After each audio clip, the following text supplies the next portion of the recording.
minutes.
Hey, man.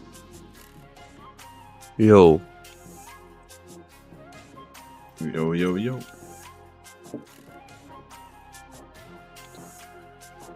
Alright.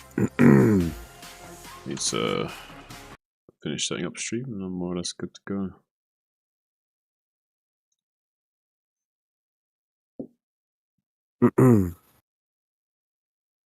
Yeah, I'll do a little recording here. How does it sound? Are we loud enough? Okay. Test, 1, 2, 3. Sorry.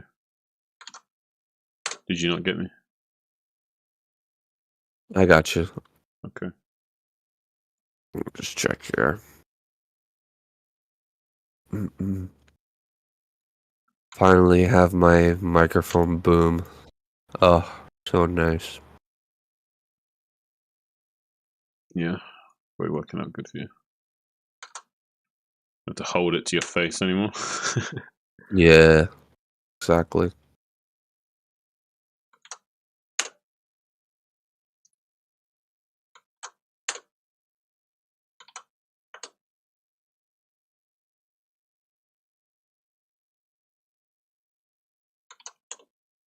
Good. We haven't put out a video for like 5 days. Damn. It's a long time. It's wild. 6 days now.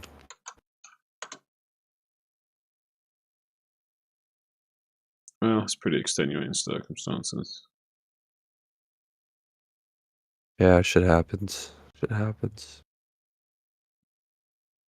I would say as long as you're back into it, then it's not a big deal. As long as you're like not gone for like more than a week, you know what I mean? It's alright to have like an off week. Yeah, it's fine. Anyway, I'm gonna put out a big video from I'm gonna put out a big video from BSL as well. Nice. Have you seen this new What? new shit on Twitch? This new shit on Twitch where women pretending to be naked. They have like a black the bar. new meta, yeah, the black box bullshit. Oh my god, it's crazy what people come up with as like the next streaming meta and like how much crazy amounts of money it actually makes, which is madness to me. So cringe. Oh dear, I don't get it. So cringe, man.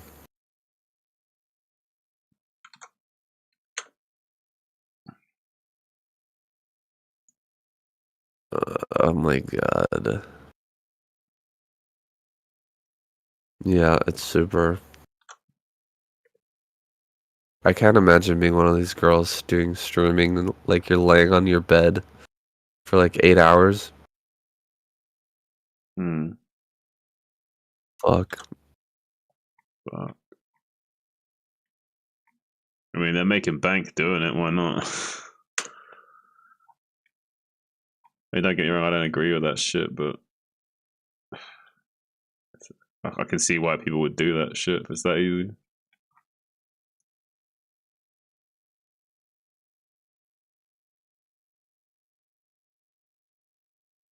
Better than working at a fast food restaurant. That's for sure. Yeah. You know, just like Or around better than working as a stripper. Yeah, even better than that, I guess, because you're not even having to like work it to a crowd or anything, like live crowd. Are you live now? Oh yeah, I'm live. Shit. Yeah, sure. Okay. Before we get too rowdy with this conversation. Yeah, it's okay. We can talk about that kind of shit as long as it's not too crazy. Yeah. Yeah. All right, I'll tell you some other stuff later. Or some Thailand stuff. Yeah. Okay. Well, maybe we should get this started. Yeah, I'll turn the stream off when we finish. You can talk to me before we bounce. Okay. I'm gonna try to not cough during this intro. It's probably gonna happen though, so if I just start coughing, we'll just cut it out. Okay. And then hopefully during the games I can just turn away from the mic and you can take over while I hack up along.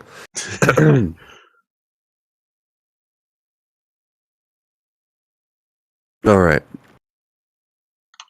Oh, I got to set up push to talk 1 sec. There we go.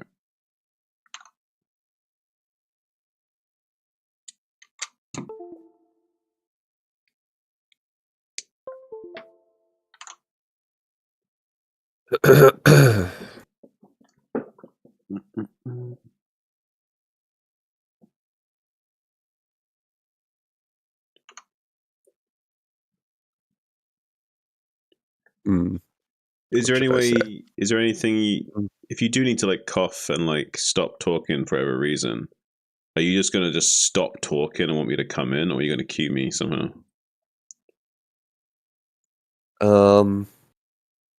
Yeah, I'm just gonna stop talking. Okay.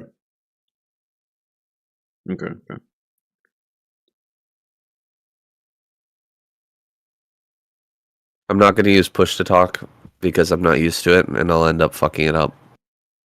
Yeah. I'll end up, talking, and you'll just be like, "Saying, hello." Yeah, I've got a lot of history of experience of using push to talk, so I'm more comfortable doing it than maybe most people. So yeah. Maybe I'll practice it in the future, but it's really useful. I use it specifically for like team-based game communications and like things like this, where it's like good to have the mic off sometimes. I think what would be better if I had a cough button, like to just mute my mic. Yeah, that's what you could do though. You could have push to mute instead of like push to talk. You have push to mute. You can actually set that up in Discord. There's like you can go into hotkeys, I think, and there's like a push to mute hotkey thing you can set up. Yeah, I don't care about Discord. I care about OBS. How do I push to mute? Oh, here it is. In OBS, you can have a mute hotkey, yeah, or push to mute.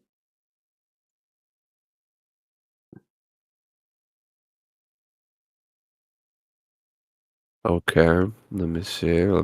I got it. On push to mute. Push to mute. Where is it?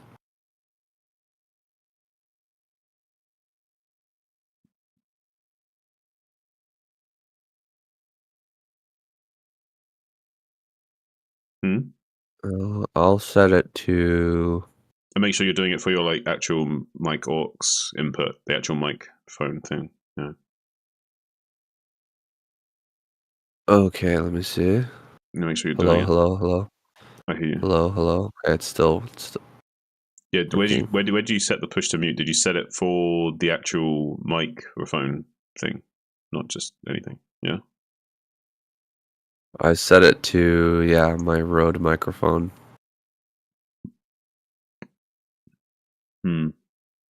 Yeah, the place where like the audio in is coming from. But hold on a second. Test. You might. I've not used the push to mute in OBS before, so I'm not sure how well it works.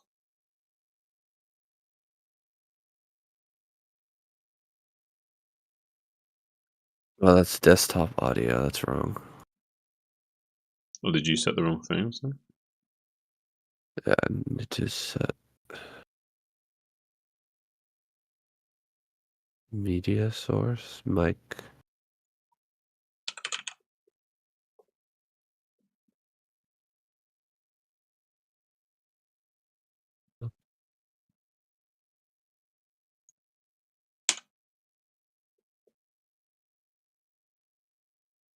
Okay, let's see. Is it working? No, it's not working still.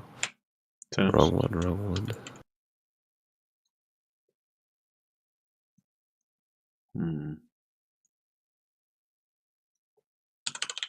Okay, here. This one. This must be it. Hello. Hello. No, it's working. It's working now. Is it working?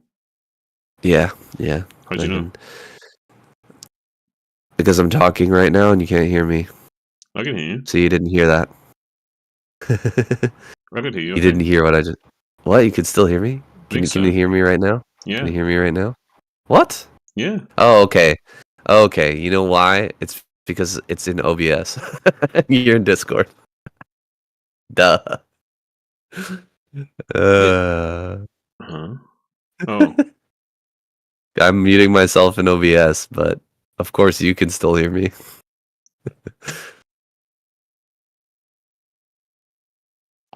We're talking through Discord. But do a recording and check to see if that comes up on the recording when you push to mute. Does that make sense? No, yeah, I can see it in OBS, like, you know, the volume check. Do you know what I'm talking about? Yeah, what happens when you do it? Nothing. Like, there's 0. It just, my microphone goes to nothing. All right. Like, I can't, yeah, it doesn't move at all. So, yeah, definitely, I think it works. Anyway, we'll try it out this cast. I just have to remember it's M. Push M to mute. My advice would be also test it in recording, but if it's not showing up in OBS, I'm guessing it's going to work. Yeah, I think it's going to work. And, yeah. Okay, how should I introduce these fucking guys? Team Queen versus Team Hero. I guess I'll just do it as usual. Oh, by the way, are we gonna do wait a second. Oh yeah, playoffs match 3. Okay. Are we gonna do match 4 tomorrow, or do you have any what should I say? Are you opposed to doing it tomorrow as well? Oh, need a day off? I don't know. Is it not another time you could do it, or does it just work better for you? I could do it. I could do it whenever. It's just we've delayed, or because of me, obviously we've delayed by quite a bit. I guess it depends on, like, I was feeling run down from a cold, and I've started to bounce back. If I still feel decent tomorrow, even after casting tonight, I guess we can just go again. If I'm still feeling decent. Okay. I don't want to say like 100% certainty, but maybe, yeah. Well, we'll see how I feel too. Yeah, it might be a problem. Okay. But, yeah, I would say most likely you could do that, but we'll see how we both feel. Okay, sounds good.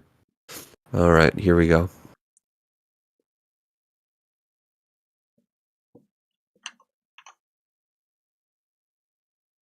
Hello, everybody. Welcome back to the KCM. It's time for day 19 of the playoffs here. That's wrong. Day 19 of the playoffs. That doesn't make sense. It's day 19 and match 3 of the playoffs or something. Or... Yeah, something like that.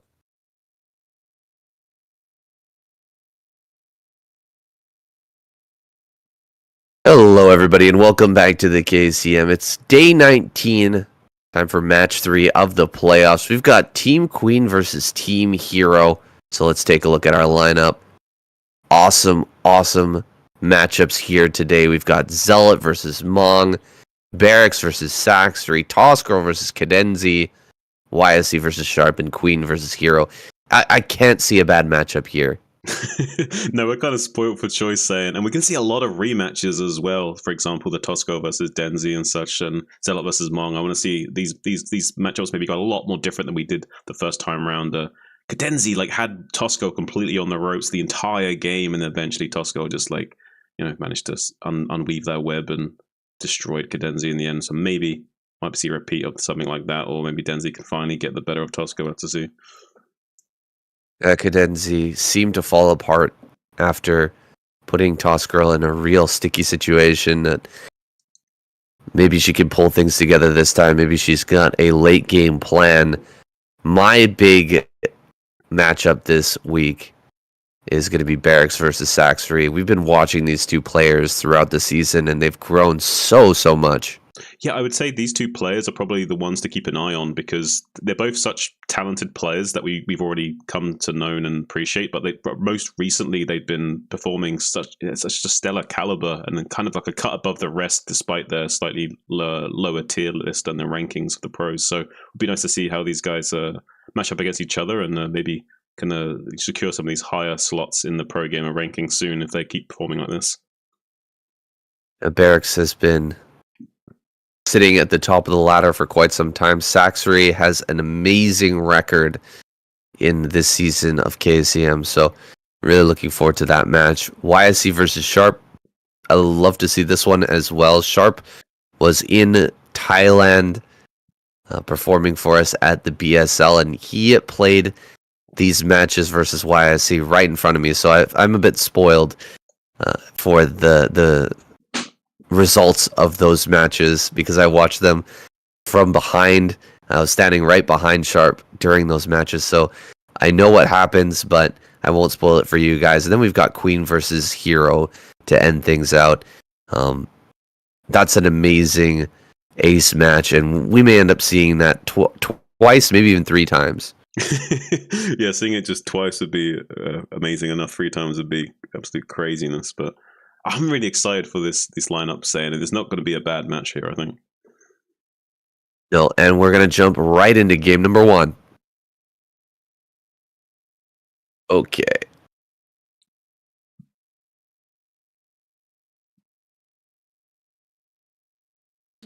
As far as the YSC and Sharp game goes, saying, just do your best to not like tip me off as to what's going to happen, and I'll do most of the like predictive calls. You know what I mean? What I think's going to happen. You know what I mean? Sure. Yeah, keep it as No organic problem. keep it as organic as possible. Okay, cool. Sweet. Okay.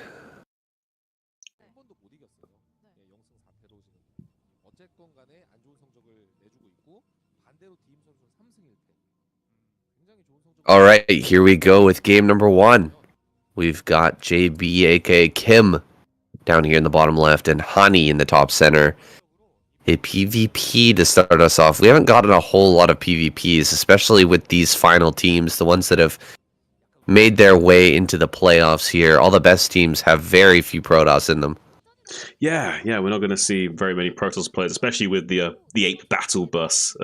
That was designated driven by Bora, going to be eliminated and fallen off the cliff. So not going to be seeing any craziness from the Protoss players, besides a few players like the likes of that we see here, Hani and Kim. So it would be nice to see some stellar PvP games because we're not going to see many of them. So this is usually you'd not be too happy about seeing your PvP mirror matchups, but I would say this time around this is a nice little appetizer to the series.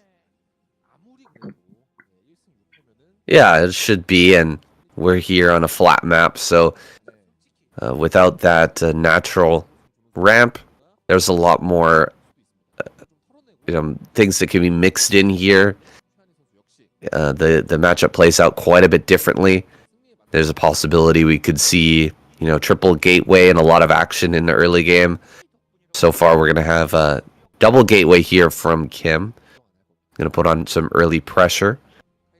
But from what we've seen in the past between these two, because we've seen these two match up a few times, right? The early pressure doesn't seem to really work out well for JB most of the time. She has a real hard time like actually dealing damage with this.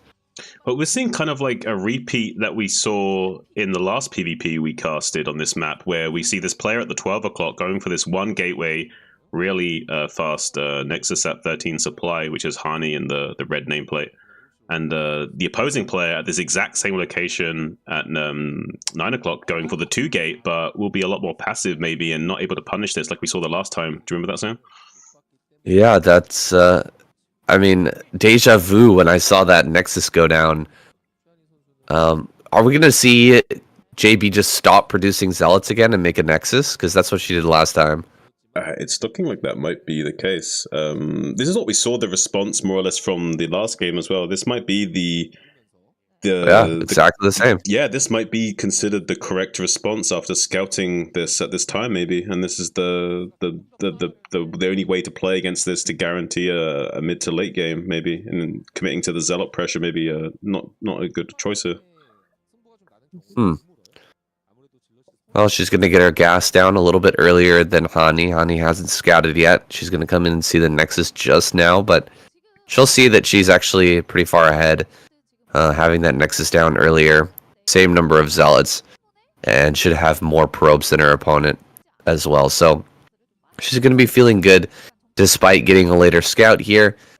Has a later gas, will have slightly later tech, but it's not really a big deal in this mirror matchup. She's going to be able to get that tech online in a very quick order, and she will have that probe advantage. That economic advantage is going for Hani. And Hani, I feel like, is the better player. How do you feel?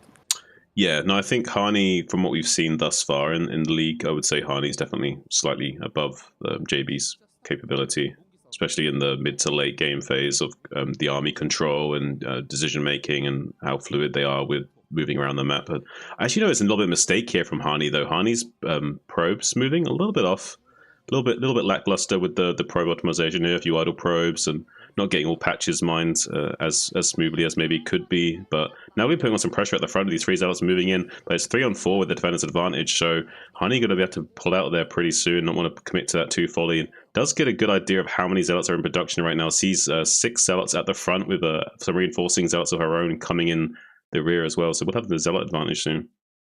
You know what? I just realized something. What? This is the wrong video. Good job. It's playoffs match 2. Good job. Holy shit. No wonder it's so fucking similar. Dude, I'm sitting there thinking, like, what the fuck is going on? This game is, like, identical, dude. Exactly the same. What the fuck? I'm sitting there thinking, this is so strange, but... Yeah. I was, like, trying not to trip out. I was like... Holy shit, really? Oh, God, dude. What are you doing to me? This is what we get for not casting. What's wrong? God damn it.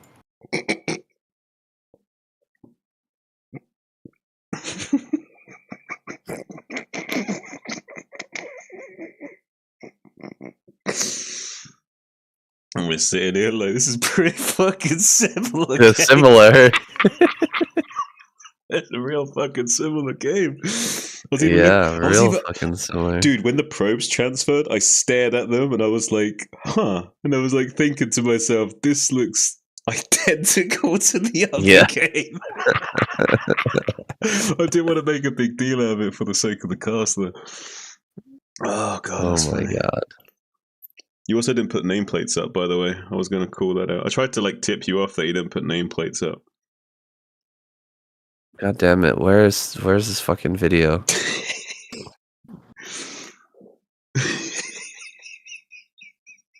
Oh fucking hell, Sam! God damn! Why is it always in Korean? Fuck me. That's Korean tournament. I'm guessing you're getting it from a Korean source. So it being in Korean might be expected.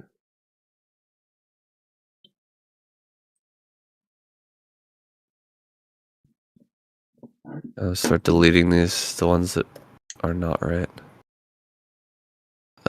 What's this one?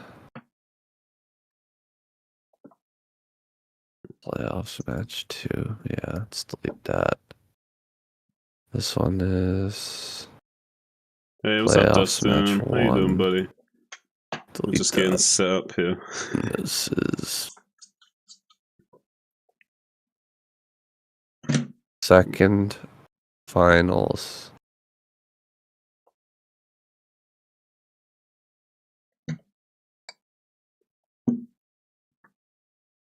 How you doing, Dustin? No, that's not right either.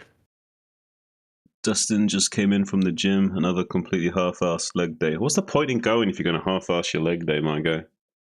Yeah, that's it's not the way to make progress. Yeah, man. You gotta get them PBs. The fuck happened? Did I download the wrong video or what? It's halfway from nowhere else. Huh? You say so? I actually can't find the right video. I'm gonna have to download this again. What the fuck? Go for it. We can just talk shit for now.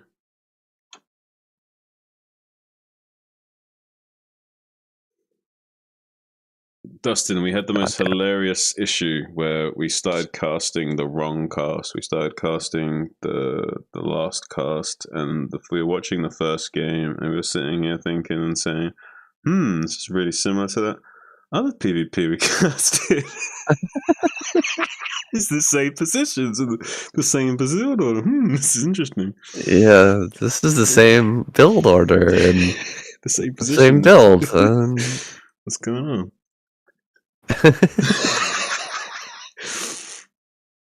Oh shit, man. Yeah.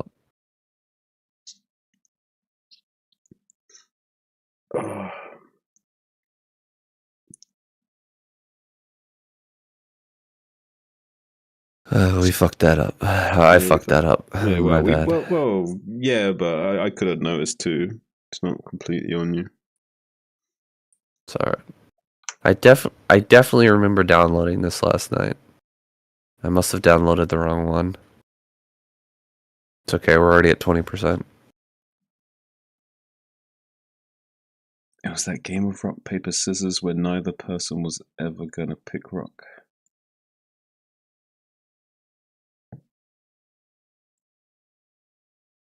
Well, if we kept casting that same series over and over again, we'd be wondering why these players never did certain things.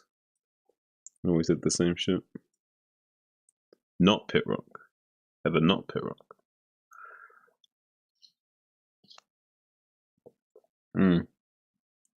Isn't it like some kind of like psychological study that like most men are more likely to open with rock? Yeah, that's definitely true. I think paper's the least chosen one as well, right? I think paper's like, what, 30%? I don't know. They did like can't remember. Psychological study on this shit, yeah.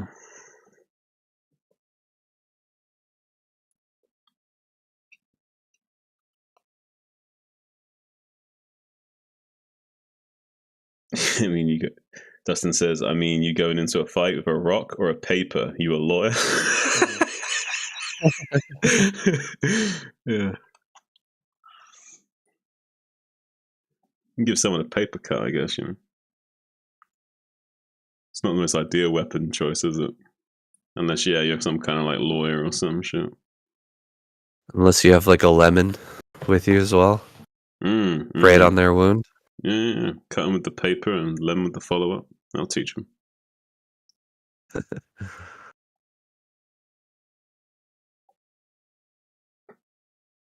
That'll really piss them off. Hey, Dustin, we're doing whiskey for Christmas this year. Sometimes it's beer. This year I'm designating whiskey as my beverage of choice. Not going home for Christmas? Huh? You're not going home for Christmas? Oh, I'm going to my nan's actually for Christmas. She's like in her 90s, so I don't know how much longer she's going to be with us for. So I'm going to treasure every time I have with her. And my dad died this time last year, so she's probably going to want me to be there. You know, that's her son's son kind of thing. You know? Yeah.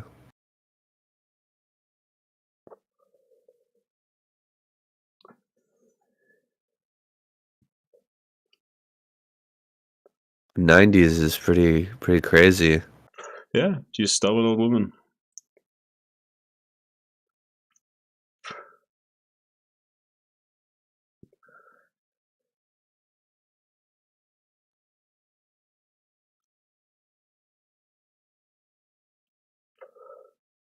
I'd be so mad you'd get beat with the rock to the head.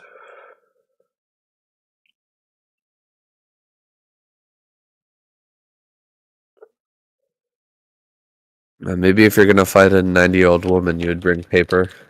Yeah, maybe. One paper cut might finish her off. There's some hurtful words written on it. Will do the trick. Some hurtful words.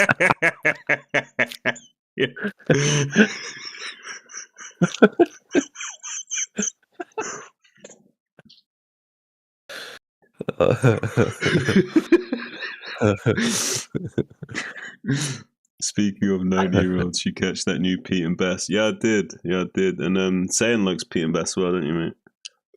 Yeah. What's the new one? I haven't heard it. Oh, you haven't heard it? I'll link it to you. Steps in the middle.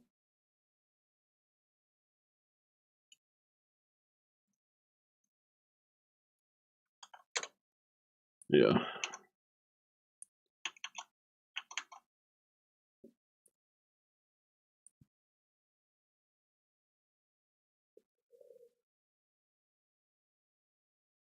Let's give it a listen. Let me give it a listen just because.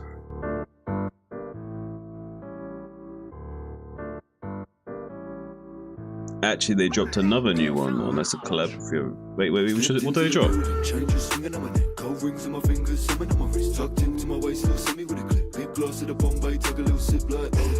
Link me up, Dustin. We chatting.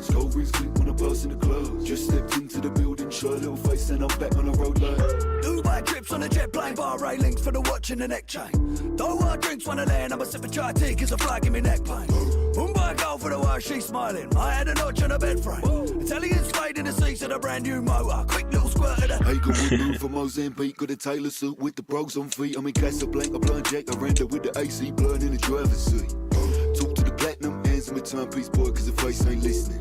Shining, glistening, look at these diamonds, dance while I stepped inside of the building. Changes swinging on my neck, gold rings on my fingers, swimming on my wrist. Tucked into my waist, still semi with a clip. Big glass of the Bombay, take a little sip like vintage sticks, little blast from the past. Gold rings click when I pass in the clothes. Just stepped into the building, shy little better flow than like most of the scene. It's crazy. Strapping up my back, get that lit, then pass that round to the left like this. Smoke in my lungs, toting a gun, I can never be broke, got a load of the funds. Cash in the bank, antiques in the yard, make money when I speak, you're lucky I don't charge. Right, bigger than a bar, big dough, time ticking on the mile, wristwatch, get a break from the bar, chip shop, side chick sitting in the car, worth pissed off.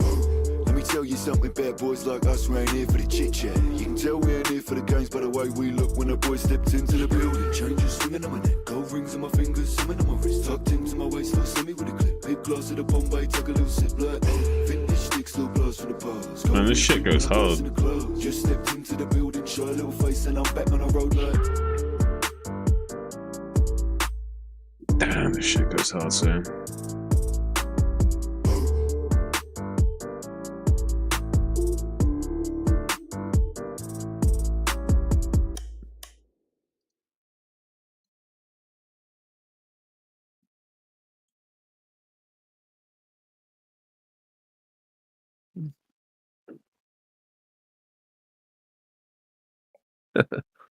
These guys don't miss. The flow, though. It's awesome. Yeah. That flow is like better than like most of the scene. It's crazy. Like fuck, man. The combo of the two is so good too. Mm. Yeah, you've got the flow and then like the hard well that deep voice, what's this, Boss, no, Pete with like the hard raps, and then Boss with like the low flow. Low flow. Yeah, fucking awesome. Great combo. Yeah. Nice. Well, thanks. Yeah, them two who was like it? Who chatted? Oh, Dustin. Here's Dustin. Yeah, he's the guy with the whiskey collection. Oh, he linked me something they collabed with. Do you want the other thing they did recently? Sure, I'll watch it later. Yeah, something they've been collabing with another group. Nice. I've heard that they like talk shit on other groups to get their attention. Oh yeah. Like there's songs where they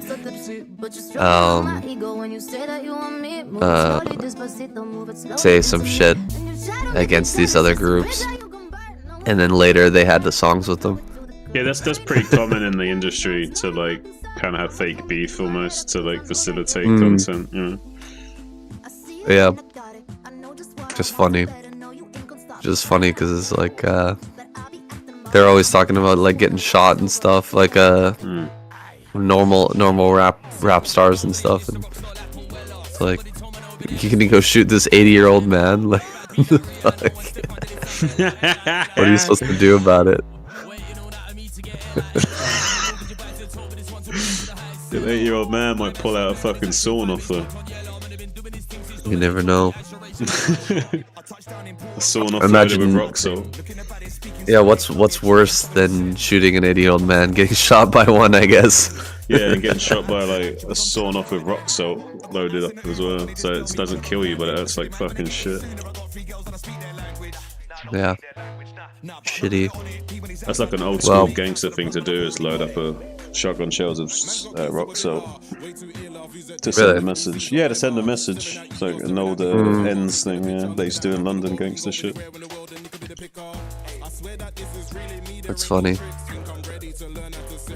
We do both. You'd have like double-barreled shotgun, so you got like one barrel with an actual shot, another barrel of rock salt. So if you need to kill someone, you can. If you need to just send a message, you can, kind of thing. You know?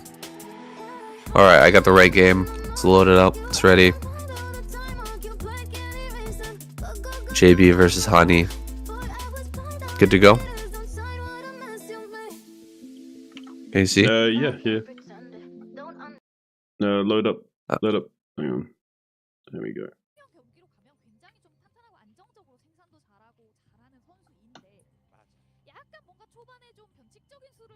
All right, we're here in game number 1. We had a little false start there, but we're ready for JB versus Hani now. Got Hani down here in the bottom right, JB in the top center. And we're going to get into this first PVZ. All right, I'm looking forward to this, San. And what's your predictions for this match? Do you think we're going to see Hani able to overcome JB in this, or do we think we're going to see some kind of Hydra bust that's going to wreck the likes of Hani? I expect we're going to see a Hydraless bust, for sure. I think Hani is a better player. I say that tentatively because I haven't seen a huge amount of JB versus Hani, but I have seen them match up before, and it feels like JB needs to do some sort of Hydraless bust in order to win against her. Hani has a pretty decent late game. She's proved it versus a number of different players, so I think JB will be... Oh my gosh, she's not actually mining with all of her drones. What is going on right now? You see 2 drones there not mining. Yeah, maybe she messed up the mineral optimization trick and just forgot to redirect the mining while distracted with this probe, and also but she didn't get her hatchery blocked by the probe, so that went well for her. So I'm curious why she was struggling with the drones there. Yeah, it was a little bit strange, but looks like she's got him back to mining now.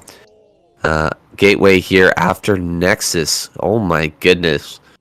Some serious greed coming out of Hani right now. Yeah, okay. Well, this could be punished by JB if they do want to go for some lings here. We may have to see even a cybernetics core come down, since this forge is going to be super late. So the drone scout's going to come in and see the timing of this as well. So JB could pull the trigger on this pool finishing if so choose. And yeah, it's really greedy from Hani to go for this, and she's already a strong macro player anyway, so if she does get away with this, it's going to be pretty huge. JB's saving 3 larvae here. She's going to be able to make 6 lings immediately. Looks like a cannon will start before the lings leave here. So actually the cannon will finish on time. And this might actually be... Okay, she made drones. She did not make lings there. Just one set of lings is going to pop out, and JB not going to put on that pressure. So Hani going to get away with this incredibly greedy build in the early game. Yeah, and I can't say I blame her. Scouting the 11 hatch that early on, it does kind of allow you to get away with that. And yeah, as we can see, it's a very comfortable way of adding a variation to your build order. If you do scout this greedy play from the Zerg and you can't block the hatchery and the hatchery goes down, so you know the pull is that delayed, then you can get away with a little bit of a greedy play like this. Honey's getting away with it. She's sending out another probe as well, so she can continue the scouting. Only 2 lings out right now, so it should be easy for her to get this probe into the main base. Okay, 2 more lings going to block the natural. Not going to allow anything in here, and there's the Hydralisk Den. So will be some sort of bust here. Honey, can she get in? I don't think she can. No, she won't be able to get in. It is a fairly late Hydra Den. It's like about as late as it can get with it still being viable in the situation. So I wouldn't say this is like gonna definitely work. And with this probe still sharking around, I'm imagine Hani might be able to figure this out if she's attentive enough with the scouting. Maybe she can figure this out, but if she doesn't figure it out, she could just straight up die. I don't like how the cannons are right up against the wall here. She has got going for her the fact that this is a vertical expansion, so she has got a lot of space to build cannons, and the cannons are quite snug against these buildings, so it's easier to defend. So she has got that going for her, but if she gets caught with her pants down with this Hydralisk bust, she will just die straight up, because I don't think she's going to be able to figure it out with this probe scout as the lings start to come down to try and surround that now. There it is. The lings just surrounded and killed the probe. This is the moment here for JB. If she can kill, it's going to be now. Hani losing that probe. She decides to throw down 1 more cannon. But yeah, I like what you said there. These cannons are very close to the buildings.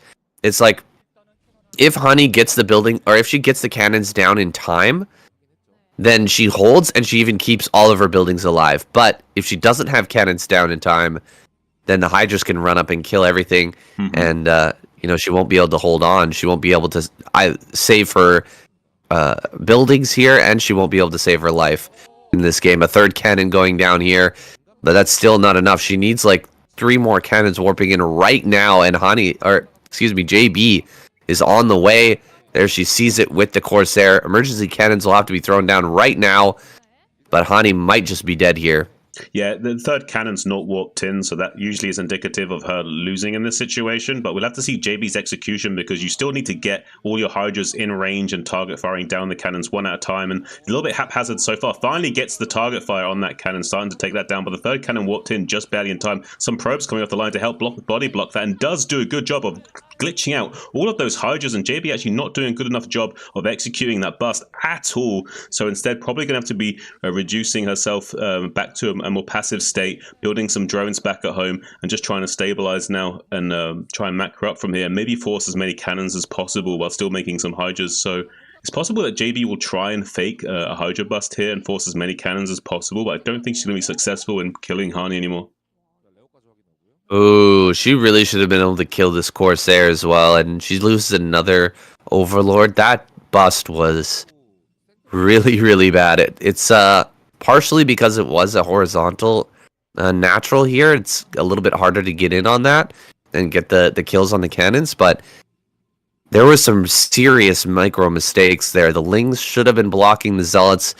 Instead, they were probably right-clicked on the cannon, which is why they're running back and forth and actually blocking the Hydras a little bit, and the Zealots were able to get out and deal some damage to the Hydras as well. So many things going wrong there, and now JB's in kind of a terrible position. She's still in this game, of course. She's got the lair on the way. She's added on some more drones here. She's forced out a lot of cannons, but this is not the position you want to be in versus Hani, who's considered, I would say, the better macro player in the late game.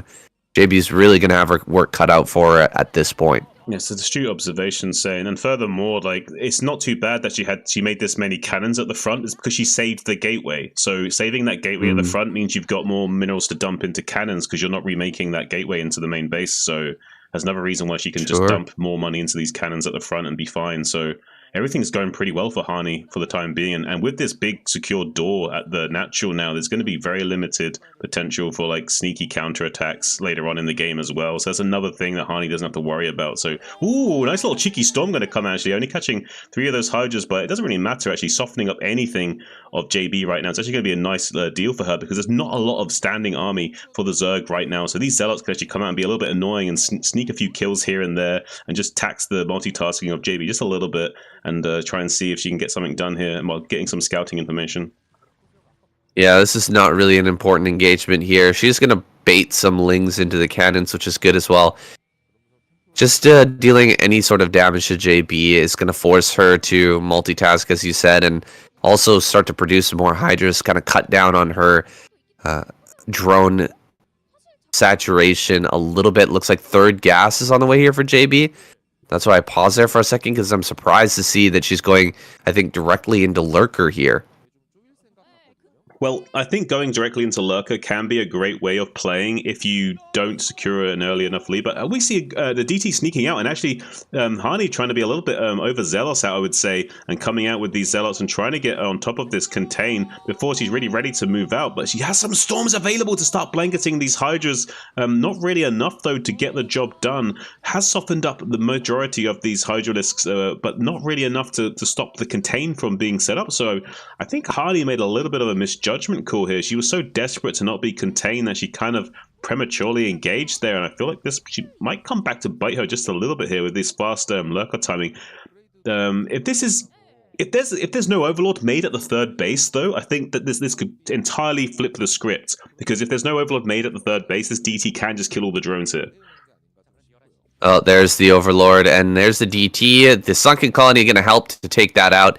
Gets one drone kill, but I think that's it. Oh, he does survive. Are you kidding me? He's surviving, but the Corsair will be picked off. The Overlord stays alive.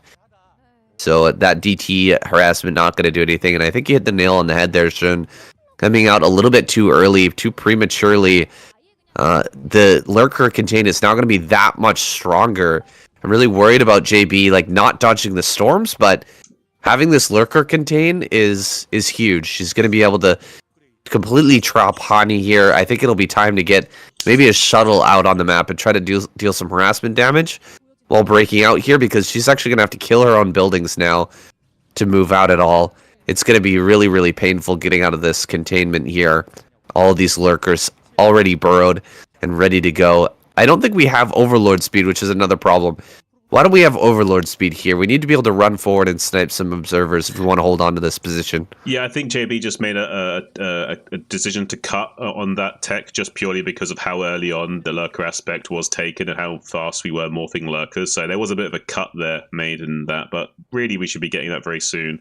Right now, though, just like a little bit of a breakout attempt, there is two observers with speed, I believe, trying to make their way out with some Dragoon support, but a huge amount of Hydras from the western flank trying to challenge this, and as soon as Hani steps forward, the Hydras are trying to move in and snipe as many of the units as possible. There's a nice rally flood of Zealots coming out, but the cybernetics causing a little bit of a jam of unit flow from the main to natural, so making it very difficult for Hani to get these units mobilized at the front. Another Archon going down at the front before you're able to finish morphing in, so really cost-inefficient trades for Hani right now. Currently the supply is sitting just under 104 supply for Hani to 95, so the Zerg just sitting under the Protoss supply right now, which is kind of indicative of a Zerg advantage, I would say.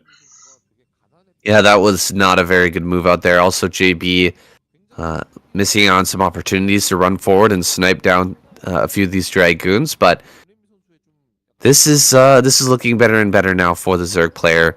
Eventually, she should be able to get a fourth base up. I would say just throwing that down as a placeholder would be a good idea at this point.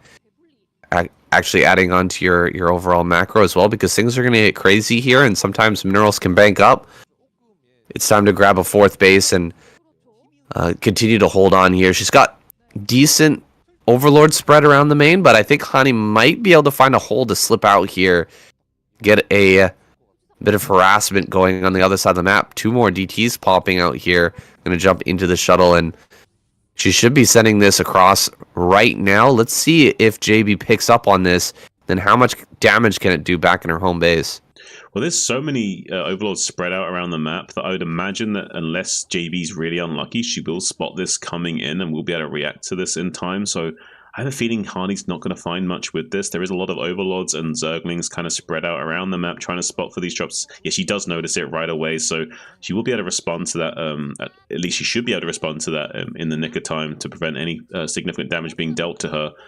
And look at the size of this container right now. If Hani doesn't break out of this in the next like 4 minutes, she's basically dead. So now she's desperately trying to scramble forward. Beautiful storm at the front, but Look at this arc of Zerg just waiting in the wings. There's not really anything Hani can do. This is a false high ground. She doesn't have to worry about mischance up here. But look at this tight little corridor she's trying to fight through. There's not really any surface area she can get. Finally, the shuttle coming into the natural expansion. She's going to be target fired down by the Hydras. Not even going to be unloading those DTs to do any kind of damage while desperately trying to break out at the natural and being so far unsuccessful, Sam. Yeah, that was, I think, the last hurrah there for Hani. Trying to throw some DDs into the main, get something done, but JB just has way too much here at the front. She had the defense back at home. She caught the shuttle as it was coming in, so all of these Dragoons are going to end up going down here. In the end, we've got no storms to deal with the mass Hydra that's running forward here and just gunning down these Dragoons one by one. Hani going to have to tap out here. JB going to take a quick win for Queen. Wow, it's a great positional win for JB here. We see this big long conga line of lurkers on the left running up northeast. Just basically at a maximum range on this tight little choke where the natural meets the high ground. And basically forcing a checkmate scenario for Hani, not able to trade efficiently into that. GG finally called. First point going to Team Queen here.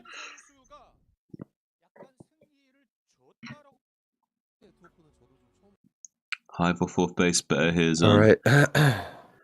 Dustin asked, Hive or fourth base, better his on. Well, while you've got the Protoss player contained on 2 bases, you do not need Hive. Basically, the trigger for going Hive is if the Protoss player is taking their 3rd base and you can't do anything about it. That's your trigger for going Hive. Until that time, you have no need to go Hive.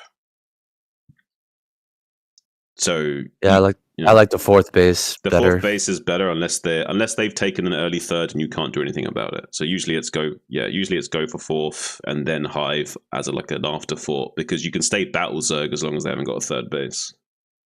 Yeah. I would say also getting a Spire in that situation is really good too. If you just throw down the Spire, and then, if they're doing anything like... rather than taller, you know what I mean? Like, you don't go taller in terms of, like, your tech tree into Hive, but you go wider as in you expand your layer tech. So you go, like, wider into Spire and wider in terms of, like, expanding your production for layer tech. So, like, more expansions and more production. Yeah, you can get Scourge out, really deny the shuttles that are on the map. They're going to have to do something to try and break out, so having Scourge just kills that instantly. But, yeah. It's an alright game, I guess. I wonder if there's been any... I wonder if there's been any history of Protoss players, like, building, 3 or 4 shuttles and then, like, mass... elevatoring all of their units out of their base, you know what I mean? And then just going around and attacking the Zerg. I mean... You really have to be, off the ball if you're a Zerg player to not have full vision around the Protoss base at that point, though. Honestly, if that catches you off guard, you'd be pretty salty as a Zerg player, yeah. Yeah. I've got speed overlords. How have I not spotted this? It's ridiculous. It's very true that it's very unlikely that the Protoss player would go for something like that, just because of how mineral heavy it is. Like, making like 3-4 shuttles, that's a lot of minerals. Like, that's like 8 zealots worth of minerals. It's a lot. Yeah, and then you're never going to be able to break out. I've seen people try to use Reaver to break out of that as well. That's kind of a wacky play. Reaver's good, but it's slow.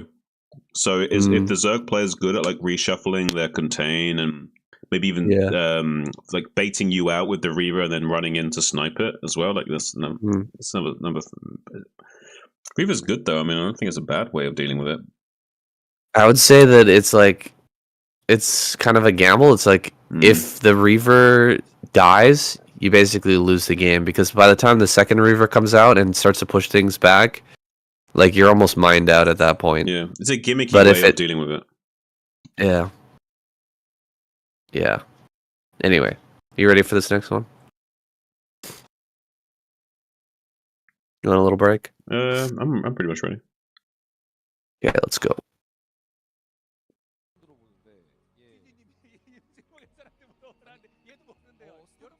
All right, we made it through our first match of the day. I'm surprised. I was not feeling too good this morning. I've been sick for the past week. Casted my voice away in BSL, but we're doing okay. We're recovering. I think Shun, you had the same sort of thing, right? Yeah, pretty much so. Yeah. I thought it was going to get a lot worse, but I bounced back from it. My throat was getting pretty rough. I was coughing and sneezing a lot as well, but cleared up. At least it seems to have cleared up for the time being. Yeah, we got to stop making out after the cast, hey? Yeah. Stop spreading those viruses around. Man, we're basically patient zero for pretty much every virus, guys. We're sorry. We're pretty much responsible for like COVID and pretty much everything else you've heard about. I'm the bat, you're the pangolin, or what? Yeah, I'm the pangolin for sure. Randy needs to stay away from me. I need a restraining order against that guy. All right. Well, since we're feeling all right now, we're going to finish off the series, and I'm really excited for the finals. This is a great match as well. Team Queen versus Team Hero, and then Team Light. Those are all the best, of course, teams that we've got in this kind of crazy experimental tournament that KCM's put together. So here with Zealot versus Mong, another great matchup. Should be an awesome game. Zealot here gets his hatchery down. He's going to throw down his spawning pool. And I was expecting something maybe a little crazy out of Mong because of how he played against Zealot previously. But this map, Apocalypse, I guess he's just going to play normally here instead of going for, like, what was it? On Tempest, I think he played against Zealot and he went for, like, tank drop. Yeah. 1-1-1 tank drop. That was kind of a wild game. I can't blame him though. Like, it's not his strongest matchup, and against someone like Zealot, he's probably wanted to kind of like take away a lot of the advantage that Zealot has. The issue with playing against Zerg as Terran is, unless the Zerg's playing 3-hatch, the Zerg kind of is in the driver's seat. So as Terran, there's not really much you can do to kind of flip that tempo unless you're going to play for some kind of really fast tech play, like going for a 1-1-1. So usually the Terran player is the one playing reactor to the Zerg, especially when they're going for these sort of 2-hatch timings like we see now from Zealot. So basically Zealot's in the driving seat, setting the pace of the game, and Mong's going to have to do good scouting and has a lot more rigid choices to make and can't really be as flexible in his tech choices to deal with someone that's going for such a fast Zerg tech. Yeah, and you got to be careful playing against Zealot too. If he'd gone for something like an 8 racks to try to put the pressure on, Zealot is well known to go for an early pool, and that could completely shut you down. Here he's gone for an 11 hatch, so he's actually in a good position. And yeah, he is in the driver's seat, though. There are 4 Marines coming across the map here. 4 Lings gets pretty wrecked by 4 Marines, and we're going to see that in a second. Just pure drones popping out here for Zealot. As the Marines make their way into the natural, going to have to fight here. How many drones are we going to lose for Zealot? Zealot pulling away his drones immediately. I like this decision. Just pull the drones and build some Lings. A bunker here behind the minerals, though. Very annoying stuff from Mong. It's going to take Zealot quite some time to deal with this. Yeah, especially if it finishes. I'm not sure Mong has calculated Zealot's choice of how he wants to deal with this, though. So Mong's going to have to be very, very careful with how he tries to approach this, because right now there's going to be about 6 Zerglings that are going to hit his natural, and if he's not careful, he's going to lose the scouting SCV, and he also might be at risk of, he's going to be very careful and plug up this hole with some SCVs. He needs to take Zealot very seriously right now, because Zealot could come in and be very sneaky right now. He's doing a good job of not letting anything potentially happen. He's getting a good surround on this bunker with these Lings. Not the greatest surface area, so it does lose quite the majority of those Zerglings. So pretty good trade for Mong still overall. But we'll be able to come back here and secure this expansion and start mining again. So overall, I would say this has been pretty successful for Mong. But it's not like the most... It's like game-ending damage by any stretch of the word. And it has forced a lot of Zerglings out of Zealot. But I would say overall, this is certainly Mong favored thus far. Yeah, this is for sure Mong favored. It's a little bit sad that Mong lost that SCV. He could have repaired the bunker and, forced the Lings to attack that SCV for a bit. But it's okay. I mean, he killed a lot of Lings. He delayed the mining time in the natural by pretty significantly. We're now on that second gas, but Zealot didn't take the second gas during that attack, so the gas is quite late. He's not going to have the real mutilates numbers that he's looking for. And look, he's got no drones here. Almost no drones at the natural. So He's like fully all-in 2-base Muta right now, and it's been forced by Mong. And that's actually really impressive because Mong is not a TVZ specialist in any sense of the word. It's his weakest matchup. And he's against someone that's really good at doing what he does best, which is basically dismantling Terran players with these Mutalisk timings. And Mong has been able to not only taken the wind out of the sails of Zealot by frustrating his timing here of these Mutalisk, but he's also kind of forced him into this sort of all-in way of playing, which simplifies the win condition for Mong, which is basically a golden egg for him, because simplifying the win condition against someone like Zealot is going to make this matchup so much easier to navigate. Yeah, he just needs to build more turrets here. That is it. Dealing damage to the barracks. Mong actually doesn't care about this at all. This barracks is fine. He loses one Marine. That's a little bit painful, but as long as he gets these turrets up back at home, I'm surprised that turret's not done. Looks like the SCV just finally came up to finish that, but all he needs to do is finish turrets. If he gets about 4 to 6 turrets at each location, he should be fine. But it'll be up to Zealot to keep poking in here, killing off Marines. A bunker coming down here at the front as well is a smart idea here for Mong, but it's losing him a lot of SCVs because they keep coming out to repair or to build this and getting picked off. He cannot be losing this number of Marines right now. He's going to target down more and more Marines. There's quite a few Lings kind of waiting in the side. He does finish the bunker.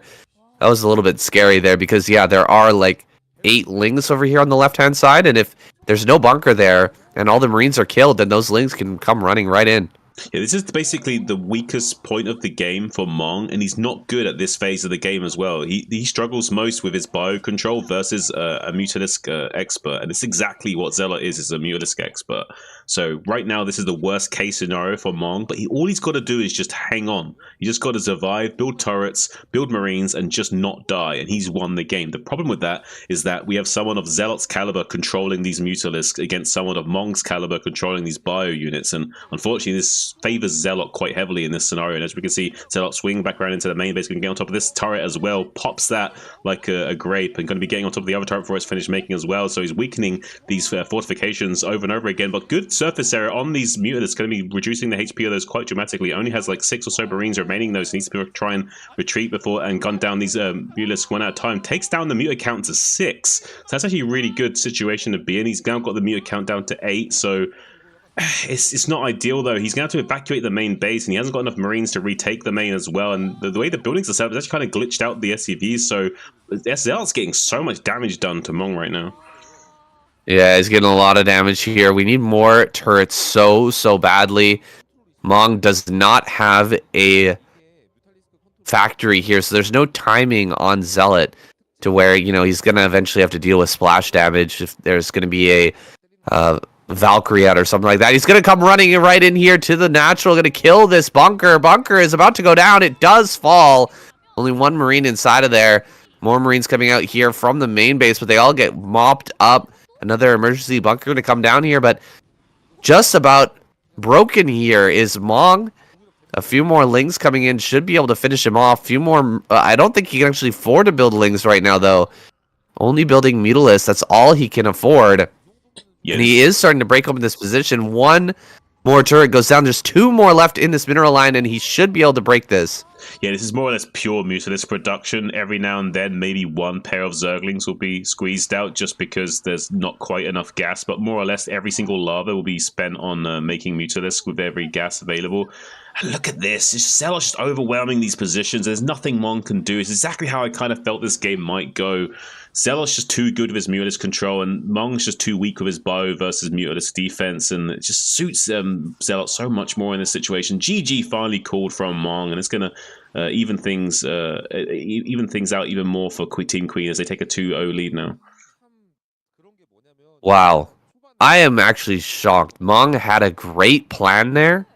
I mean, you can see that he had the perfect positioning on that bunker. He'd mapped it out so the bunker was at the absolute maximum distance from the hatchery and tucked in behind some minerals so that it could still hit the hatch but be super annoying. And he did that perfectly. He held on against the counterattack of Lings, but he just didn't have enough turrets.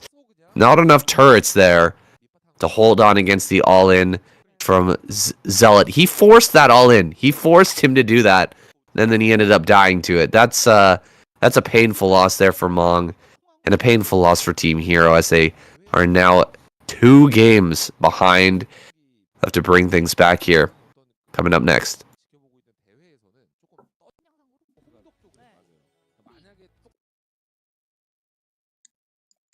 Well, damn. Damn, yeah. I mean, I hate to say I'm not surprised by the result of that, but I was wanting to see Mong do a little bit better. Yeah, that was unfortunate. But I mean, he did a really good job, right? Like Yeah. he forced the game that he wanted to play, Mm-hmm. and then he lost. He's just not good. It's not his fault. It's just not his forte. Like that. Mutalisk versus Bio is like Zealot's specialty, and Bio versus Mutalisk is like Mong's worst thing. You know. Right. So yeah, it wasn't a good situation to be in. It is what it is. But that just shows you how good someone like Zealot is. Like even when they're in like the worst case scenario, they can still like dismantle players like that unless they've got like light level bio control. You know what I mean? Right.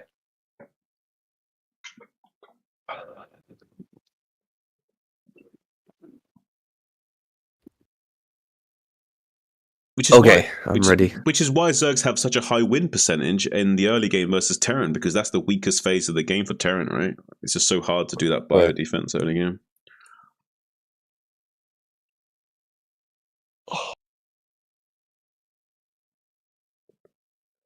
Yeah, and I would say it's like the Mutalisk players, like it requires more finesse, kind of. You know what I mean? Like utilizing Mutalisk correctly. It's a very like skill based play. I mean, it's still a big skill for the Terran players as well, but I feel like Zerg players practice Mutalisk micros so much. Yeah. And then, like, how do you practice? Like, how do you get practice against really skilled Mutalisk micro with the Marines? You know what I mean? It's kind of tough to just like open like a use map settings game and like practice. You know what I mean? And most of them don't do that because they don't like doing that. It's another thing I've noticed. They don't like doing that. So usually, yeah, they tend to be at the wrong end of the stick with that and not have as much experience as their counterparts in those mini games. More often than not. Yeah, that might be the case. Unless you're really high level caliber, like say Barracks or Light or Flash or like these like higher level Terrans where their fluid movement control of their bio is just so solid all the time, no matter what. Yeah, I'm sure some of these guys are like, just 2 hatch all in me, two hatch mute all in me, like 5 times in a row, and I'll just practice holding it off. Pretty much. Get a friend like Soma or something. It's like just keep doing it to me over and over and over and over again, and I'll try to hold it off. See how few turrets I can get away with, Yeah. That's one reason why Flash is so good, is because he's like figured out the exact amount that he needs to barely survive at any given time in a game, Yeah. Mong definitely didn't have that calculation in the last game. If he had been building, like, remember when they were when the mutas were hitting the barracks? Yeah, didn't even have the turret. I was like, I was like, there should be like 3 more turrets being built right now in the main, and we go back and look, and there's nothing more been built. Well, okay. At that phase of the game, when he knows it's 2 hatch all in muta, it should basically be like there's always a turret building at all 3 locations. There's constantly a turret being made. Yeah. And you just keep adding on. And you keep adding on until you see Mutalisk production stop. You don't stop that turret production until the Mutus production stops. You just keep scanning the natural and seeing if there's more drones. Like you literally, and as long as there's more, As long as there's not more drones, more turrets. You just keep building more turrets. You can go up to like 6-8 turrets. It doesn't matter. Like you'll win the game. All right. This is the one we've all been waiting for. Here we go. Oh.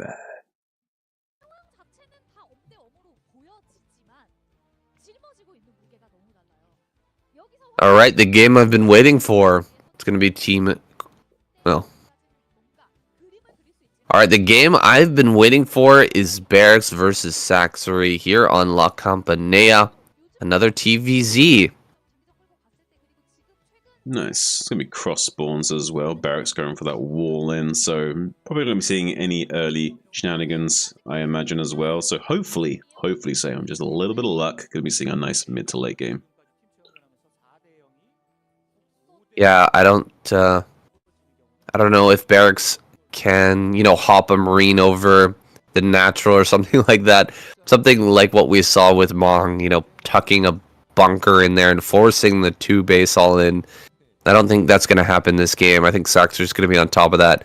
Going to grab his natural. Probably send out a drone scout here as well. And just make sure that no shenanigans can come through from Barracks. Because Barracks, from what we've seen from him, he is an incredibly aggressive early game player. He will bunker rush you. He will go for some sort of crazy play to end you in the early game. Right, and I think that's a good way of thinking as a Terran as well, because as we were discussing earlier, saying like usually the Zerg does have that luxury of being in the driver's seat. So if at any junction you do have the technical ability to do so, if you can take that tempo away from them and do some kind of early aggression to kind of throw them off their game, I think it's an amazing way to play. Yeah, it's Barracks' preferred way of playing, and he's going to get his SCV in here, scout everything out. He doesn't have a Marine coming across the map right now, so he's not going to be able to try and do that sneak play, jump the Marine over or anything. Oh, he's actually sending it out. So maybe he wants to try for it. He's sending it in a kind of a strange direction here, trying to avoid any overlords. Well, I think this is... Yeah, go ahead. I was going to say, this might be a little bit of a double bluff situation where Saxory might assume that he won't go for it, and then Barracks is going to do it in like a delayed way, and then kind of catch Saxory off guard because he just assumed that Barracks wouldn't go for it at this timing, maybe? I don't know. The Marine is just sitting out there in the middle of the map. What is it doing right now? It might just be hiding so that if the drone scout came in right now, it wouldn't see the Marine count, so it would be worried about the Marine coming out and maybe force more lings as a response or something. I don't know. There might be a little bit of mind games here coming out from Barracks, trying to make Saxory think there's some pressure on the way when there isn't. What would be amazing right now is, I wonder if players will pick up on this, that there's an Overlord coming into the third base, the pocket base. What if you hop a Marine over your own minerals and go back and kill that Overlord? I mean, you lose a Marine, but imagine killing an Overlord at this time would be really, really good for Barracks, but looks like that's not going to happen. Just a few Marines coming up here. 4 Marines. This is a similar attack to what we saw from Mong earlier. Just 2 lings out here in the front is a bit of a problem for Saxory. Looks like Barracks is just going to turn around, though, and head back home. Not going to go for a bunker or any sort of pressure from this. Yeah, I had a big feeling that this was just a fake pressure here from Barracks, just to force as big of a response from Saxory as possible, forcing him to go all the way up to 6 Zerglings just to be extra safe. So going to be reducing his drone count just a little bit and get some value out of making those Marines early on. And yeah, I kind of like what you're saying here about hopping over the Marine to the back to kind of get this guaranteed Overlord kill. It does kind of put you in a good spot. It does commit the Marine to do so, but yeah, killing the Overlord at like the 4-minute mark is actually a pretty big deal. Yeah, there's no way that he would have known that the Overlord was there at that time, but you can kind of deduce it by checking the bottom right. He checked the bottom right earlier. He saw that there was no Overlord there. And there's only 2 directions that you can send your Overlord, so he would have had to send around the left-hand side. And now there's an Overlord over top of the natural here. It's going to be watching everything that's going on and everything that's coming out from Barracks. And Barracks is moving out with a kind of a strange Marine force right now. Was this like 12 Marines and no medics? Pushing forward here, kills off a Ling. You can't actually fight this, I think, even with speedlings right now. That's way too many Marines, but You can't break a sunken colony either. You need some medics out here. There's the first medic going to be popping out, and looks like Barrick's going to put on that pressure. He's going to try and hit a little timing here with two Barracks production. Engineering base on the way. Is he actually going to come across the map and try to put on that pressure now, or is he just going to sit back at home and wait for these Mutalisks to come out? Well, he's definitely lost his timing to move out right now, saying by the time he gets there, the Mutas will be hatching. So he's lost his window to put on any pressure, and he's kind of let Saxry get away of not making any sunken colonies as well. And this is kind of like an optimal way of playing for Zerg. You can just go up to like 8 or so speedlings and not have to make any sunken colonies. You are investing those initial lava into the Zerglings, but also not having to make those sunken colonies is a big deal. So I actually kind of like this a lot for Saxry. We see this big investment into this Bioforce early on, but Saxry's not really worried about that. He's kind of like optimized with this 2.5 hatch style. He's going to be happy going into the mid game. He's a very strong macro player. I feel like so far this game is going Saxry's way, not Barracks' way. Yeah, and this is a difficult natural to defend as well. The mineral patches there can be tormented by these Mutalisks.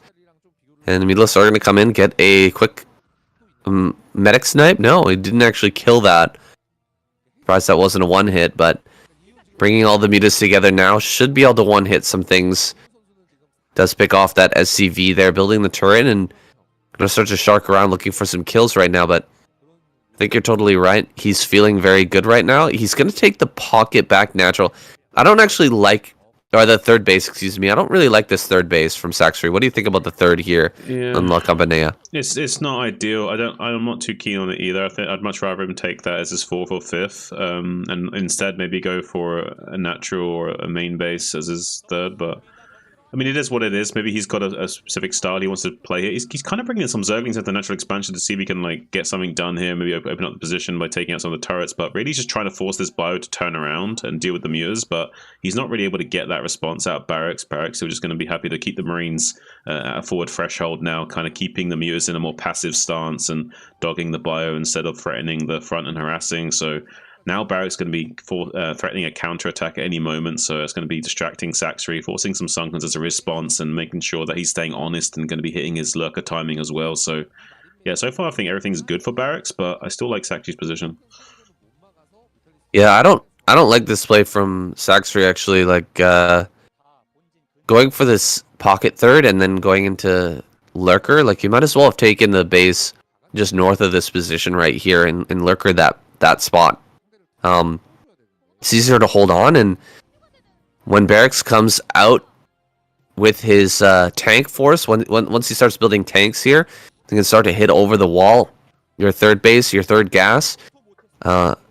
Even if you throw down a Dark Swarm there, you can still hit the gas geyser, you can still kill the gas geyser, whereas the base that's just north of this position, that other third base, if you take that one, you can drop a Dark Swarm and actually be safe in that spot. The other potential is you could take a main base, down in the bottom right or up in the top left and hold on in that spot, but it is a little bit tougher to do.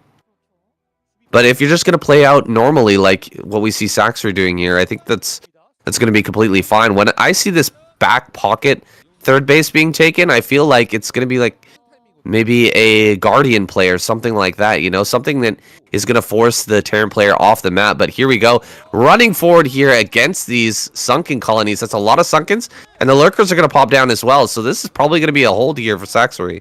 Yeah, it's actually not going to be a hold though, Sam, because the lurkers get targeted down really quickly, and there's reinforcing Marines coming in. So Saxry actually could just die here because the Barracks did a really good job of target firing down these sunken colonies. There's not enough left to tank. There's still two lurkers burrowed here, but these two lurkers need to come in clutch right now. Beautiful micro will be required, and so far it's so good from Saxry. Has been able to hold this position against the reinforcing Marines, so not going to be dying just yet. For a moment there was a little bit precarious.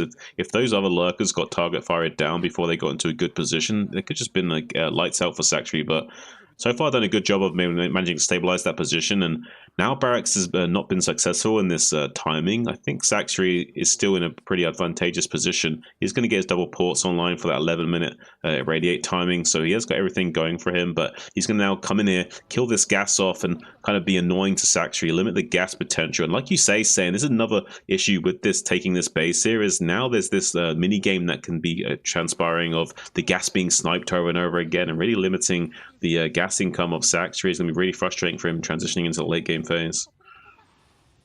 Yeah, that's exactly what I was talking about earlier, is that if you're going to take that base in the back as a Zerg player, I think you have to be aggressive. You have to be focused on keeping the Terran player off of the map with something like a Guardian play, Guardian Hydra, something like that, where you're going to just be 100% aggressive and you're not going to allow the Terran player to have map control, because now he can't mine off of his third gas. He's going to try and secure a fourth base here. He's up in the hive, so I guess it's going to be Hydraless Defiler to follow up. But wouldn't it be better to have this base just north of here to defend from? I feel like that would be a better base to have. And yeah, it feels weak what we're looking at here from Saxry right now. He's finally got his third gas back online, but Barracks has full map control. He can start to pump out tanks. He's got vessels out now. Is he going to be able to break this natural? That's a lot of lurkers. Oh my god, no. Yes, five stack lurkers under an overlord, so he needs 6 irradiates to get through that. So yeah, he's going to be fine for the time being at least, but actually, Barracks, he's crazy enough that he might just go for it. Yes, he might actually just go for it indeed. I don't know if he knows how many lurkers are there, though. He does gun down the majority of those muters, but didn't realize just how many lurkers were stacked there. And I think that was the idea from Saxy, it was kind of like a little bait and switch there, make him think there's only 2 to 4 lurkers, but no, there was a lot more lurkers than that, in fact, and it's going to be able to punish that play. And now with the Defilers coming out, it's going to be a much easier time for Saxry to hold this and eventually take this 4th base. But Barracks is not done just yet. We have a few dropships being made back at home, swings back round to this 3rd base location to try and knock out that gas, reducing Saxry down to 600 gas a minute rather than the full 900. So could be going well for him if he can keep knocking out this gas, and does able to do so for the time being, and load up these dropships to keep the pressure going. Maybe Barracks can find something here, but so far Saxry doing a great job, I think. Yeah, Saxry holding on. He's going to be able to take his 4th now. A 3rd gas going to be taken once again. 4 dropships going to be coming in to either the 3rd or the main base. Let's see where he decides to go. We've got 2 Scourge here, a couple of Lurkers ready as well. He should be able to pick off at least one of these dropships as it's coming in, but the rest will be able to unload. Saxry spots it. Okay. Barracks forced back. He's not going to take the risk of losing one of these drops immediately to get the full drop going in. He's going to circle around, look for another location to drop, but I think that now that Saxry knows about this, he should be able to deny it. Yeah, he should be able to. We'll have to see for the time being, though. But one thing that's interesting is that the longer this game goes on, I feel like Saxry's win percentage goes up and up and up. So I'm curious to see just how much damage Barracks can do with these four dropships. He's going to have to do quite a significant amount of damage with them, I think. He's basically semi all in at this phase of the game. He needs to find some kind of damage with it. The 2 Scourge already in position, though, going to be able to shark down, maybe kill that dropship, but no, actually good reaction from Barracks. Going to be able to swing away and kill off one of those Scourge to prevent that from happening, but does also shut down his attempts of coming in here and finding some damage and maybe denying that 4th base going up. So still a little bit of bad news bears situation here for the Terran players. This Zerg is basically going to go to 4 gases unchallenged, and that's going to be a real nightmare situation for him going forward. He's instead going to be making some factories, doing a little bit of a little switch into some mech units, getting some mines, getting some tanks out to help deal with this later phase of the game when a lot more units will be made from the Zerg player. This is one of the smoothest transitions I've seen from, Mutalist play into mass Hydra and Defiler play, and Saxry making it look really smooth and easy. This is not an easy transition to make, and he's going to get a great plague there as well. This is an amazing start to this change up in strategy. He's even going to be able to kill off the vessel here. Man, this is going really well for Saxry now. These dropships have been denied for so long that I don't think they're going to get any damage anymore. They might be able to slip in here to the 3rd, but Saxry just has so many units.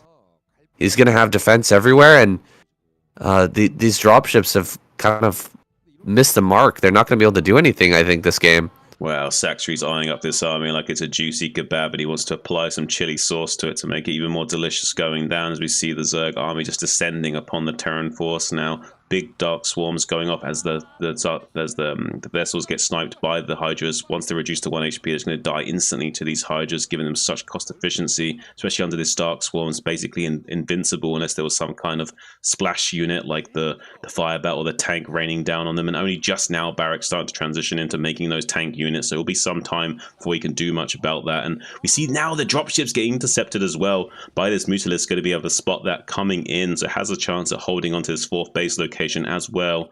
Is Saxry now shuffling over some units to defend that. So far everything going right for Saxry, and even coming in here and sniping some of these tanks and frustrating the rally point of Barracks and really stretching the Terran thin here. So yeah, this is bad.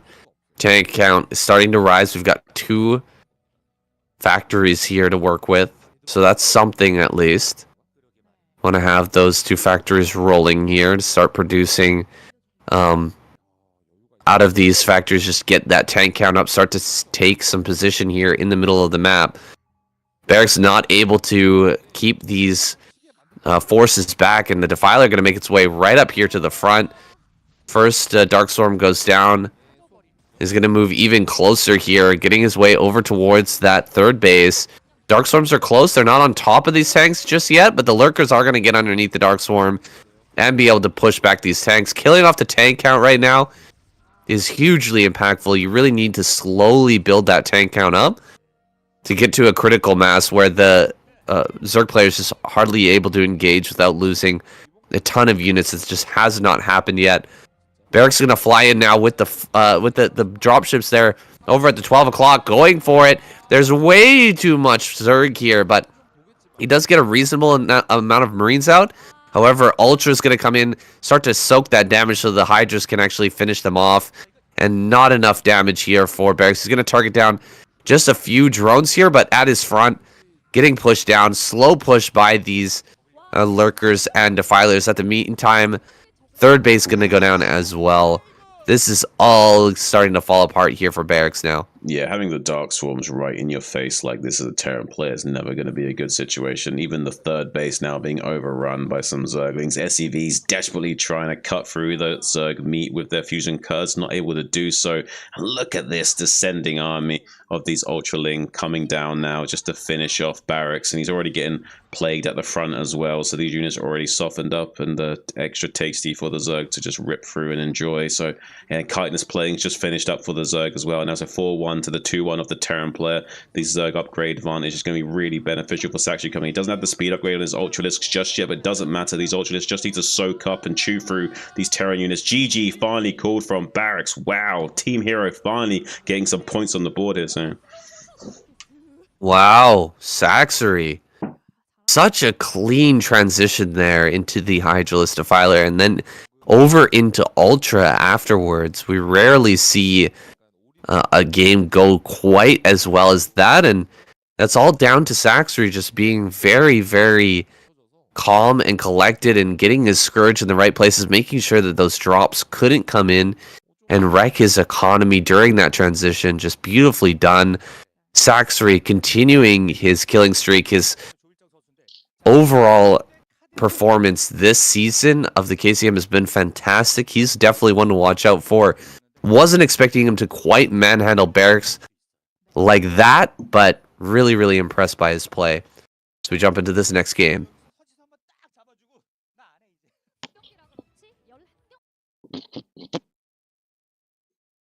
Yeah, wow. Manhandled. Absolutely manhandled.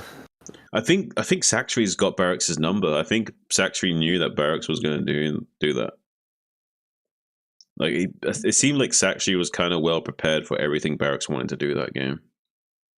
Yeah, it seemed like the only time that he almost got caught off guard was when those 2 Lurkers went down in the natural. Yeah. Like he almost broke through, right?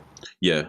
I feel like that was like a window where he slightly miscalculated his defenses, and Barracks actually had a chance to break him open there. But other than that, he seemed like well dealing with everything that Barracks threw at him. Like nothing else was going wrong for Saktari, I think, besides that one time. Yeah, that was impressive to say the least. Well, I hope we get a rematch between those two. If we get a roulette wheel. You touched upon a good point about how he transitioned, because like, even though that's the standard transition, it's like most games don't happen like that, and that's a good game to study for new. Maybe we could mention that at the start of this game. That's a good the good kind of game to study as a newer player, because you kind of get to see the actual phases of the game and how they're supposed to look when things go right. Right. All right, I just gotta pee quick. I'll be right back. No worries.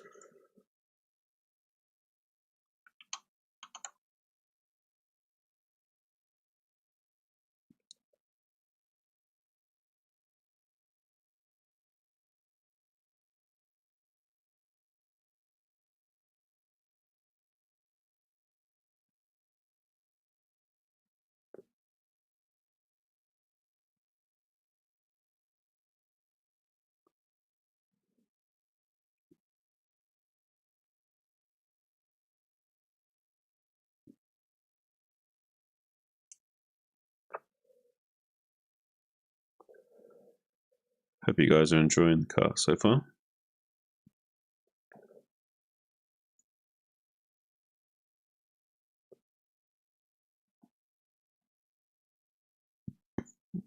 Oh yeah, shit, I'm gonna have to re-ground.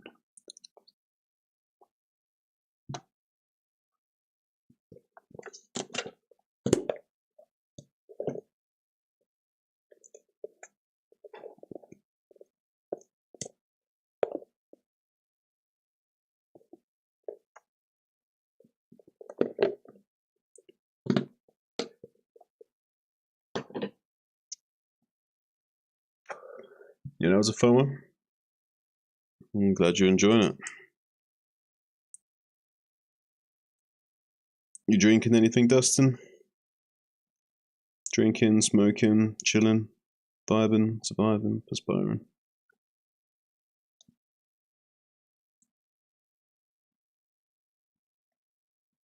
Never bet seeing Terranda.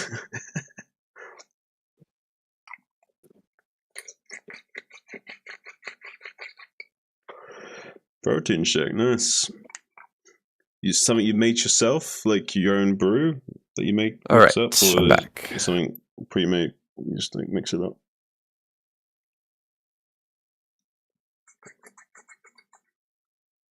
Yo. Was that store-bought protein shake? Yo. All right, we ready? Yeah, more or less. I was just talking to Dustin about. He's just finished his protein shake, and he said there's nothing better than seeing Terran die, because that was a fun game. A little biased, just a little. What's up, Roby? I'm not sure what you're saying there, my guy. Oh. I'm an English speaker. Sore throat, sore back. Simple-minded. The hell's going on with me, man? Yeah, getting old there, Sam. Getting old. It was a long flight. I messed up my back a little bit. That's a lot, Dustin. Yeah. All right. You've been traveling a lot, man. You've been doing a lot recently. Yeah.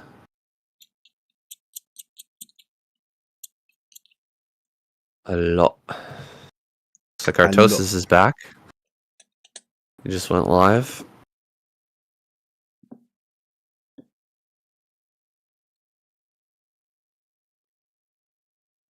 Yeah, you got the nod from Artosis. Did you watch? Yeah, did you watch the Stormgate? No, I didn't. He went to Atlanta and casted the first games of Stormgate, professional games ever. Yeah.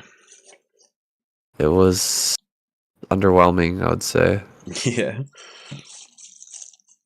Yeah. You know what? I think the big major problem I see with the game is like a a lot of the skills and abilities are like snowball abilities. You know what I mean? Like they give like a buff to all your units. So it's like if you're winning, then you just like win more. Do you know what I mean? You just win harder. Yeah, and it's just like a one-sided affair, and it doesn't have the same kind of comeback mechanics and stuff as other games. Yeah, it's like in Brood War, you know, you've got these like abilities and skills that like give you a chance to where like, well, you know, I might be losing this fight really badly, but if I cast the storm perfectly, then maybe it like swings things back in my favor, you know what I mean? Or like this scarab hits and it like just brings things back for me, you know what I mean? Or like this one like lurker spine, you know, hits the marine ball perfectly, then I can win, you know what I mean? Or like yeah, those type of things. Things that can kind of like bring you back in the game, right? But this is like, okay, I'm winning, and then I use my skill, my ability, and then I just like completely crush you. You know what I mean? Or like you know, you use your, or I've lost most of my units, and then I use my ability. Well, I should have just used it when I had more units. You know what I mean? Mm-hmm. Do you know what that feels like? I don't know. It almost feels like a mobile game in the sense of like simplified win conditions, where it's like you're fighting your opponent and you're like getting to a power spike threshold of like I win the game now. You know what I mean? Like a simplified way of winning. Yeah. I don't know. Something about it just feels off. It feels off. Yeah.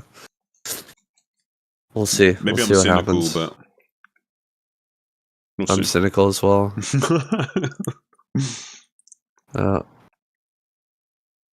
It's playing on it's playing on repeat. Their games. Oh, is it? Playing on repeat on their on the Stormgate Twitch channel. Okay. They're so proud of it. They're so proud of it. So proud of it. Oh man. I'm not sure it's going to be a StarCraft killer, but who knows? Maybe it'll be a decent game. Maybe we should be quick to judge. But so far, I'm a bit underwhelmed. Yeah. I'm going to be able to quickly grab a drink. It won't be long. Be like a minute, less than that. Okay. All right.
Yeah, I'm back. Yo. Dustin says it's got to be hard for Blizzard to look back and realize their best work was from the late 90s, nearly 30 years, and they can't top it. Not to mention they're overworking and shit, you know what I mean? Like, yeah. Putting in these insane hours and having way less fun and making a way worse game. It's like, how can they fuck up on such a monumental level?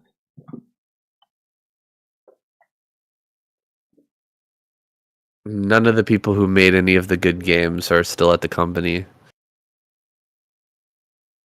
Like, literally 0 of them stayed. The company became so shit.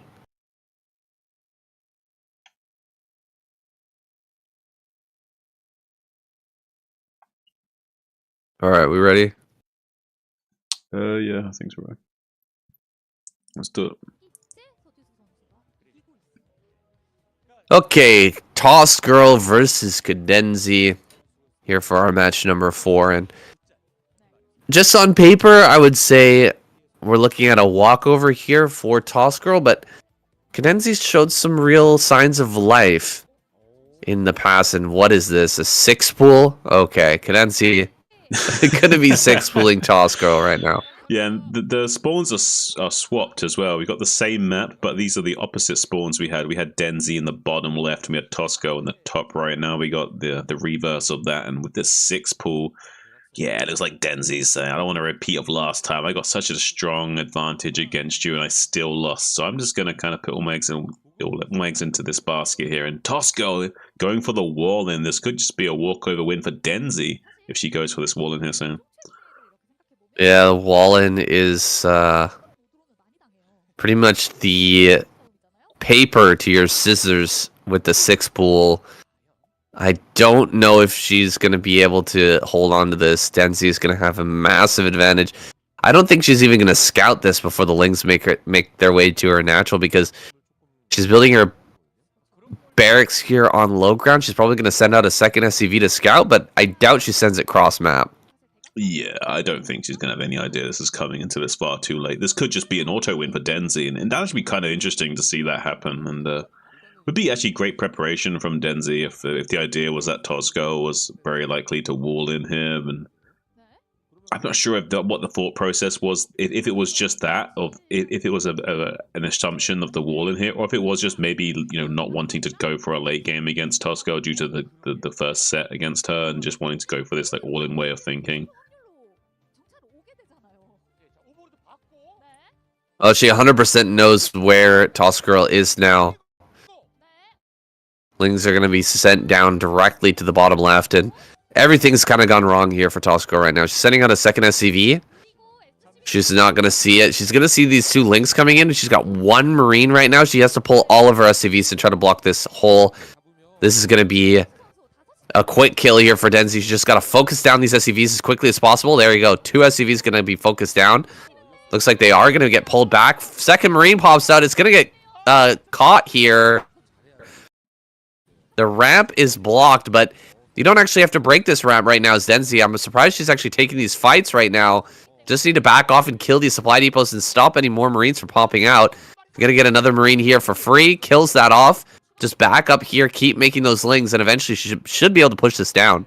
Yeah, I've also got a drone here to have a little bit extra DPS at the front, but so far all of our Zerglings getting mopped up by the fusion cutters of the SCVs, and going to be targeting down the drone as well. So far Denzi not really getting the kind of critical damage that she should be getting, and should be able to just start targeting down these depots while catching the Marines as they hatch out. But she's kind of like desperate to kill this other Marine on the ramp to kind of simplify the game state for herself, so she doesn't have to require such good decision making and require such good execution on the mechanics. And now as she kind of pushes herself into a weird situation, she's going to have to start taking her expansion now and maybe stabilize into a slightly normal game. But so far Tosco has done a great job of deflecting the 6 pool.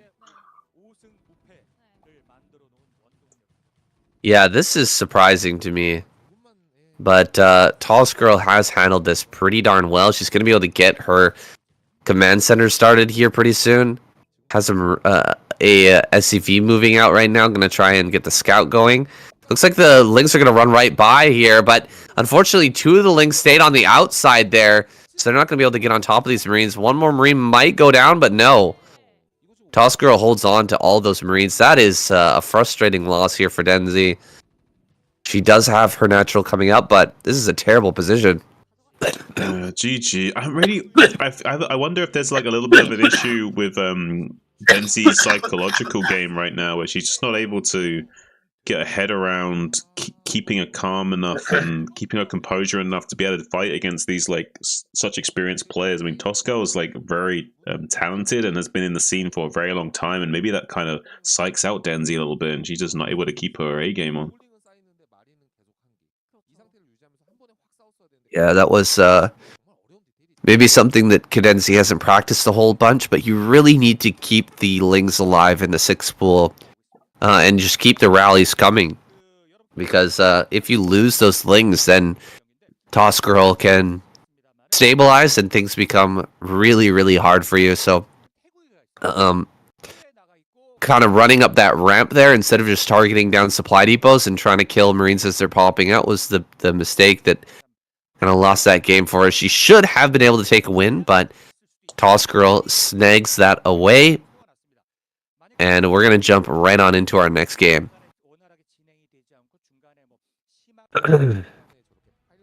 Oh, this actually works out pretty good, right? Like,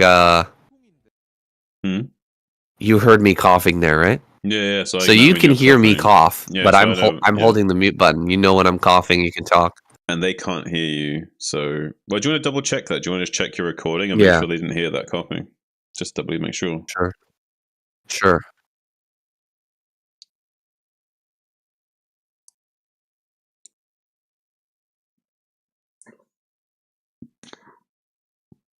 But that would be useful for me to know exactly when you're coughing, so I can just keep talking, so I know you're coughing your guts up or whatever. Yeah, I can't hear myself cough. There you go. It's a perfect solution because I can hear you and I know you can't talk and they can't in the recording. So we don't know. I mean, they can hear on my stream, but I mean, Cool. it's backstage viewing. It doesn't matter, you know. Right. All right. Nice. It was Quick rough. little vape. And throat. How you feeling? So. How's your nose? Like your sinuses? It's pretty stuffed. Got some Alka-Seltzer still? I think I got it here somewhere. We can take some of that. Snort some of that. Let me look around. Care about you, buddy.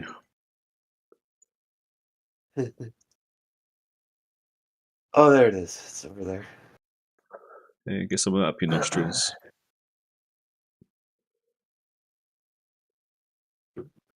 Help keep your brain oxygenated for the cast.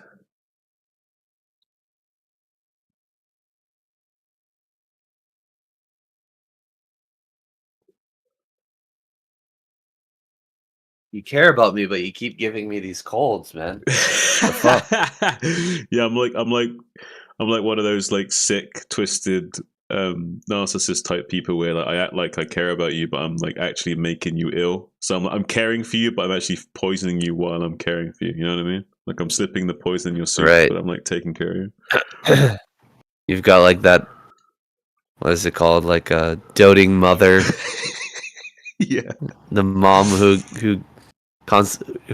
like obsessed, or what is it, like addicted to the praise of dealing with her kid's illness or something like that. Yeah, I love looking like a caring mother to you, saying while I'm secretly poisoning you at the same time.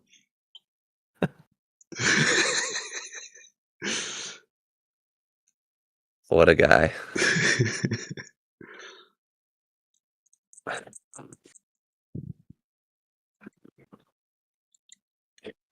Alright, so Okay.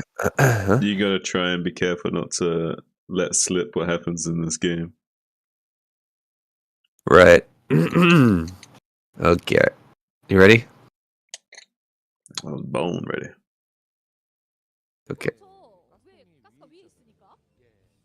Alright, it's time for YSC versus Sharp. This is a game that I've watched previously. I was standing right behind Sharp while he played this game over in Thailand during the BSL, and there was some lag. There was some lag going on in this game, so you can factor that in when you're watching this replay and how YSC and Sharp are going to perform here. Yeah, I imagine one of the only times that there was lag in this event is probably when Sharp was playing while in Thailand, and I'm sure some of the other pros are not happy about that. Kind of be like, why do I have to play with lag? This guy showing up at BSL, plays his games from there. Who does he think he is?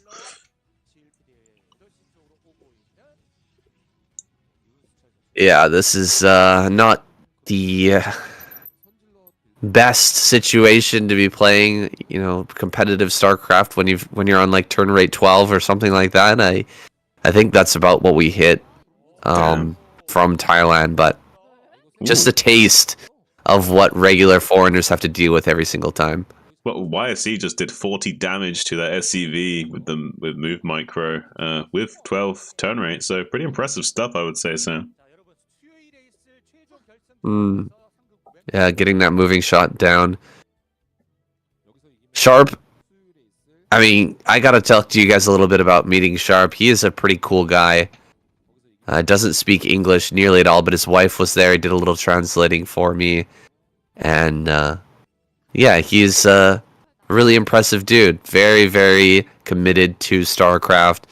He told me that his objective, his goal right now, his number one goal for this year is to try and win ASL. So he's been practicing like a madman. He's been putting out a ton of great games, and yeah, just shooting for the stars right now. So, you know, we don't normally think of Sharp as a guy who's going to win ASL, but I think I'm going to be, you know, putting my money on him because he just seemed so committed to this game and to improving that I was really impressed meeting him at BSL. And of course, after meeting somebody face to face, it's pretty hard not to cheer for them in the tournament. yeah, I mean, I guess now you've got a little bit of a personal connection to this guy, so I imagine there's going to be a lot of bias that's going to be seeping out in your cast in the future, saying you'll be saying such things. Oh yeah, yeah. Now Sharp is forever the handsome nerd that's forever in your heart. yeah, exactly. He shook my hand, and now he's got a bias caster on his side. We've got Sharp here slipping this vulture around the side. I mean, he's always been a sneaky guy, right? That's what I told him. Is like he's like the sneak Terran. He's the vulture man, always able to find damage with his early vultures, and he definitely agreed with me on that. He is very, very good at getting those vultures in and always finding that damage. I don't think this game's going to be any different. If YSC has these dragons just a little bit farther southward, I think that Sharp will be able to slip in and deal some damage, but I think maybe waiting for mines right now might be a better option. Just get the mine out here at the third base, maybe, or at the center right as well, and then try to slip in. Well, yeah, the most optimal play is to get the mines down and then try and slip in. Here we go, getting the mines out. Yeah, you don't really want to risk losing the vulture just before you get the mines ready, and then you don't get the 3 mine value. It's just painful for that to happen, even if you do get a couple of probe kills. So, yeah, I think this is the most optimal way of approaching this in pretty much any situation. Yeah, and I'm gonna catch this probe as well. One thing to mention, Sharp hasn't had to build any tanks. There's a first tank popping out here. So he's been able to delay his tank production for quite some time. I don't think he's got siege mode on the way right now. He's probably getting himself into vulture speed. He's going to be waiting for an opportunity to counterattack here. So YSC is going to have to be very careful in how he moves out. He's being incredibly careful, actually, keeping all of his dragoons back at home. He doesn't have a third base on the way right now. He doesn't have any additional tech, just those observers. So Sharp, I mean, he's done a great job of controlling the position here. Yeah, I really do like how Sharp approaches this matchup. And one thing that has to be said about vultures is if you can be very aggressive and successfully aggressive with your vultures, and forcing the Protoss player to be more passive and keep the dragoons back at home rather than putting out pressure and sweeping the map of mines and putting on a little bit of a more forward thinking with the dragoons. By keeping them back at home, you give yourself the option to make more vultures instead of tanks, which then also facilitates further harassment. So Sharp's able to kind of like double dip in this early game value by being more aggressive with his vultures and giving himself more options and being flexible with the unit choices early game. So he doesn't have to go straight into tanks always necessarily. And I feel like that's a much more flexible way of playing Terran if you do give yourself the option to go more vulture heavy in the early game.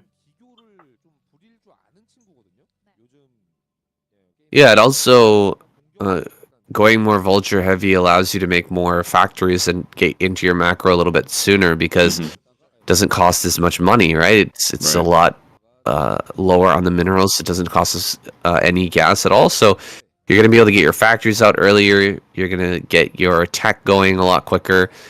Eating a mine here, that's a little bit rough for YSC. He may end up losing that Dragoon, in fact, and yeah, he will. Loses that first Dragoon, first blood here, aside from that probe that got killed off a little bit earlier.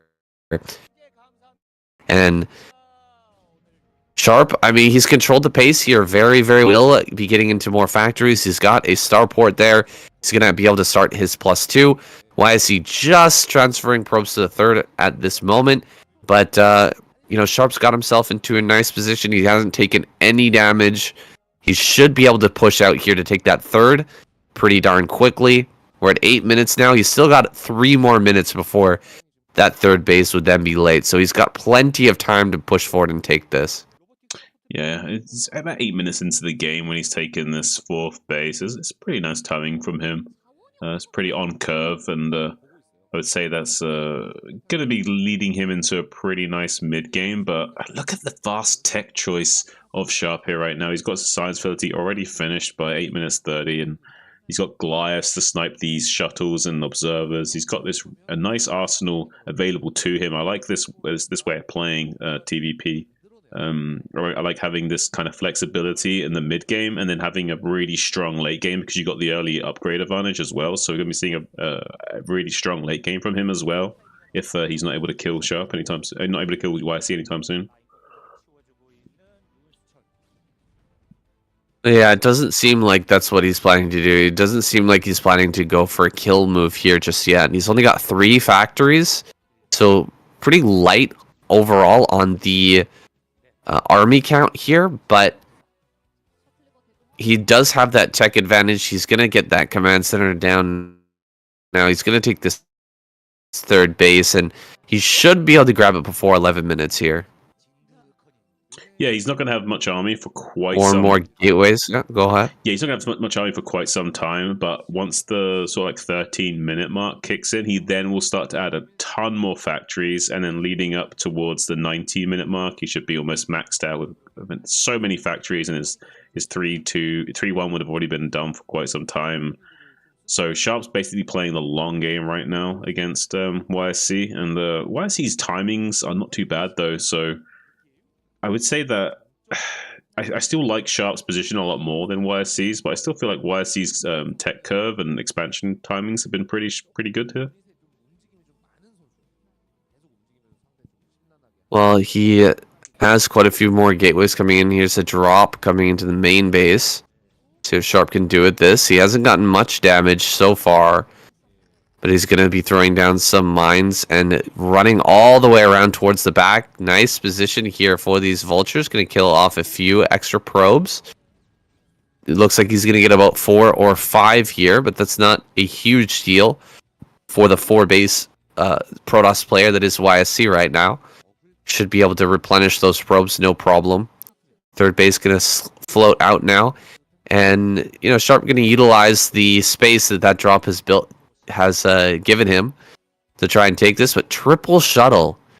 Man, it's going to be hard to take this third against triple shuttle if it's going to come in, try to break these positions. He's going to need some perfect target fire on these shuttles to be able to take them out before they really unload everything onto these units. And here we go. Shuttle's going to come forward now, dropping on top of a lot of these mines here, actually allowing these to get hit by mines. There's the first Reaver. It does pop out, gets 1 shot off, gets a 2nd shot as well, dealing quite a bit of damage to these tanks. Dragoons are getting on top of all this. There's not enough tanks to force back the Dragoons. It looks like Sharp not going to be able to hold on this position. However, lot of Dragoons going down here as well. So a big trade of Protoss and Terran going up right here. This last mine going to connect and kill off a bunch of SCVs. There's nothing inside this bunker.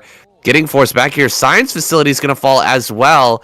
This is not a good situation for Sharp right now. Ooh, and just when he's got this 4th command center going up as well. So having his tank count reset like this is a real tough situation for him now. It's going to be very difficult for him to come out here and secure this 4th base location without the siege lines that he needs to fortify these positions. So instead, he's going to go on like a little bit of a counter-offensive now, send out a vulture raiding party, see if he can intercept some of these units coming from the rally point. But the science vessel gets picked off by the dragoons outside the natural expansion location.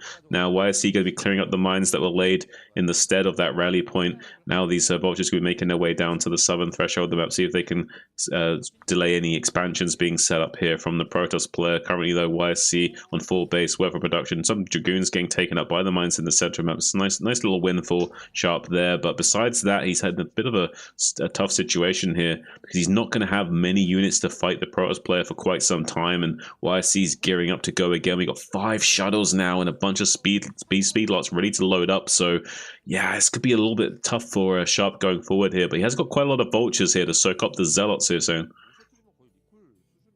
Yeah, Sharp is a death's door right now, taking his 3rd base at 13 minutes. It's a full 2 minutes too late, and he's taking it with about 3 tanks. That's all he's got to defend. There's the 4th now popping out. He's going to try and double expand right here. I love this play from Sharp, actually, just going for the double expansion. You're so far behind at this point. If the double expansion lives, you're going to have a chance to win. If you die here, you were going to die anyway. Now he's going to drop on top. Zealots bombing all these tanks. That's a lot of vultures to deal with the Zealots, though. And the Dragoons are mostly hitting this eBay and some of the buildings out here at the front. So I think Sharp may be able to hold on. Zealots coming over here from the top side. They're not going to do anything. There we go. He does manage to hold on to the space. So maybe Sharp survives here. Yeah, I had a feeling that he had just barely enough vultures to soak up the zealots and be okay. And it seems like that was the case. And with having like 4 or 5 tanks like sieged up and defending that position, he was able to weather the storm. And for the time being, he survives. And who knows, maybe with this 4th base already landed, maybe he can start mining from that and get enough wind in his sails to start to mount a comeback here. It's going to be hard to hold on to that 4th base, especially with this number of Dragoons moving around there. It would actually maybe be a good idea to even just lift that off and hide the command center for a little bit until he's actually got some units up there to defend. But looks like he's just going to try and get the SCVs going here. He really needs to get more income rolling. YSC with a huge supply advantage, and now he's got Storms as well, still with just a massive number of shuttles here. Going to come across the map and try to break this position once again. Maybe go for the 4th base. That actually would be an easier one to take on. I don't know if YC actually knows about this right now. Maybe he doesn't. Maybe he doesn't know that there's a base here. He's going to find out about it in a few seconds, but maybe he actually has no idea that this base has been taken. That could be a huge boon for Sharp. I don't think he knows, and I don't think he's going to find out anytime soon either. And he's now so focused on this false high ground here, he's not going to do much about it. Now he's just going to swinging in on top of these tanks with the poor man's recall. So High Templars getting taken out before they can even storm there, and a few of the shuttles go down as well. This is going great for Sharp, and YSC not able to come in it. Maybe, I don't know if it's the lag of the game making it hard for YSC to execute right now. That could be another factor in this game right now, is the fact that whoever's defending probably has the advantage just because it's so much harder to execute with this low turn rate that they're not quite used to. So maybe this is helping Sharp out in these defending situations. That somehow is turning the tide in his favor a little bit here. Yeah, that's definitely a factor right now. Looks like losing some health to these mines and not having the observer in position gonna hurt him pretty bad. I feel like Sharp is completely back in this now, with that 4th base being snuck there in the center left and holding on against that big push. Ooh, dropping here, gonna drag some mines, gets 1 tank, but that's it. Also, the target fire from the Goliaths in that last fight was really good. Managed to kill some of those shuttles as they were coming in. Dropping on top once again, here we go. Zealots on top of all of this. Dragoons trying to push down as well. A lot of forces here to the north that we're not seeing on screen right now for YSC. He's actually going to break this 4th, it looks like. Yeah, going to have to lift that and run away. Sharp lifting off the CC, but I think it's a little bit too late. This CC most likely to go down here as it floats away and burns. Sharp losing this position is really hurting his chances in this game, but he's going for a counterattack? Okay, no, he's pulling everything back now. It almost looked like he was going to try and counterattack right then. But instead, he pulls back, he loses the command center, and yeah, he is going to go towards this 5th base here on the false high ground. Well, he has this army kind of cut off right now, so he could go for a counterattack, try and take out this false high ground base, and also then contain the rally point of YSC and kind of like a 2-punch blow here to try and like combo down YSC. But YSC's not going to let that happen. He's got the shells coming back in to get on top of these siege tanks that are now undefended. Zealots come out, drag the mine as well. Going to be getting on top of these. No, lovely, beautiful storm on those Goliaths as well. All 3 of those Goliaths now on red HP, able to be sniped by these Dragoons from the false high ground pretty easily. So now Sharp going to have to be retreating a little bit here. There was a moment there where he could have came in there and disrupted YSC and maybe taken out this natural high ground area, maybe put on some pressure, but I think that window has now started to close on him. Yeah, he's running out of time here. His 3rd base is just about to mine out. These 3rd bases, the high grounds on Neo Sylphid, they do mine out so quickly.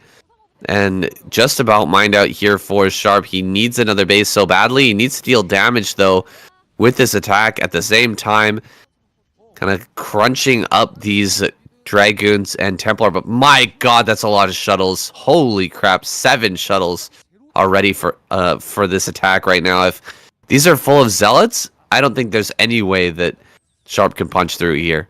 Yeah, that's a lot of shuttles. And there's just not enough Goliaths to shoot down all those shuttles before they unload. So I don't know how he's going to be able to fight this Protoss army. And so far, it looks like YSC not even going to require the shuttles as he makes his way down to the southern threshold of the map, making sure that all these positions are cleared out of mines so he can continue his expansion path to this southeast quadrant of the map as he needs to, because he is starting to become mined out now. The main natural mineral only and soon the 4th will all become offline for YSC, so he does need to expand very soon. Yeah, YSC. He has those higher yield bases, though, right? He's got the top right and the center right, which have a lot more minerals than these false high ground bases. So he will be able to hang on a bit longer, but Sharp, oh god, he's not going to find that Templar up there in the top left either, is he? That Templar could come in clutch a little bit later. As things start to mine out, Sharp's definitely going to want to long distance mine over there in the top left. Maybe that Templar can kill some SCVs. Now, shuttles here. Not in the masses that they were before, and Sharp starting to take the middle of the map. He's at 150 supply. This is something that you can actually hold on against the max Protoss army. We're getting near that supply, which it's possible to hold on against a Protoss with 160. We've just crossed that threshold, so maybe Sharp can take a fight and hold off this Protoss army here somewhere. He needs to bring everything together, though. He doesn't need to leave any units to defend that 3rd base anymore. That 3rd base is basically useless at this point.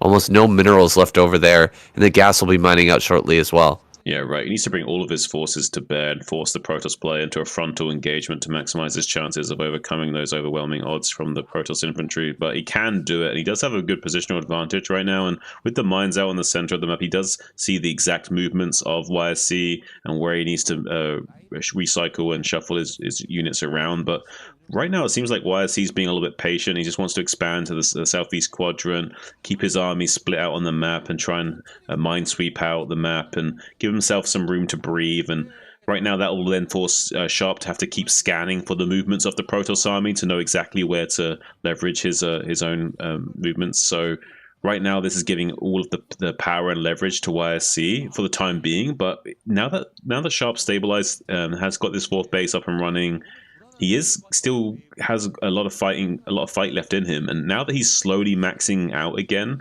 it does give him some chances in this game. The only problem is that he needs to not only win a fight, but he has to then crush YSC very swiftly after winning the fight and get on top of these rally points, because if he's unable to do so, then YSC will just keep remaxing after losing his units over and over again, because he has such a big bank right now. Ooh, here comes a big drop. There's a couple Reavers in here. Are they going to be able to get the good connections? Well, they get one tank. A second tank going to go down as well. Bunch of SCVs going to fall here. This is huge move from YSC as Sharp was approaching that max out. He's going to end up losing a massive amount of SCVs. Nice dodging there with the SCVs. He is going to be able to clear that out. Big tank drop over here as well. Might kill a huge amount of probes. YSC does react to that, and he should be able to bring his forces to bear to deal with that small tank drop there. Another base going to come up for YSC, for Sharp as well. He's going to try and get... Oh, he picks up the tank. He managed to keep that alive. Might be able to get some more damage somewhere else. Dropping over here on this low ground. Going to try and hit these probes once again. Gets another big volley. I would love to see how many kills on this tank. 5 kills so far. We get one more shot. Does not target down any probes, but still dealing some good harassment damage. Slowing down YSC a little bit from taking that bottom right. That actually prevents YSC from getting another rally point going. And maybe with this next max out, Sharp can get over here to this main rally point over at the natural and kind of shut down YSC. Yeah, and we're coming up to the next phase of the game where YSC's 3rd and 4th are going to be starting to become mined out as well. So, yeah, YSC going to be spending a little bit of time resetting up his infrastructure, desperately getting the 2nd rally point online and getting these bases set up in the southeast quadrant. And that does also give us some breathing room to Sharp here. He's currently building another base, and you know he's not quite maxed out by any stretch of the word, but he's getting there, and he has enough units to survive. It's just that it's going to be really tough for him to survive the onslaught after the Protoss player continues to remax over and over again. So he has to make sure he fights extremely cost efficiently. And right now, a lot of his army is out of position. As we see YSC swinging around into this false high ground area, but it's not really the most cost efficient place to attack on the map. This is more or less mined out now. So not really efficient for YSC to invest too many of his units to assault that location. So I think it's wise for YSC here not to engage. Well, look at this beautiful play from Sharp coming into the natural rally point and taking out a few of these High Templar units with just a handful of vultures. Yeah, one thing to mention as well, Sharp is completely mined out on all of his gases. He needs this next base online to have any sort of gas income rolling. The 3rd is completely mined out of gas, and the main and natural definitely are as well. Dropping in some zealots here. He is going to actually commit quite a bit to deal with this 3rd base, despite only having 1 SCV mining here. He does want to get rid of that base, and he's going to push up, kill that command center at least. Stop these SCVs from mining the mined out gas. Kill off a few tanks, and I think he's traded out quite a bit for that, though. YSC trading out about 30 supply just to deal with that 1 base that wasn't really even mining. Yeah, I don't know how Sharp's going to stabilize this game from this point on. He's kind of trailed behind just a little bit too much. He's only just now starting to get an extra trickle of minerals in and start to become maxed out again. Well, YSC already maxed out, has two rally points set up, has so much more bases coming online right now, loading up the High Templars into the shuttle, so the EMP can't even be used to delete the value of those units as well. So nothing going right for Sharp now either. Yeah, nothing going right for Sharp as these mines get cleared out in the middle of the map. Sharp gonna have to prepare a huge center here on the left-hand side of the map. Just so many tanks, so many mines that YSC can't possibly break through, but here he comes. YSC gonna try and break this position. He's coming up towards the north here. A bit of a splitting of Sharp's army. A lot of his army is not going to be participating in this fight, and YSC just going to take on half the army right now. And deleting that, I don't think he's going to be able to keep this base alive anymore. You can see all these tanks, they were not part of that fight. They're going to come up to try and help out now, but the Storm's deleting all of them. Sharp's got nothing left on that high ground. He will have to tap out. GG. So YSC takes yet another win for Team Queen.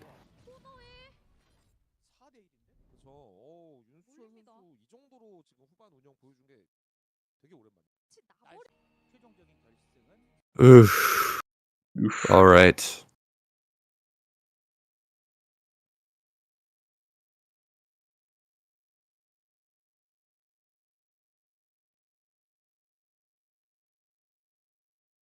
Do you need a break? Or are you good? Just quick blow my nose. Hold on.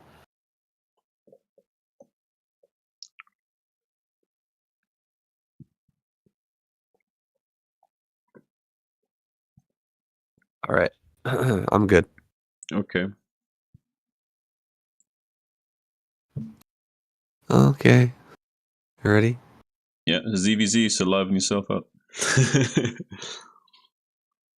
All right.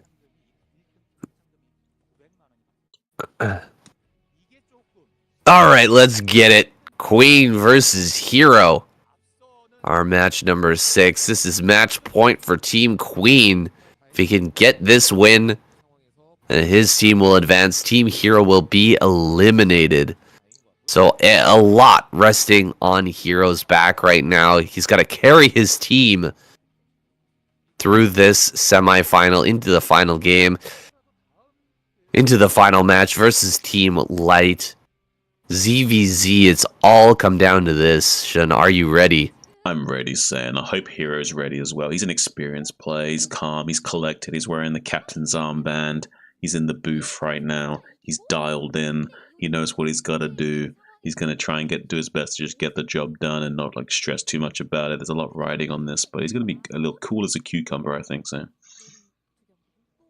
Yeah, and you know, it's got to be in the back of Hero's mind. Even if he wins this match, his team is going to have to pull through with the roulette wheel spins, and then he'll have to take on Queen again in the ace match if we even get that far. So, you know, he not only does he have to win this match, but he's also got to win the ace match in the end.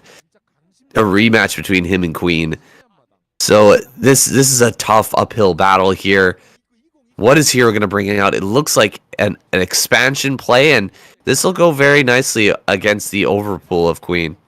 Yeah, I think Hero needs to basically take a page out of like someone like Jocko Willink's book, like the Navy SEAL type approach, and just be like, good. You know, this is like a really bad situation. Good. I'm happy about that. I can rise to the occasion. Good. I'm against Queen. Good. Let's go. Looks like he is going to get a good build here to face off against Queen. He's got the early expansion. He's going to have the spawning pool just slightly later than his opponent. Should be able to hold off any Ling aggression here. Get himself into a mid-game with Mutalisk without too much trouble.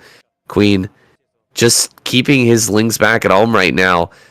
Not going to be putting on that pressure. This is a bad situation. He starts a hatchery in his own main base. I don't like this situation for Queen at all. He's going to be having a very hard time taking this game. Yeah, he's going to be lacking in gas availability going into the mid-game phase. So, yeah, I really do like this for Hero going forward. I think this is going to be a situation where Queen might struggle just a little bit unless Hero makes a misstep here. And I think Hero's going to be happy about that because he doesn't need any advantage up against the likes of Queen. And once his team's 4-1 down, he's going to be happy to see that, okay, not only does he have a bit of a build order advantage here, but he has a positional and win condition advantage going forward as well. So he's going to be really liking his odds in this game. And it's such a volatile matchup. So when you can get these slightest razor thin edges, it just makes you feel so much more safer and comfortable with your game state. Hero's going to have access to that second gas here coming up soon. He's, for now, just mining a few minerals. He's got the extra larva, so he's not afraid of getting overwhelmed by Lings here. He's even got the Ling wall at the bottom of Queen's natural, so his Spire going to come down quite a bit later. I'm not sure. Can he actually get Scourge out in time to save his drones here with the Spire, or will he have to build this Spore colony? He can definitely build Scourge instead of Spores going forward here, yeah. Scourge builds so much faster than Mutas, and the Mutas take like a good 30 or so seconds to get across at this angle, so he should be fine. So he's going to get into those Scourge. Should be able to defend here against Queen. Maybe if Queen comes across the map immediately with 4 or 5 Mutas, and just starts to gun down Scourge immediately. Okay, there we go. We do have an evolution chamber on the way, so maybe Hero disagrees. He wants to get a spore colony out, I guess? I don't think it's just that. I think he wants to stabilize with spores and not have to make Scourge. He doesn't want to risk his Scourge being microed down by Queen. Like you can make Scourge, but obviously if the other player's a good player, you can just like patrol micro down all your Scourge and then you just lose. So it's a bit risky to go for that. So yeah, a good player playing against a good player, they're usually going to go for this style just because the Scourge can get targeted down so easily by the good micro. So he's going to get some spores down, 2 in the main, 2 in the natural. Ling going to slip by here into the main. Neither player going for Ling speed because that extra 100 gas can be the difference maker, right? If you have 1 extra muta than your opponent, then you could end up winning that muta battle. But now with the 2 gases rolling here, Hero should eventually get an advantage in those mutas count. Oh my god, catching a muta right as it was popping out here. Big mistake from Hero, rallying towards his natural instead of to his spore here in the main base. Losing 1 muta, that is a huge painful loss. Yeah, it's a bit of an issue actually going forward, losing that initial power spike. I mean, there's 5 mutas here from Queen, so able to one-shot these drones as well. So forcing Hero to be a little bit cautious going forward. I think Queen did pick 1 drone off in the main base. Didn't really overstay his welcome and try and go for more, but it's a nice little equalization here from Queen going forward. And with this free hatchery production, with the gas now coming online, he has more or less made things a bit even between the 2 players. Yeah, we've definitely mined more gas for Hero, I think, but Queen's got that second gas online. He's got the mutalist advantage. He killed 1 muta. He killed some drones. He's got double hatchery in the main, so he's got more larva than his opponent. Looks like Hero going to throw down his own 3rd hatchery as well here now, but Queen's going to have larva advantage for quite some time. Going to be able to really drone up here in the natural and take this in the next. With Hero being slightly behind, do you think he might consider going into a hive here, going to Queen's Nest? I mean, yeah, it's possible he will, just because he feels so far behind that he has to kind of make a late game play like that. It is possible he will think like that. He might not, though, because it will cost him too much resources and he'll just die straight up if he goes for that, so he might not do that.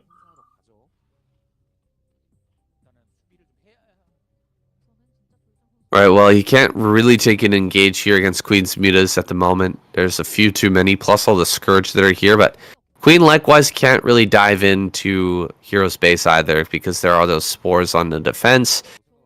He's got to be careful. Looks like Hero sending some overlords between the bases. This could, like, something like this, move like this can actually lose you a game, like we're seeing between these 2 players. For example, if Queen manages to catch 2-3 overlords as they're moving between the 2 bases, and Hero's not able to stop that, that can be a significant interruption to your overall production. And this is actually a pretty decent interruption to Queen's production.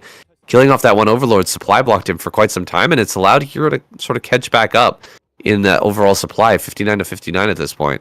Yeah, I like to see these like tactical overlord snipes like that, and he did that especially because he was trying to catch maybe like a muta or a queen or something valuable coming out of an egg, and when the mutas come in to clear that out, he can just dive onto an overlord or something, so he can kind of double dip value in that, and disrupting the block of Queen at that time is actually really annoying because you can't spend all your lava efficiently. You can't like get a power spike of drones if you wanted to. If you're able to kind of figure out these exact timings of when the Zerg player wants to be producing mutas or drones, and you kind of like frustrate them like that, it can be enough to keep the tempo in your favor. So I really do like seeing that in these high level games.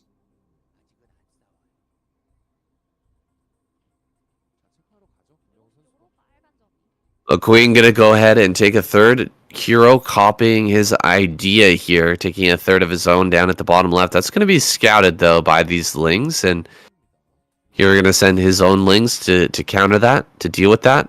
Looks like sending out mutas as well. Ooh, he's actually gonna try and kill this 3rd base while coming in with the mutas. Mutas are gonna come into the natural, try to get kills here, distract the mutas of Queen, and while these Lings come running in and try to kill this base, Queen kind of splitting his attention right now. Losing some drones here at this base. Ling's just going to back away, though, for now. Hero not quite ready to fully commit to that. He wants to pull all the mutas away, then dive on top of this hatchery. Looks like he's coming in once again. Mutas are back here, though. They're going to be able to deal with this. Ling's being split off. Hero trying to get some damage wherever he can, but looks like all the Lings are going to be dealt with here. Yeah, it looks like Queen is going to be experienced enough of a player to keep his mutas in 2 packs, one at his natural, one at his third, just to be able to ward off these attacks while also defending his drone line, so not allowing Hero to kind of do like a little 1-2 punch there and like pulling him to and fro and like knocking out the expansion or the drone line, and going to be able to stabilize his position as a result. Slight edge for Hero in supply currently. With these third bases coming online and Queen mining his third gets just slightly faster. I'd give a slight edge to Queen here. Also think he's probably got a slightly superior flock of mutas right now, and with these Scourge support he would be advantaged to win, but right now all of the mutas are completely split up. We have the mutas in the bottom left killing this hatchery, but now here comes Hero just dive bombing into the natural expansion, just ravaging the drone line, just trying to mow down every drone in sight as they try and desperately evacuate to the main base. Now going to be in full retreat as the mutas and Scourge flood in from the south threshold, clearing up the Zerglings that came in to do a little counterattack. Maybe some more gas drones were unsuccessful in doing so. Now another little 2-ling stabbing into the main base, trying to frustrate and really tax Queen to the limit, getting one of those drones killed in the main base, going to be reducing the economy of Queen further. Supply blocked as well as Queen, so not able to produce anything right now, and Hero coming ahead in supply as a result. Yeah, Queen is getting pulled apart a little bit right now, and Hero, he lost his third base, but he's managed to find some damage here and there. Now he's going to send Lings into the natural, and meantime, he's going to go after this third, and the third's already been damaged a little bit earlier. Oh, God, the Scourge getting some great connections here, though, and Queen overwhelming numbers with these mutas. I actually don't know who's going to win this fight right now. Maybe Hero's got this? Hero coming out ahead at this point. Lings coming in from Queen now into that natural, going to be dealing a bunch of damage. No, Scourge come out. Queen actually winning this fight now, and back at home, losing everything to these Lings. Hero trying to micro his heart out here against the mutas of Queen, but Lings just going to town on these drones, losing so many drones right now, dropping in supply. Both players dropping down to about 50 supply. Hero coming out just slightly ahead in that. He didn't kill the third base, though. Oh my god, that third base still alive for Queen. That's crazy. Yeah, so if the game state is able to continue, Queen will be in a great spot. But right now, Hero doing a great job at actually managing to find his way out, way ahead in supply, 60 to 40 right now. Yeah, on paper, Queen looked like he was in trouble there, but with good execution, actually managed to make a good fight of it. And one thing to note is that Hero actually had an upgrade advantage at the start of that. He had +2 Carapace finished for quite some time, while Queen only had +1 Carapace on his. So there was an upgrade advantage for Hero, and Queen still managed to come out ahead there. So I'm not sure exactly what happened in that fight, but I feel like Queen might actually be in a little bit of trouble right now as a Hero starts to mount this big counteroffensive. Yeah, this is tough to hold on against. He loses the third base. Lings are going to come in, split off, and go into the natural, while the mutas can actually fly into the main and start to clear out these low numbers of muta here. Scourge are spread out all over the place. A lot more drones going down, and actually a massive supply advantage now going to Hero. Gonna lose this one muta, unfortunately. Oh, it does manage to escape. But Hero actually taking a huge win now. 72 supply to 46, killing off a few more drones, and finally finishing off that third base. Yeah, we're getting to this is looking very good for him now. And yeah, we get to the point in the game Go where ahead. it's like get to the point in the game where it's like a bit of an insurmountable odds for Queen to overcome right now, and with the upgrade advantage for Hero as well, gonna be real tough. Beautiful amount of Scourge though, trying to do a good connection on these mutas to try and even out the muta flock, but it's not going to be enough. Desperate attempt from Queen here to try and target down this spore, but it's not going to be enough. GG finally called, and that's going to be 2 points on the board for Hero, giving a little bit of life, a little bit of wind in the sails for his team, a glimmer, a hope, a chance, a prayer.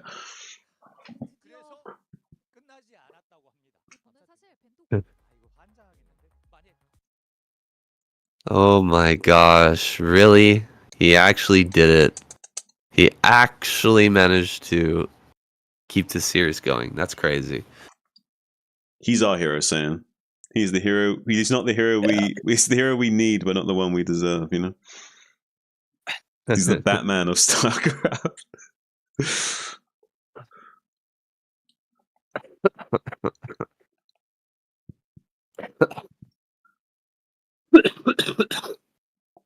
I'm gonna make Saiyan die with my references and shit.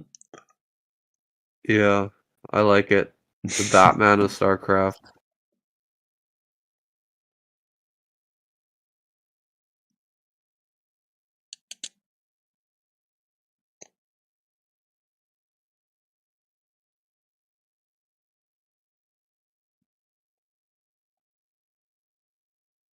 All right. Well, since we're gonna spin the wheel, I think I'm gonna get a little bit more toasty with a vape while we start to get set up. All right. What are you thinking? What do you think I'm gonna get?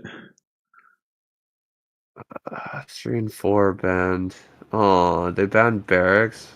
Oh, that That's sucks. sad. Yeah, that sucks. I get it, but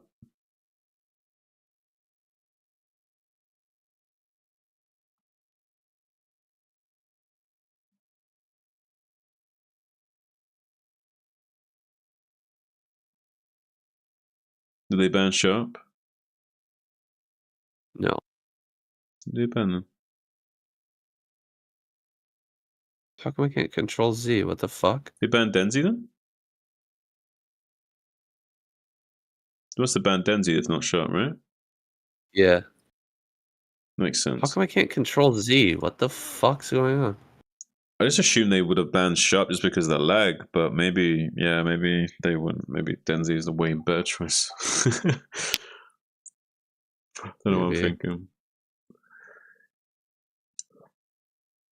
There we go. So weird. How you guys are enjoying the cast and stream thus far?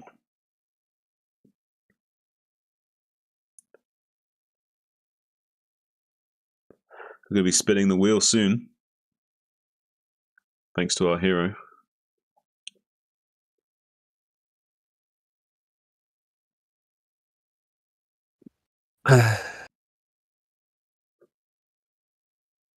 What do you want, Sam? What sets do you want?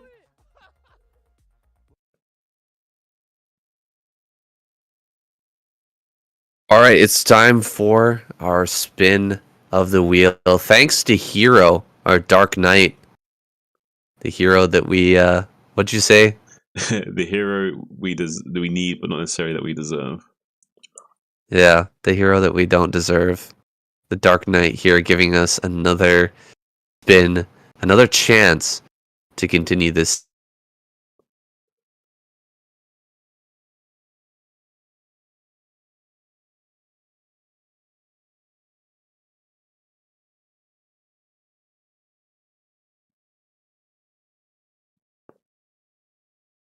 Did he lag out?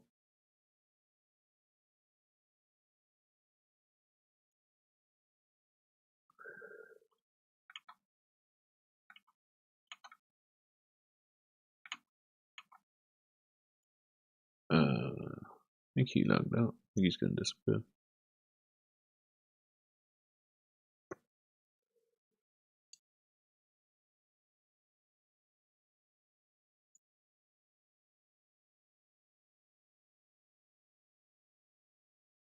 Yeah, I think he's lagged out.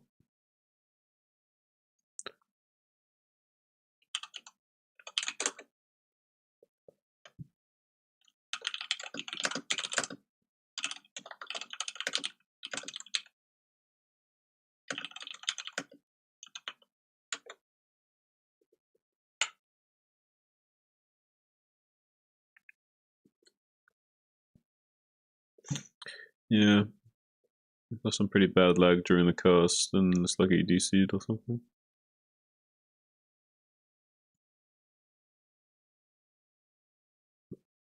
Shit happens though.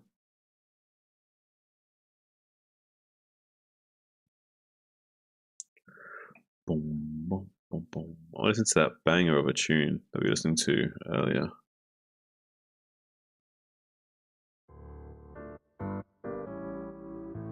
These guys are like 90 years old and rapping better than everyone in the scene.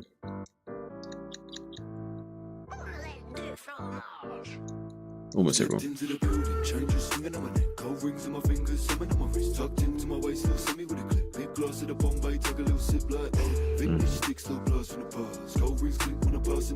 Just stepped into the building, show a little face, and I'm back on the road like Dubai trips on a jet plane, bar railings for the watch and the neck chain. Don't want drinks when I land, I'm a sip of chai tea, cause a fly give me neck pain. Mumbai go for the while she's smiling. I had a notch on a bed frame. Italian suede in the seats of a brand new motor. Quick little squirt of the Hagerwood ooh from Mozambique. Got a Taylor suit with the bros on feet. I'm in Casablanca, blowing Jack Aranda with the AC blowing in the driver's seat. Talk to the platinum hands in my timepiece, boy, cause the face ain't listening. Shining, glistening, look at these diamonds dance while I stepped inside of the building. Changes swinging on my neck, gold rings on my fingers, summon on my wrist. Tucked into my waist, still send me with a clip. Lip gloss of the Bombay, take a little sip like vintage sticks, still blast from the past. Gold rings click when I pass in the club. Just stepped into the building, show a little face, and I'm back on the road like quick neck down to the strip, got gold in my wrist and a side bag pack full of clips. Strapping up my back, get that lit, then pass that round to the left like this. Smoking my lungs, toting a gun, I can never be broke. Got a load of the funds, cash in the bank, antiques in the yard, make money when I speak. You're lucky I don't charge. Right, bigger than a bar, big dough, time ticking on the mark. Wristwatch, need a break from the bar. Chip shop, side chick sitting in the car worth pissing. Let me tell you something, bad boys like us, we ain't here for the chit chat. You can tell we ain't here for the games by the way we look when the boys stepped into the building. Changes swinging on my neck, gold rings on my fingers, summon on my wrist. Tucked into my waist, still send me with a clip. Lip gloss of the Bombay, take a little sip like vintage sticks, still blast from the past. Gold rings click when I pass in the club. Just stepped into the building, show a little face, and I'm back on the road like. Yeah, sounds offline, so we do see it. Hopefully he's back in a few minutes. At least we got most of the cast done. We're on game point as well, so hard part done. Yeah, I'll tell you what, mate, these guys are fucking crazy good. Crazy good. Just gonna chill and listen to some stuff we wait for Sam to come back. I'm pretty sure this stuff doesn't flag my stream. Fairly certain. We'll find out soon, won't we? The stream goes up with back soon. I'm a gangster bitch, I'm gang banging on the strip on some gangster shit. Hammer in the truck and I can bang this clip. And if you want to test us, I let the rap to rip. Wrapped up, get bagging, the slacks ain't sagging. The suit stay pressed while the boys go grab him. The clock keep ticking, the block keep trapping. This one phone call if I want to toe tag him. Bag flipper, yeah, they go ham, man. Big black jacket on my back, chinchilla. Oh yeah, I guess the part in the collab. Pocket full of change in the bank got bigger. Big tipper, the girls get thicker. I'm on the block with an airpin trigger. Money on his head, pick it up for a figure. Pull up on his hood, white KK zipper. Chop and the chopper just pop shots in him. Drop top and I'm popping the locks off with it. Whip, I whip it like my mama did. Trick, I pick it up another shh. I love a woman that's ready to get down. She could tuck a weapon, a Louis Vuitton gang. Big Mav, she's a bit too late, so I tell her come and sit a Brazilian butt down. Belly leather and it's tailor fit. You know it costs a lot of money, but I'm made of it. Got a Chevy Lamborghini and a Mustang Sally. Ride it with me, baby, take your pick. I'm a rider, drop an Eddie and I'll drag him in his eye there. Run up on him, then I clock and knock his eyes there. Didn't see it coming till I pull his eyes there. I'm wave, sipping any walla. Kicking back, riffing on a big fat bifter. She's a little fat, but the biff might lift her. Hey sister, where's your old mister? Do you wanna come and get naked and play Twister? Blue ticks at a bird on red. There's money to be made on the road instead. Then I cover my plate while I run that red with my foot flat down and a mask on my head. Banging on the chick cause I'm a gangster bitch. I'm gang banging on the strip on some gangster shit. Hammer in the truck and I can bang this clip. And if you want to test us, I let the rap to rip. Wrapped up, get bagging, the slacks ain't sagging. The suit stay pressed while the boys go grab him. The clock keep ticking, the block keep trapping. This one phone call if I want to toe tag him. Nice. Internet went down. Yeah, I assumed it did. Alright, let's quickly look at the second. Make a boss it like Puerto Rican. Say just fight. Bang that shot, get one crumb. Bang next shot get wavy.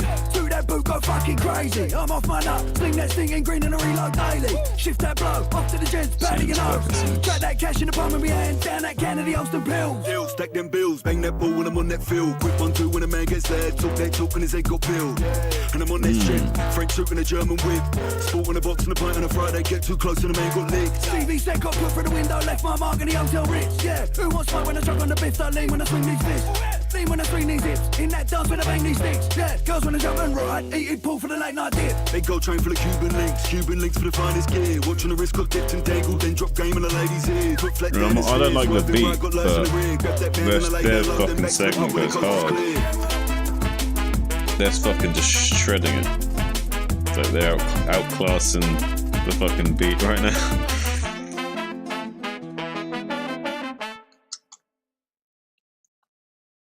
Yeah.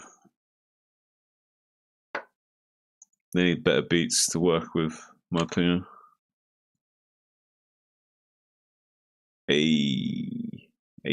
Saying. That's the fastest you've seen them go. Yeah, you ain't wrong about that. Like, and they definitely got good tempo in their flow to handle that shit. They can handle that BPM. He's saying you that, bro?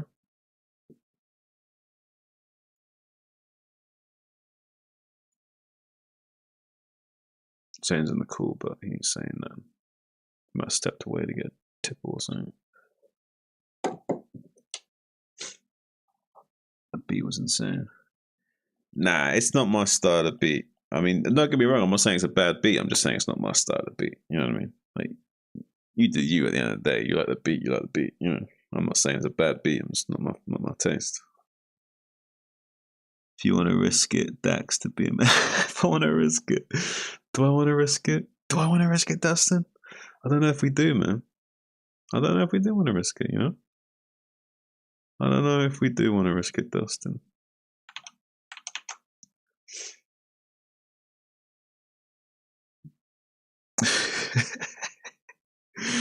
You didn't say it was good, but to rap to that beat. Oh, yeah, no. Okay, maybe I should rephrase.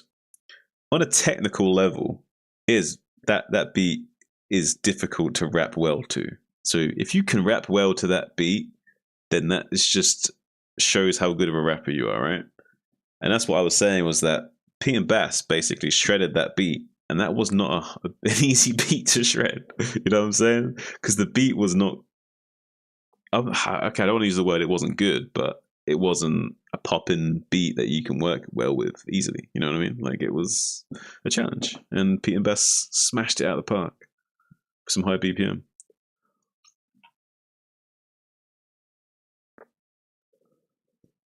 Dax isn't John Wick, so it's not like some of your game.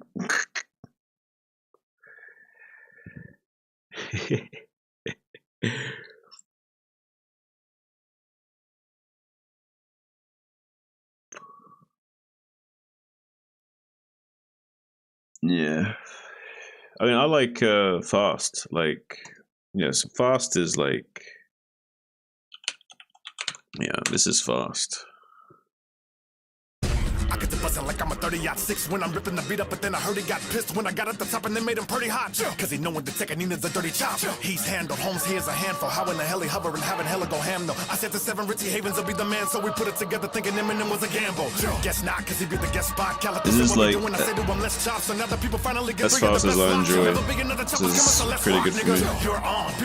I knew he doesn't know the fast shit, but this is pretty good. If you're thinking of battling, you're gone. Nobody can catch a meet the Speedy Gonzalez, the beating's a problem, and if you got a feet in your mouth, you gon' have to beat it about of them. It's a lot of them, and I mean a lot of them. And me and Nina used to follow them. I got a lot of everybody. This is the man, the hitman, the big man, karate him. And if hands will lift hands, we'll be dancing out of them. And the cans into bands, so we'll stand the pride of them. Who stands with 2 hands and move in the crowd of them? If I ain't making sense, you then stand, put the amp, that be like a bass. It ain't never been a gift, I'm in a heat, I beat him, I burn him. They never heard of us, and look at them turning up. I slapped the shirt up, a super simple to make up an impotent. If I went up, we flip the niggas, be feminine. And so the purpose to pivot, pin and reversing a I think Eminem hits 13 syllables a second in this verse. I'm a little sicker, quicker than you figure. I make a shiver bigger than the winner. If you half-ass delivering, I'ma eat your dinner. Better than mine, I mean other guys. I jump around, so do that mean and I'm rubberized. Me and I mask, meaning me murderized. We beat 'em to the big gun, feed 'em. Speed up. If you wanna go with us, speed up. I'ma leave 'em in the dust, speed up. I'ma speed 'em when the bus speed up.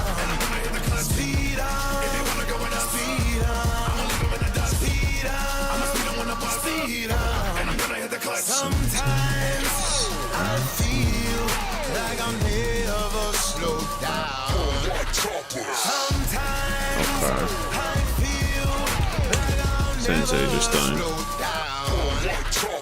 Before I wreck this beat, let me just check to see if Stephanie Mills left any extra refills or ecstasy pills next to me in the seat still, or she eat them all with a To give breakfast the drink. rapper a pace doesn't do anything. It's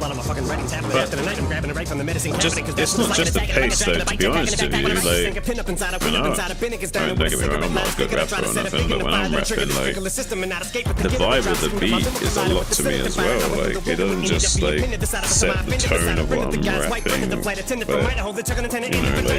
but you know, like, yeah, it sets the tone of the vibe of the rap, but also like the content of the rap as well, because like certain beats are gonna generate different feelings inside of you, and different emotions and shadows will come out of you because of the beat, you know? Like sometimes beats will be like upbeat and chill and you're saying some chill shit, and sometimes some beats will be heavy and hard and you're saying some hard hitting shit, you know?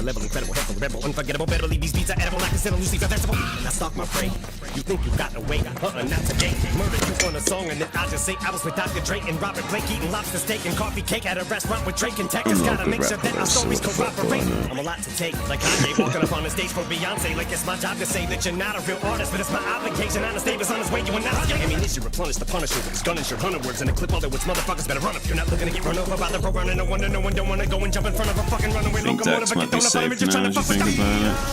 Okay, watch out for those challenges, please, but maybe. You wanna try it? You do it if you want.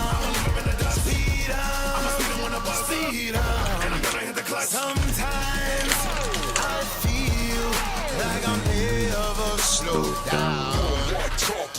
Not the remix, right? Whose verse is this? I'm the fury, the final fight. I'm flipping on fraudulent fellow.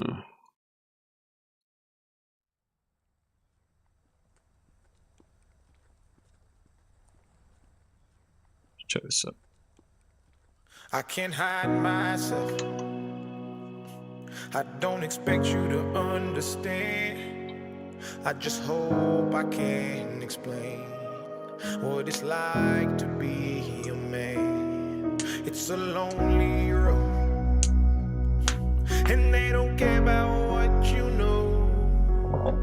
It's not about how you feel, but what you provide inside that home. Yeah, I know this life can really beat you down.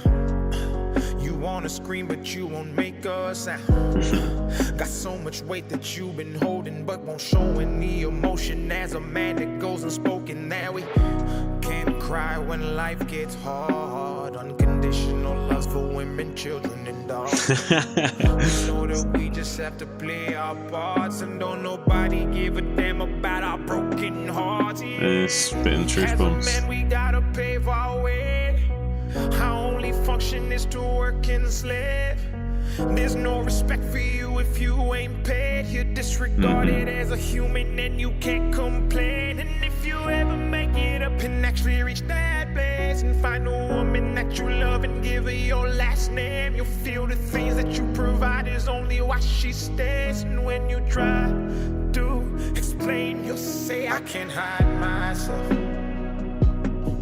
I don't expect you to understand. I just hope I can explain what it's like to be a man. It's a lonely road, and they don't care about what you know. It's not about how you feel, but what you provide inside that home. Don't give up, keep fighting. As a man, our sun is our horizon, and our father's actions play a role, and we end up like them. So they can't let us see them hurt, cause we'll embody what they do and start a generational curse. No wonder most men are so depressed. All the things that they can't express. They go to war, put on the shelf, then go back to war with their mental health. Then grab that bottle and ask for help, try to pull themselves out of hell, then fall back down and then realize that they're gonna have to do it themselves. It's the circle of life. As a man, you provide. They don't know what you're worth till the day that you die, and that's when they start crying. Then move on to a man to confide in. That's why we feel we can't hide ourselves. We don't expect you to understand. We just hope we can explain what what it's like to be your man. It's a lonely road, and you don't care about what we know. It's not about how we feel, but what we provide inside that home. Inside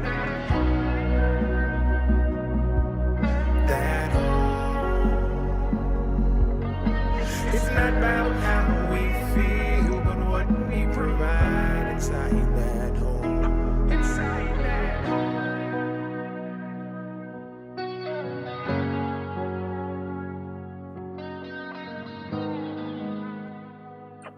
Yeah.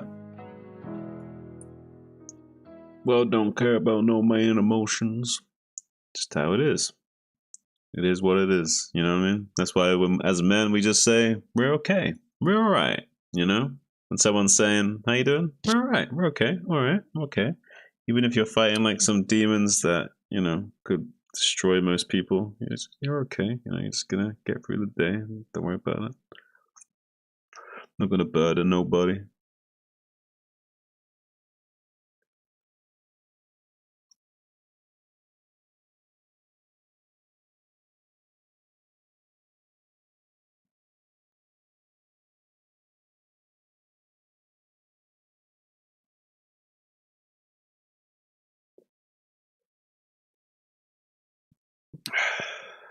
I like this song as well.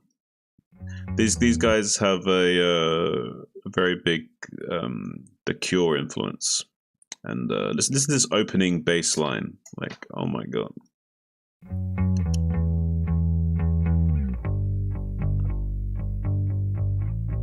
Listen to that. I know you guys won't necessarily understand the cultural vibes and the lyrics and how he's singing, so I get that won't translate very well for you American viewers and non-English viewers. It's a British band, British song, so it doesn't translate too well, but trust me, it's good. I love you, I told you I do. It's all I've ever felt, I've never felt so well.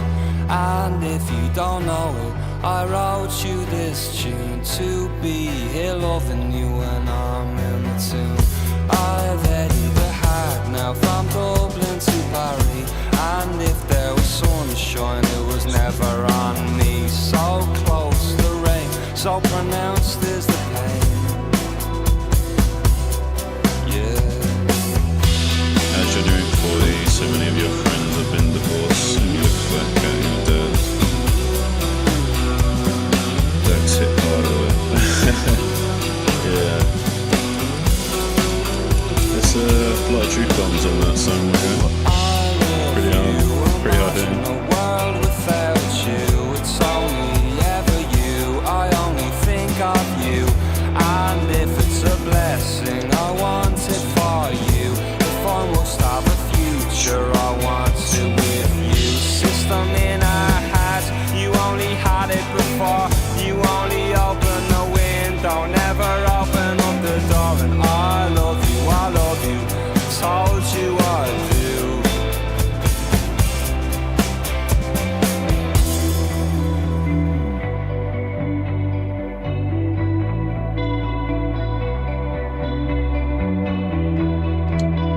Oh, there goes the...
Yeah, what's up, guys?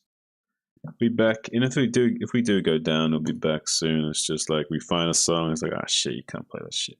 I'm not sure about Libertines. I'm not sure if Libertines will flag. It might not actually. So I'm gonna try. I want to show you guys Libertines. And this is an old band that have recently come out with this song 2 weeks ago. But there's an old band like they from a long time, from my childhood. So it's nice to see these guys come out with a song after so long. And look, quite artistic song as well, I would say.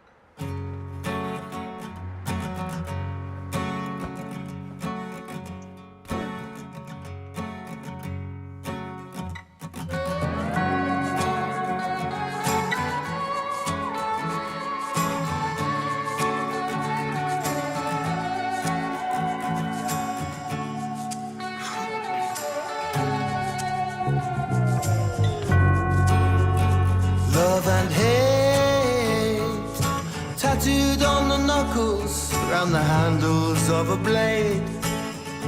On the knuckles, round the handles of a blade, a bloody blade.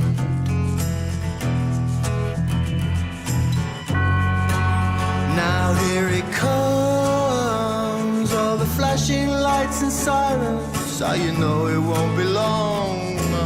Time for the radio to play your last song, your last song. I'm just calling to tell you, baby, that they're taking me away for a while.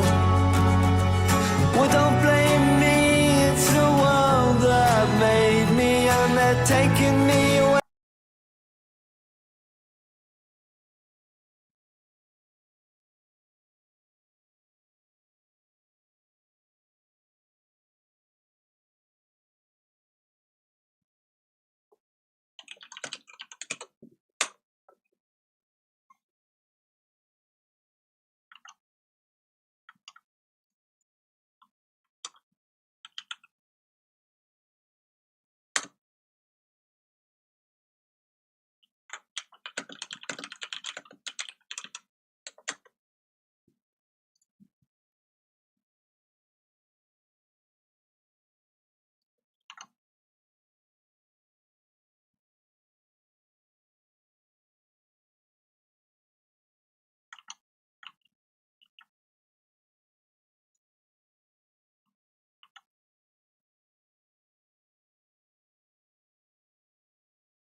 All right, guys.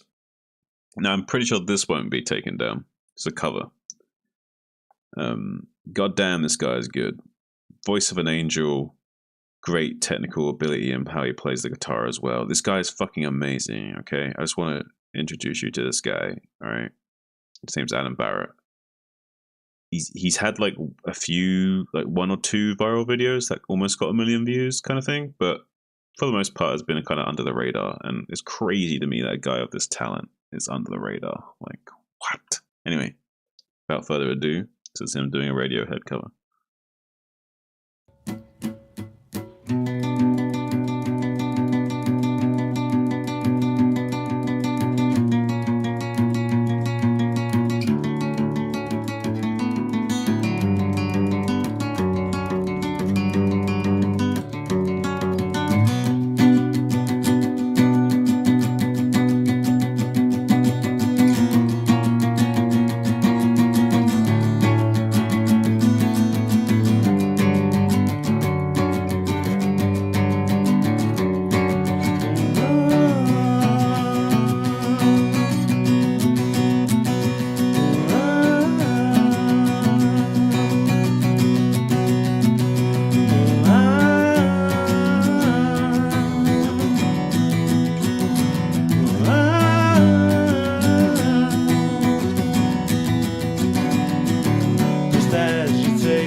as you write my number down, just as the drinks arrive, just as they play your favorite song, as your bad day disappears, no longer wound up like a spring before you've had too much.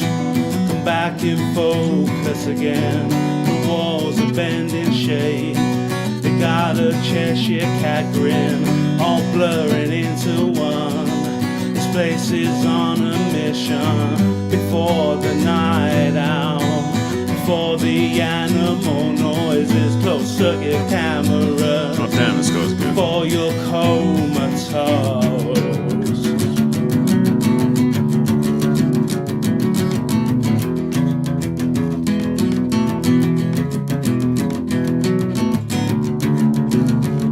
Imagine living next to this guy and you just hear this guy like bust out, like fucking almost better than the original covers.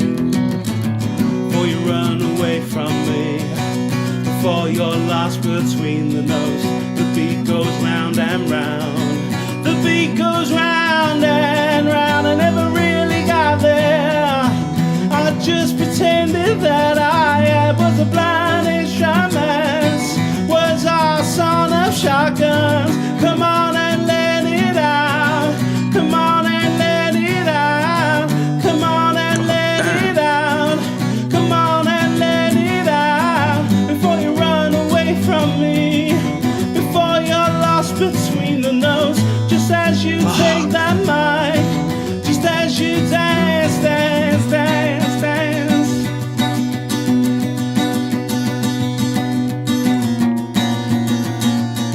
Comes the transition.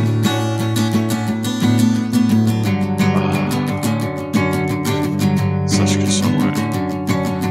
Jigsaw falling in a place, there is nothing to explain. You eye each other as you pass. She looks back, you look back, and not just once, not just twice. Wish away the nightmare, wish away the nightmare. You got a light, you can feel it on your back, a light, you can feel it on your back. A jigsaw falling into place.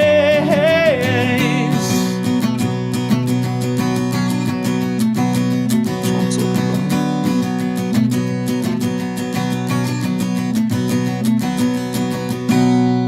Damn.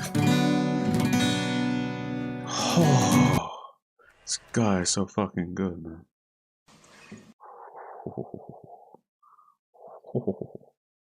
He's got some other good shit as well. In the Beach Boys color, what the fuck? God damn. God damn. Whew.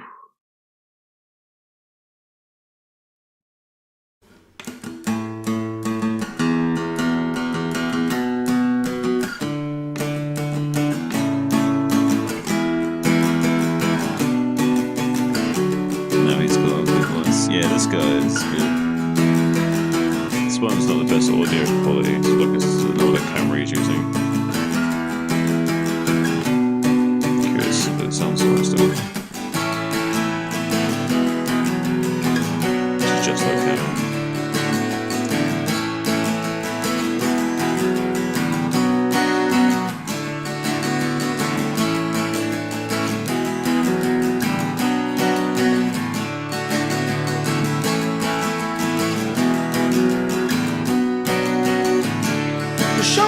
Show me how to do that trick.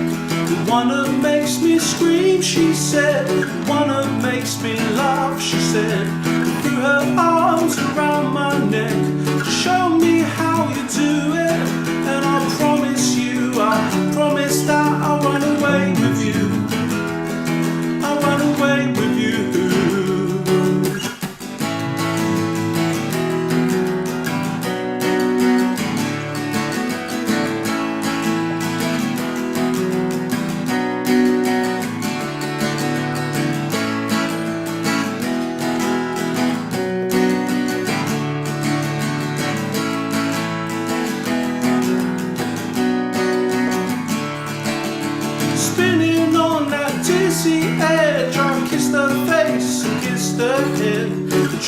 this one.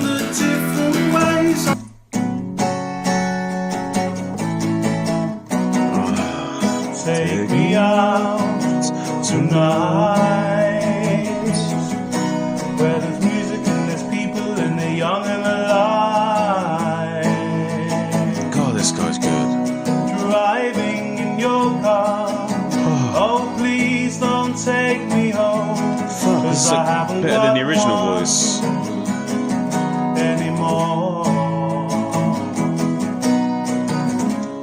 Take me out tonight. God damn.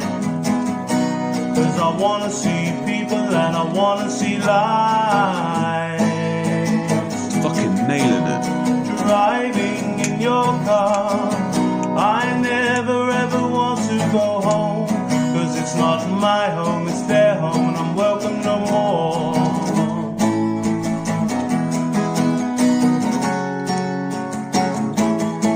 And if a double-decker bus crashes into us, to die by your side is such a heavenly way to die.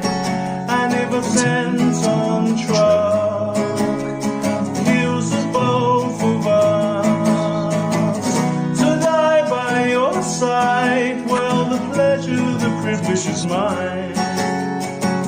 Fucking hell, this guy's Take good. me out tonight. Sorry, guys. Take me anywhere, I don't care, I don't care, I don't care. This guy just gets me buzzing. And in a darkened underpass, I thought, oh God, my chance has come at last. But then a strange fear gripped me and I just couldn't ask. Take me out tonight. Take me anywhere, I don't care, I don't care, I don't care. How good is this fucking guy, Dustin? You know what I'm saying? He's doing this in his fucking like bedroom or living room and just like I smashing it never ever want to go home. out of the park. Cause I haven't got one. Oh, I haven't got one. Crazy. Crazy. And if a double-decker bus These people just exist, crashes Dustin. These people just into walk among us. to die by your side is such a heavenly way to die. How crazy is And if this? a 10-ton truck It's like not even trying, and he's better than like most people's studio setups. to die by your side, well, the pleasure, the privilege is mine. Ah, there is a light and it never goes out. There is a light and it never goes out. There is a light and it never goes out. There is a light and it never goes out. Oh yeah, no, he's trying in a different way. Like the value is not in the production, the value is in his projection. His voice projection, his heart projection, his soul projection. There's not production, there's projection, but in a positive sense. Consciousness projection. God fucking damn, that guy's good.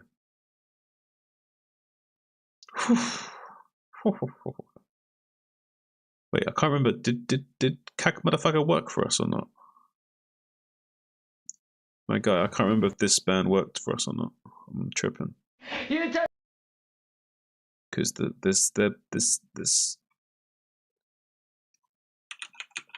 this song is just so good. This song is just so good. And if this song doesn't work for you guys, I'll be very sad. Hey Sam. Sam's back up. Okay, my bad, Sam. Sam, can we listen to this song?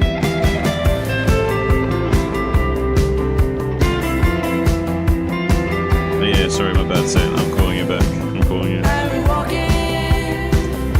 I got distracted and I streamed. So I didn't hear you. My bad, my bad.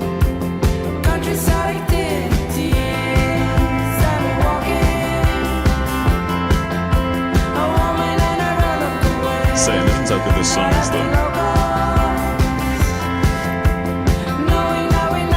Saying listen to how good this song is.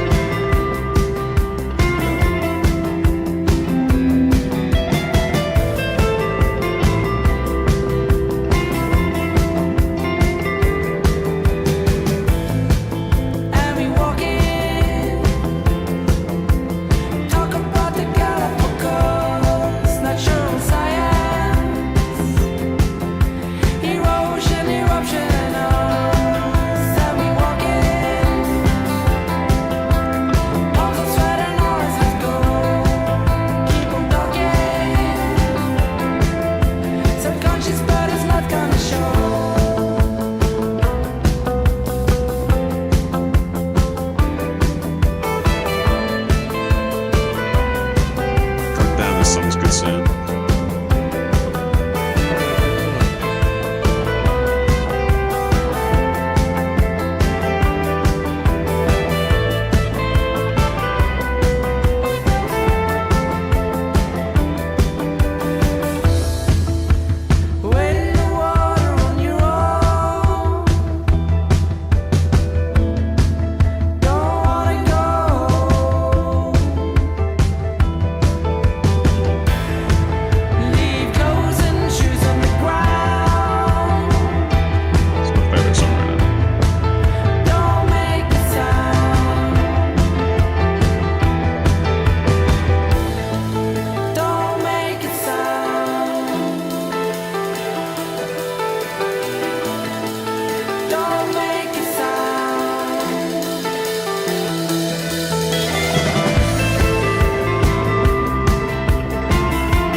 God damn, that song is born, Sam.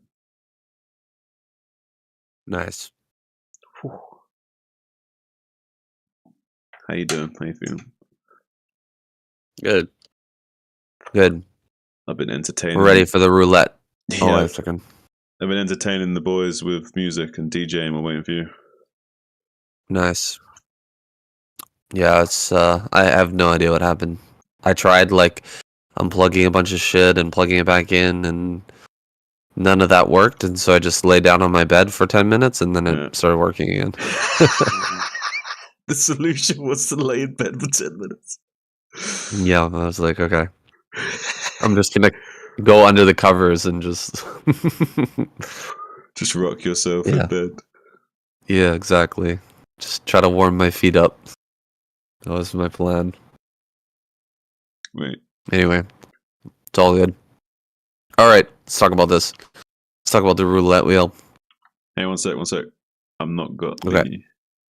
For some reason, that's not... Okay, there we go. Alright, now we're good. We're good. All right, we get to head over to the roulette wheel now. Looks like Team Queen banning out Barracks, which is a big surprise to me, I guess. Barracks not feeling confident that he can take down Saxery. But I thought that they would maybe get rid of like a YSC or just maybe something along that line because Sharp is lagging so bad. Maybe JB. But they went with the Barracks ban. On the other side, Cadenzi ban here definitely makes sense against Toss Girl. Who are you hoping to see here coming up with this roulette wheel? I really want to see Hero versus Queen again. I mean, I just like both of those players so much, and we haven't seen that many ZVZs, especially good ZVZs lately, so it'd be interesting to see that. Sharp versus YSC and Mong versus Zealot, both of those games I'd be happy with, so I would say one of those three for sure. One thing we could say that I actually don't mind the Barracks ban, because it did kind of seem like Saxery had Barracks' number there. Like the only one real point of weakness for Saxery was that moment where Barracks like killed the first two lurkers and the other two lurkers weren't quite set up yet, and he busted through the sun because there was a little moment where Barracks maybe could have stomped him out, but wasn't able to do so. And the rest of the game, it seemed like Saxery really had him pegged and just like dealt with him so easily. So I kind of get the Barracks ban. Well, we'll find out as soon as we get this roulette wheel if that was a good idea or not. Here we go. Time to spin this wheel. I definitely agree with your choices. I hope we get one of these two matchups. Set number 5. Okay. YSC versus Sharp. Nice. Gonna be repeating that match. Unfortunately, Sharp still lagging because he is in Thailand. I wonder if that's gonna play a factor. I wonder if YSC rolling his eyes right now, knowing that he's going into a turn rate 12 game here. Let's see what he can do. It's coming right up.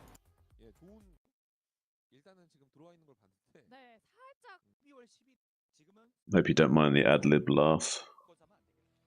No worries.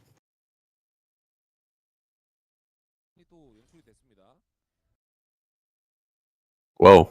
Started right at 1 minute already. Interesting. Interesting, just diving right on into it. Like, forget the secret sauce that went into the first minute of the game, this like secret mineral optimization that only the Koreans are allowed to know. Maybe there was lag at the beginning, who knows? I mean, anyone can split perfectly when there's lag at the beginning of the game, right? I mean, you'd think so. Benefit. That's the benefit of having that lag. Everything's moving so slow. Okay. Let's go.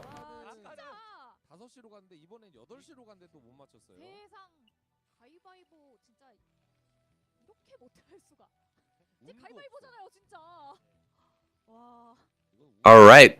Our rematch here between YSC and Sharp begins. YSC going to drop a gateway here at the front. Put on some pressure, possibly with a few zealots. Meanwhile, Sharp grabbing his gas. So, looking like standard openers from both sides. And I wonder what adjustments YSC can make here. What adjustments Sharp can make to make this a closer game, to make this a better game here compared to, you know, that match that they had earlier. It felt like Sharp had an interesting idea. He had a good idea. He cut a lot of early tanks. He got out his tech very quickly, but his third base got broken too easily. Maybe a little bit too quick to try and take that against the mass shuttle play. Right, and I actually think that a lot of what we saw in that game was actually maybe a result of the turn rate. Saying I have a feeling that Sharp went for that much more passive way of playing and like much more like late game tech orientated. You know, try and get like fast upgrade timing thought process. I think that, and also the choice from YSC of going for that mass shuttle play was purely because of the turn rate and wanting to try and exploit that as much as possible. Like Sharp wanting to try and exploit the defender's advantage of having that low turn rate and not feeling comfortable enough, being more fluid with his army, and being able to quickly respond to the Protoss threat with such a low turn rate can be devastating for the Terran player. It's much more easy for the Protoss player to engage in those situations. But also on the flip side, YSC coming into dealing with these big fortified, more passive style of Terran is going to need those shuttles going forward into disrupting those fortifications. So I have a feeling both players kind of kept the turn rate in mind with their choices. Right, it can be hard to get a good push going as Terran in the early game with that high turn rate now, or that low turn rate, excuse me, and now coming in here with this Zealot, going to get a couple of hits on. It's very difficult to micro Marines in this turn rate, so he's going to be pulling these back between the supply depots. So far, so good, not losing anything just yet. Putting some damage onto that first Zealot, and he should have a fourth Marine here in a second, and there it is. 4 Marines are going to be able to push back the Zealot, no problem. And a Vulture will be out on the field here pretty soon. Ooh, as Citadel coming down here for YSC. He loses the Zealot, but he's going to be going into some sort of DT tech here pretty quick. Yeah, it seems like YSC is going to be opening up a little pizzeria over here and, you know, making some margarita cheese pizzas and, you know, seeing if we can create some hot slices ready to go. And Sharp is his first loyal customer. Let's see if he enjoys the taste of this pizza and if it'll go down easily or not. Yeah, the cheese is coming out here. YSC maybe feeling like this early game not going his way, wants to switch things up a little bit, try to put some pressure back onto Sharp with that tech. 5 Marines are out right now. This is looking like possibly a push here from Sharp, right? Like 5 Marines, he pops out a couple of tanks. He should be able to push across the map here, don't you think? Or will he just stay back? Well, no, he'll do like a more or less a standard FD kind of style of push. But really what he's wanting to do is come in here with this Vulture and see if he can be a little bit annoying. He's not really going to do like a full committal push, I don't think. And he especially won't when he sees the timing of that Nexus. It's going to be indicative that there's something behind this, maybe a second gateway early on or something. So he's probably going to be thinking a little bit more hesitantly about doing a kind of push right now. And some of those Marines are already softened up. So not going to be too strong of a push either way. So I don't think we're going to be seeing anything too crazy. He might go once he has like 3 tanks or so, but by that time I feel like the pressure from YSC would have already been occurring, so he would have been much more defensively postured once he sees this early tech choice from YSC. Yeah, it seems like Sharp has actually sniffed this out, because look at how defensive his initial mines are. He went all the way back home and laid down his mines right in front of his base, kind of knowing that there must be something coming out of YSC here, if it's a DT tech or what. I'm not sure if he caught on exactly, but he's laid them in a very like DT defensive position here. That they're more likely to connect with DTs here than anything else. So he's going to get a turret as well at the natural. I think he has indeed sniffed this out. Some mines in the main, a turret there as well. Sharp dealing with this perfectly so far. Let's see how much damage these DTs can do. I think they're going to get hit by this mine immediately, and that might just force YSC to back off, because you can't be losing both the DTs right now. You cannot be losing both of these. So he's going to slip by. Oh my goodness. No. He's attacking the egg. Oh my god, he was attacking the egg there. He almost allowed this DT to slip in. Now he gets the second DT in here. How the hell did that happen? Sharp making a big mistake. Yeah, a little bit of a blunder here. He can come in at the south side and stop this turret from going up, and maybe even catch this depot SEV as well if he wants to. So a little bit annoying for Sharp to have to deal with this, and he's not going to be happy about that. And yeah, targeting down that egg is going to cost him, because that extra 2 shots from the arc light cannon of that tank would have softened up this DT enough maybe to take that out. So going to be punished for that. And there's another 2 DTs ready to go as well. There is enough DPS there from those Ghost Rifles of the Marines and tanks to deal with this though. So those two DTs will be taken out, or at least repelled. 1 DT escaping with half of its HP. So no more DTs going to be coming in and doing further damage, and eventually will be dealt with by these mines. So, but a lot of damage was done from that 1 DT. It does kind of soften and slow down Sharp a little bit. I still like Sharp's position a lot more, because there's no follow-up transition from YSC to really punish this. There's no quick expansion. There's no like really fast super tech timing here as a follow-up. So I feel like Sharp's position is actually pretty good still. I don't think that critical damage was done overall. I feel like this is a pretty good situation for the Terran to be in.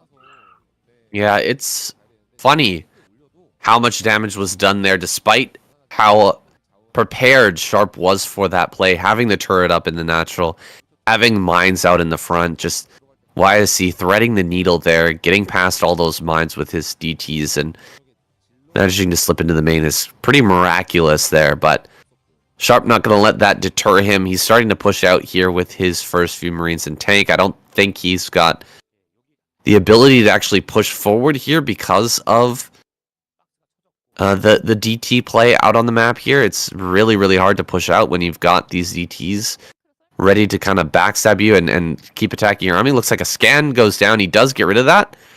So a good move there by Sharp, but the scans are limited here. There's not going to be infinite scans, and eventually we will be able to get more DTs out on the map.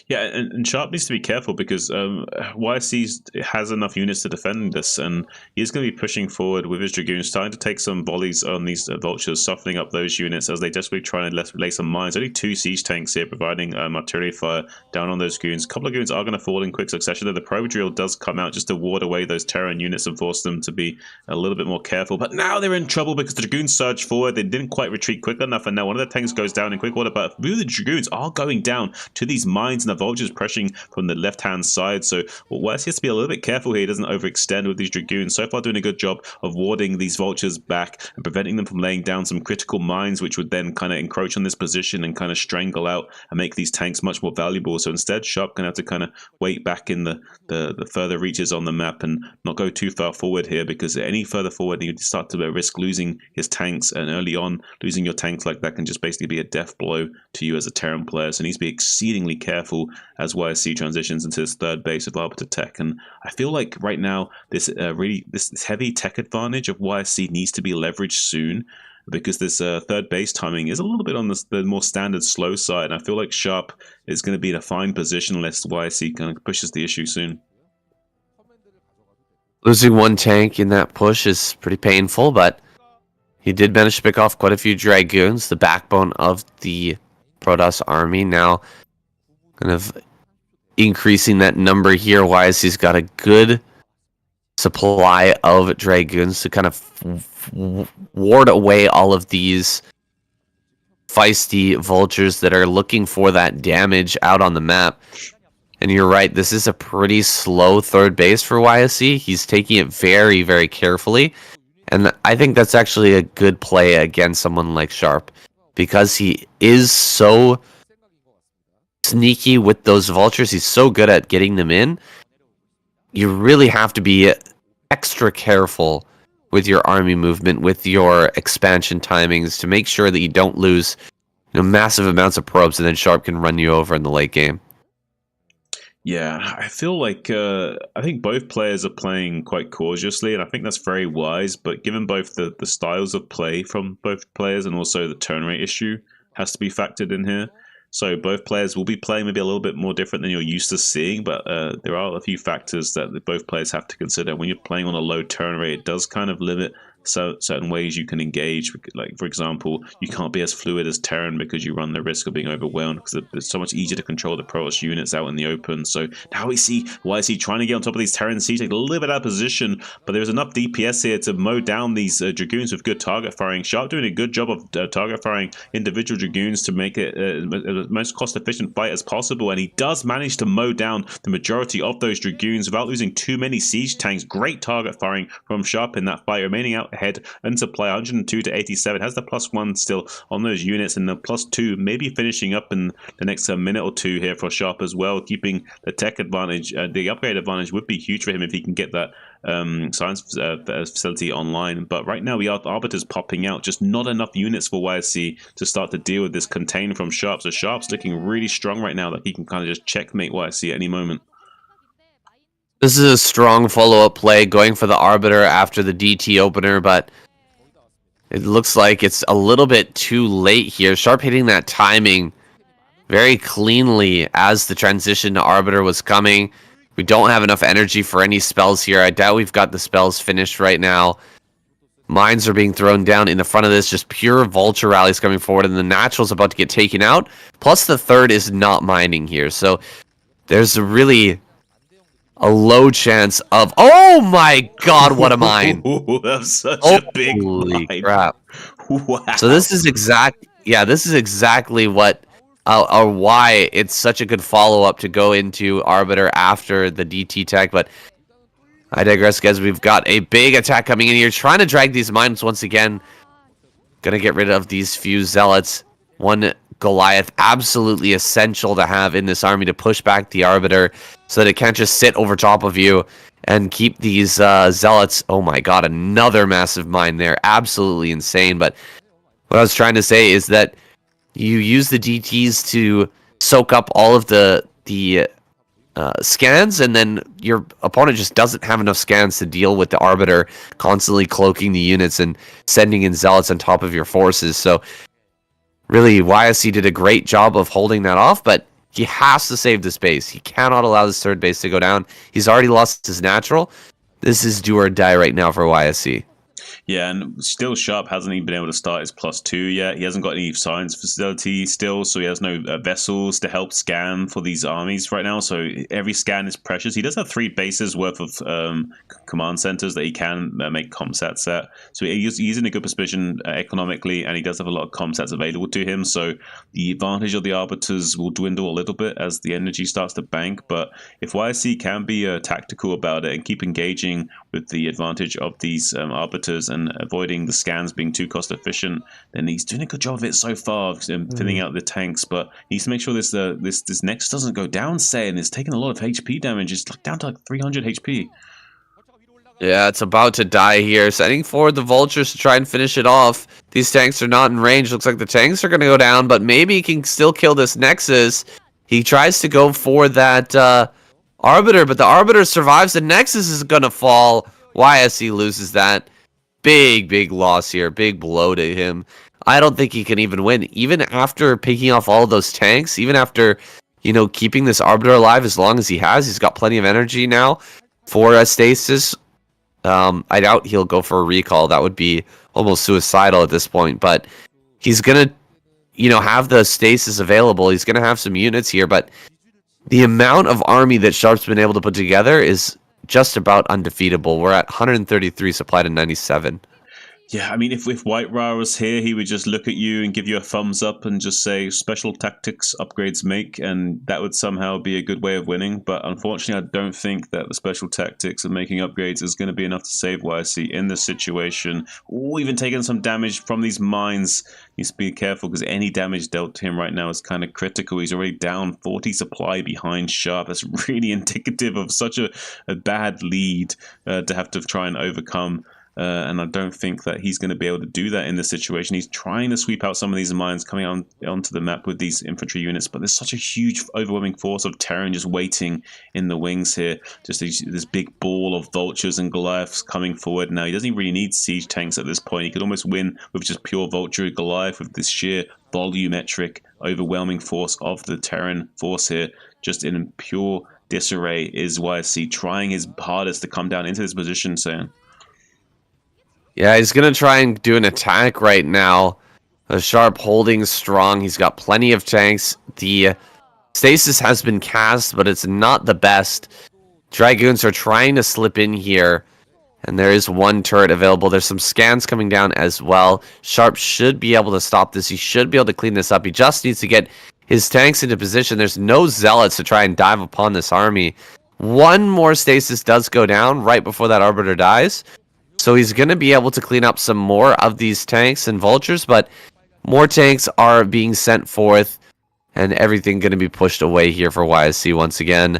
You can just see the turn rate actually in this game. Like, look at how slow these dragons are attacking. Look at how slow things are moving right now. There's definitely some lag issues here, and I think that's going to be the death of YSC. Yeah, it's interesting to see. You don't usually see the Terran swallowing up the Protoss like that. It's kind of role reversal in this game. And sometimes the low turn rate can favor the Terran in certain situations. And GG finally called another point on the board for Team Hero. They're starting to mount a comeback here soon. So I did see this game before.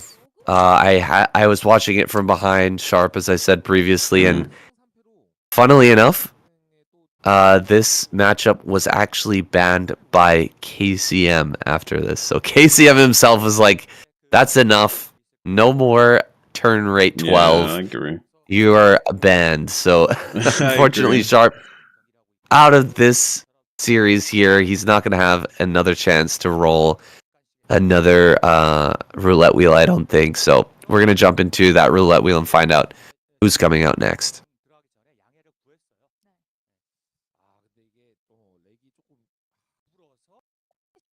I think I'm right on that. Yeah. Banned 2. It's such a good call because it's definitely affecting the quality of game. Yeah. It's such a good ruling. I agree with it. Yeah, I agree with it as well.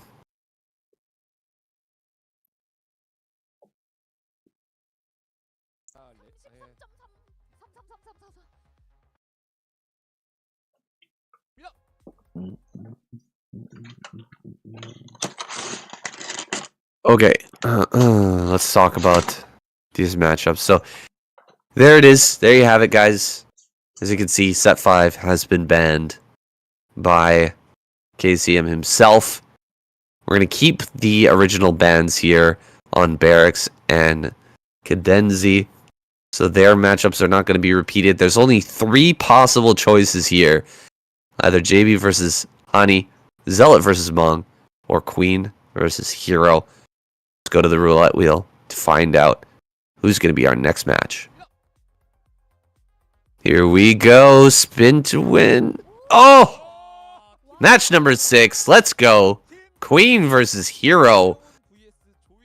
The best of 3 here between the 2 players, right? Yeah, nice. Well, if Queen wins here, I guess it would be over. So it's not technically a best of 3, but if Hero wins, we will go to 3 games. We'll get to see the team captains play it out in that ace match. That would be amazing. Let's see what happens.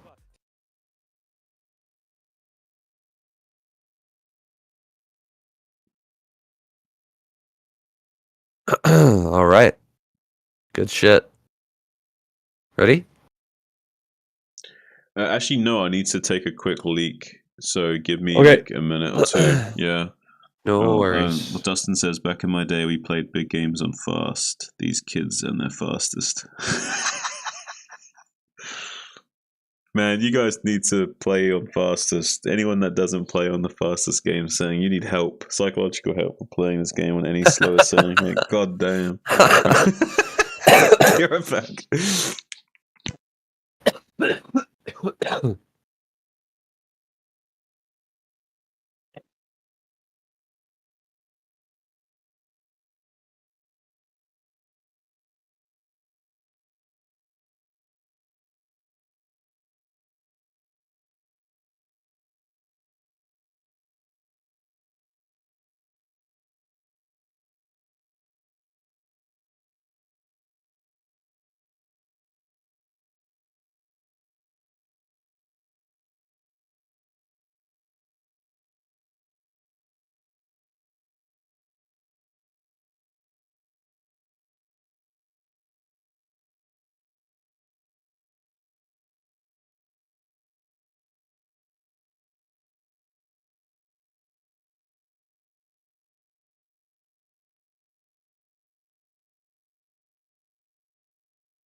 Alright, I'm back, man.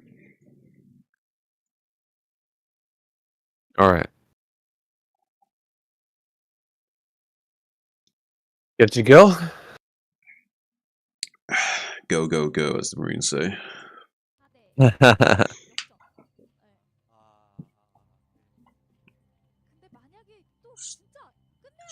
All right, the best possible result here, I think. Hero versus Queen. Going to be our match number 8, and here again on Dark Origin.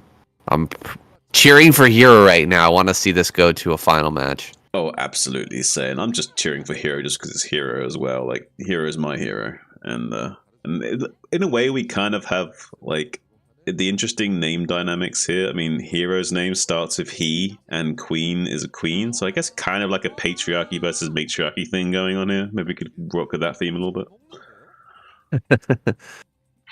Queen. Definitely just a man's man, though. It's like Queen, the band, you know what I mean? Like one of the greatest of all time. Oh, Absolutely beloved by the scene. But he's not going anywhere anytime soon. Freddie Mercury. What's not to love? The Freddie Mercury of StarCraft, yeah. Okay, well, if Queen's the Freddie Mercury of StarCraft, what does that make Hero? I don't know. What does that make Hero? Yeah, is he the Beatles of StarCraft or what? Maybe. Yeah, I mean, maybe. The greatest hits, yeah. He's just got. Yeah, I don't know. I don't know where we can go with that reference, where we can go with that, but looks like mirrored builds here from both players. Not going for the fast expansion this time. Hero Queen sending his lings straight across the map.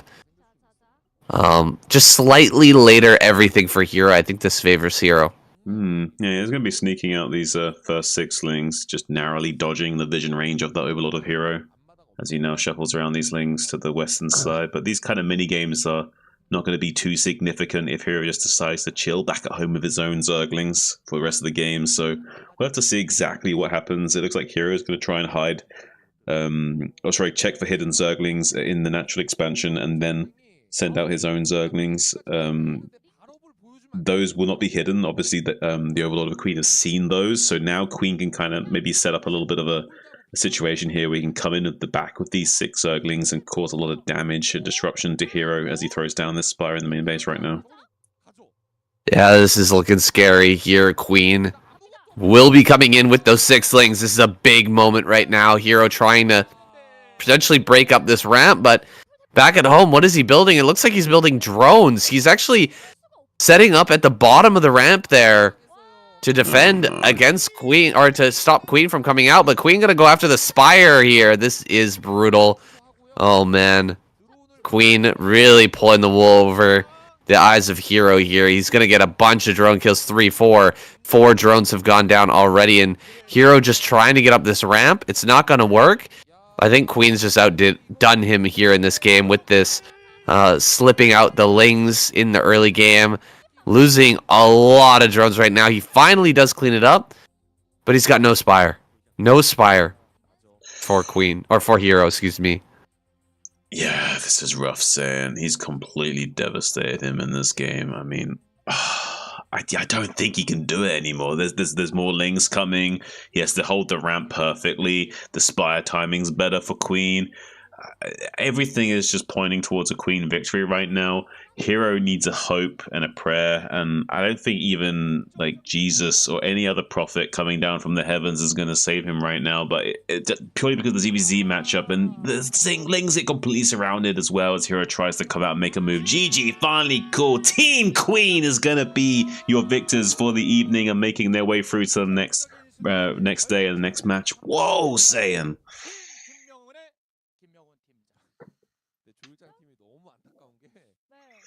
God damn it. What? Son of a bitch. Okay. So they win. Let me change the graphic. I thought we were going to go all the way to the end. Yeah, me too. I wanted Team Hero to go through all the way. That is a bummer, man. He thought he had a vision of all the lings. Shit's happened to me before, too. Mm-hmm. And it was close as well because the timing of those lings getting past is pretty narrow. So he assumed that there was no lings out on the map. Yeah. Because of how tight the timings were. Yeah. That's rough. You just can't assume anything. You have to confirm. We talk about this a lot, don't we? Yeah. Oh man. That's one thing we drill into Love Snow's head so much. You know what I mean? Like, don't assume, confirm. Like, you can assume, but don't like. You have to confirm that assumption as well. Like, the assumption is just like the framework to check. You know. All right, let's talk about this a little bit in the outro here. Okay. Well, that's unfortunate that Hero got taken out like that, backstabbed by the lings. They say it's like a monkey, 2 monkeys fighting in a phone booth, that matchup, but it really is true sometimes. The backstab there worked out perfectly for Queen. He managed to hide some lings, and Hero assumed that he knew that there were no lings on the map. Yeah, I mean, I do like the analogy, by the way, of the 2 monkeys in a phone booth. I think it's more maybe accurate that there's 2 monkeys fighting in a phone booth with 1 knife between them, and their fingers are also joined by like a Chinese finger trap. I think maybe something like that would probably be a more apt analogy. But yeah, I kind of get it. Sleight of hand with the knife there, Queen slipping out those lings and getting the backstab. And man, I don't know what Hero was thinking. I think he was building drones behind that, right? He went across the map and sat down at the bottom of the ramp and started building drones, thinking that he could, get an economic advantage, which he already had. He already had an economic advantage in that game, right? He had the slower pool. He had more drones, I think maybe 1 or 2 more, but he got greedy and he got That's backstabbed impressive. and he got defeated, and now Team Hero is out. Team Queen going on against Team Light. Of course, that match has already been played. Shin and I will get to casting that very, very soon, though. Sorry about the delay, of course. My voice and both of our health a little bit in the dumpster this past week. So now that we're recovering, we're going to bring you that finals. That should be an amazing match as well. Today was great, but Team Light versus Team Queen, that's going to be a battle for the ages. Yeah, I'm looking forward to that, and hope you guys are going to be looking forward to hearing what Saiyan's going to be saying in the coming weeks now that he's back from his Thailand trip and feeling nice and well rested. I'm looking forward to his content as well.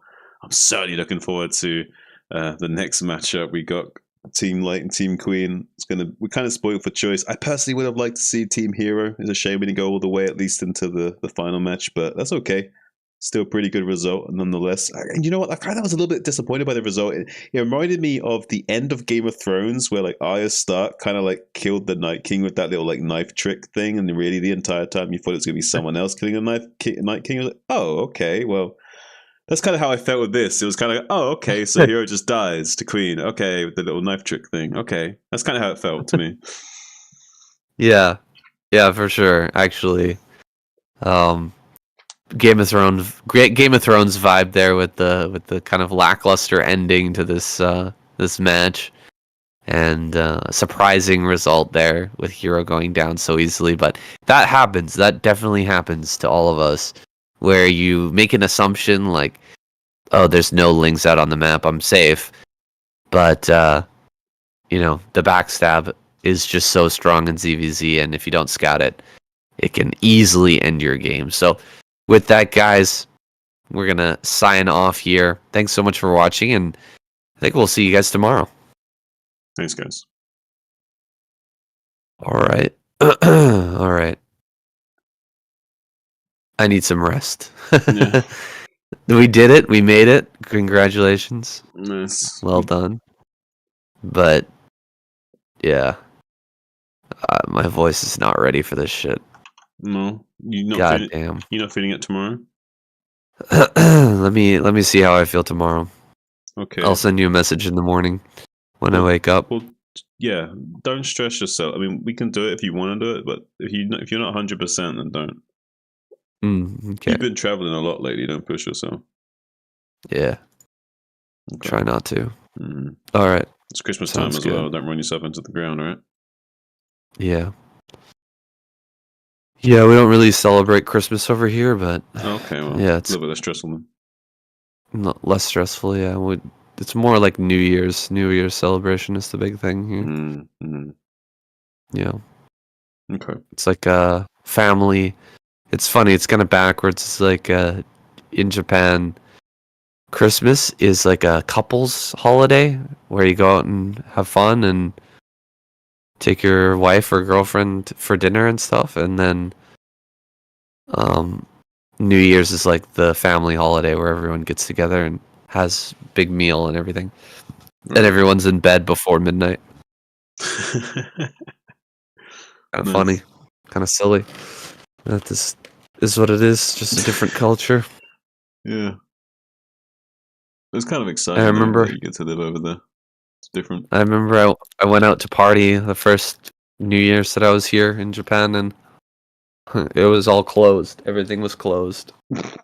I'm like, what the fuck? Well, it must be a bit of a culture shock, yeah. Oh, waiting for the countdown, you know what I mean? Everyone's like in bed. They're on that grind, on that work ethic, man. They got to be in bed and then get up the next day and show up to them jobs. I don't know. Fucking crazy hours. Mostly, you know what they do? A lot of them do in the day of New Year's, like the very first day of the year, is common to wake up at like 6 a.m. or 5 a.m. and go watch the sunset from a mountaintop. So like January 1st, the like hiking trails are insanely busy. Sounds nice. Sounds nice, but it's like, goddamn. What kind of psycho are you? Wake up on January 1st and fucking hike at 5 a.m. Yeah, yeah. Anyway.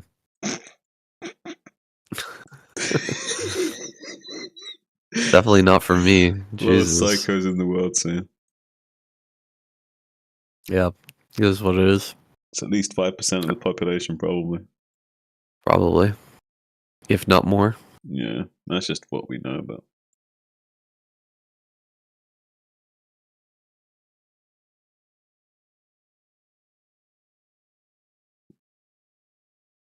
All right. I'm going to take a rest. Just You chill said- and Yeah.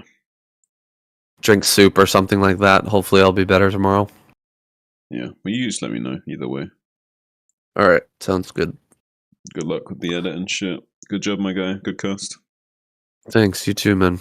Talk to you later. Take it, buddy. Good night. Bye. Take care. Nice. Good cast. Good cast. Happy days. Happy days. All right. Can we chill? We'll chill for a bit longer. Chill and vibe.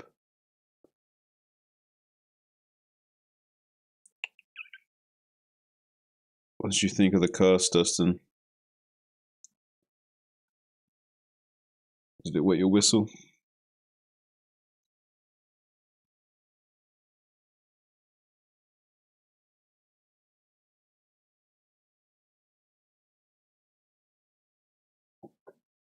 Early games were good, yeah.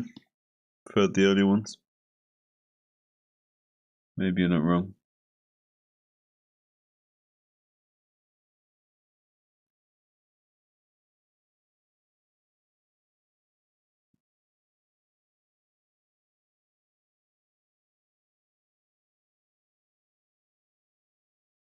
Yeah, last couple of games were not the best. Such is the nature of this game, though. Sometimes, there's like quick, easy games that nothing too exciting happens, or it is what it is. Sometimes the knife kills you, sometimes it glances off you and doesn't do anything.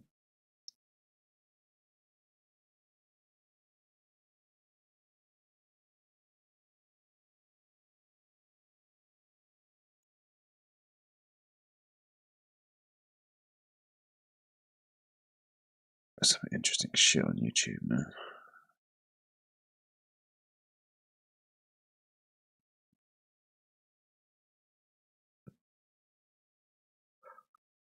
I'm not entirely sure like what songs would and wouldn't get, what do you call it? Taken down.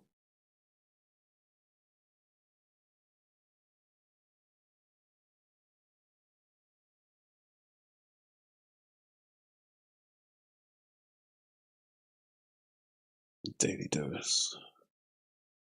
Fish that loves that.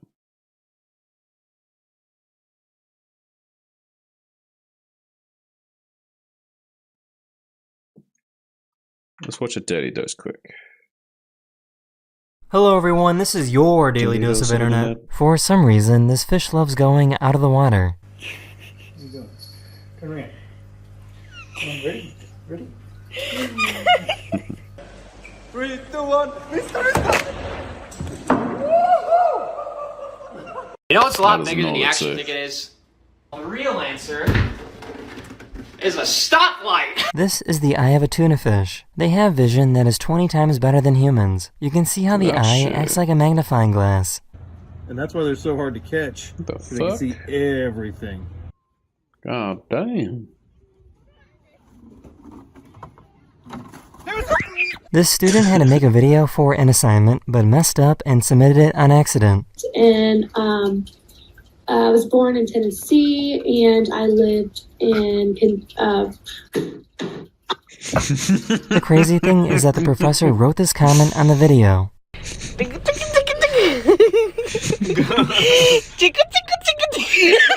These flight attendants did a cool trick during takeoff. Also, they got fired for making this video. Nice.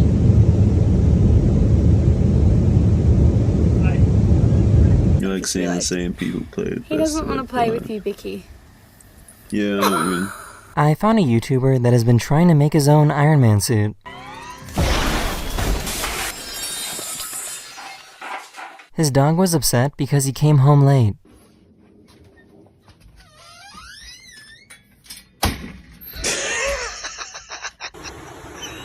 That dog's a mood. Ireland officially announced that they won't use their Air Force to shoot down Santa on Christmas. I would like to confirm that Santa Claus has permission to enter Irish airspace and to cross our borders on December 24th through December 25th. Here's a smart way to never lose a crane game.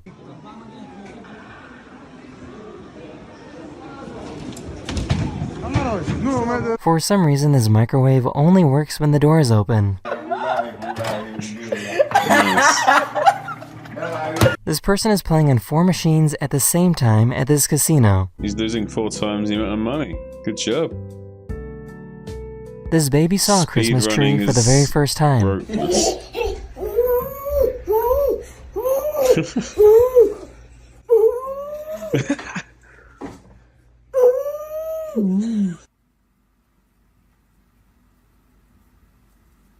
Hey, don't bite! This engineering student wanted to test out this wooden bridge that she made.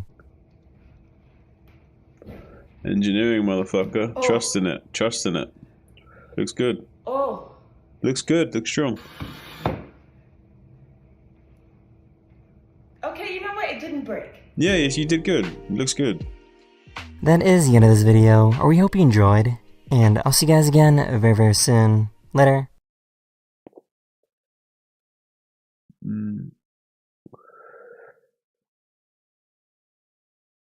Oh yeah, this shit. This slow rotation shit.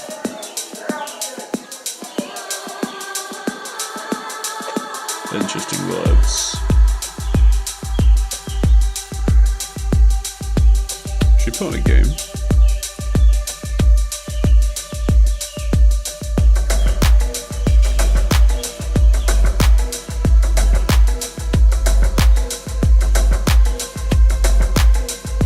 You guys want to see what I do on Overwatch? Not that you'd be that interested, but maybe you'd be. Shoot orbs into people's faces.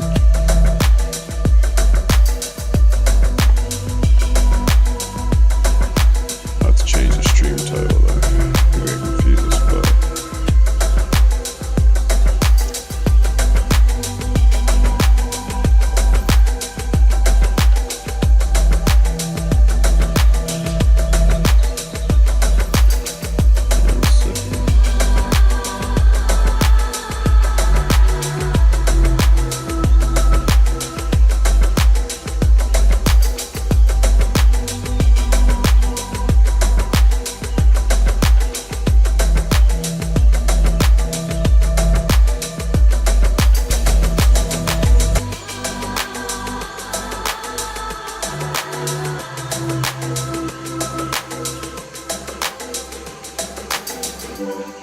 Well, let's go to my dashboard, right? YouTube Studio is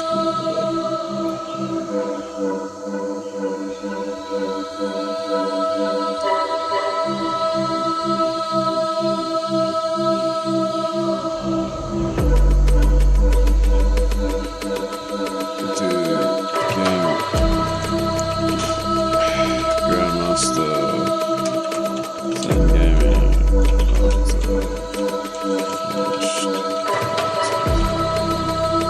There we go. That'll do.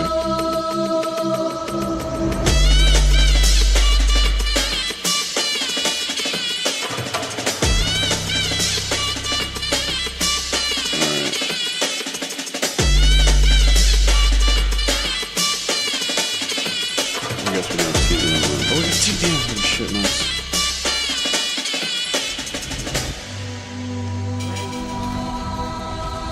Fucking sick, dude.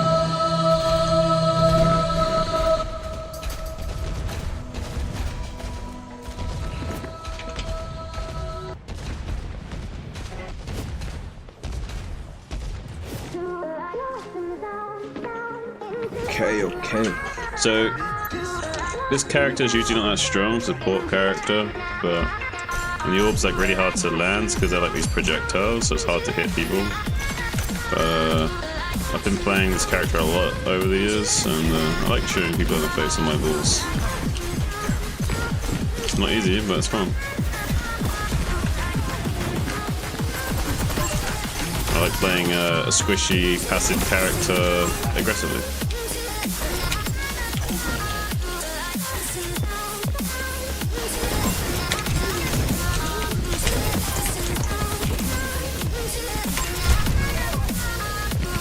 Shots in the face of his rockets.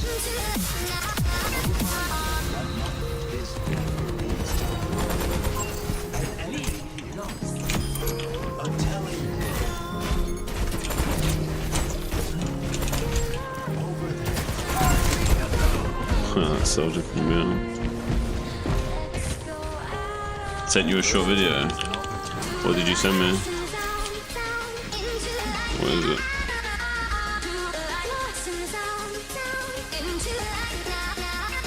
Oh, that channel. I've seen that channel before.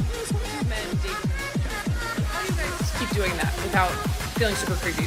So here's how I do it. When I'm dating someone younger, I'll say, "Are you enjoying this?" And if she says yes, then we're all done. And if someone says that's creepy, then I block the door.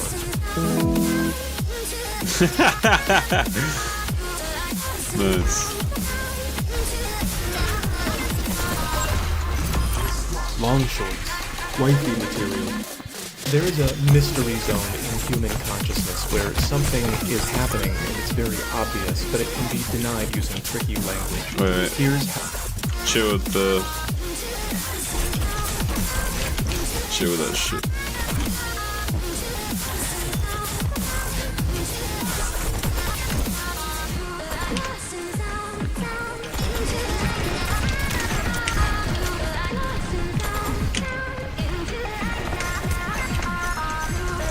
Especially hard to hit flying targets with balls, but I practice it a fair bit sometimes. I'm playing with the girlfriend. She likes this game a lot.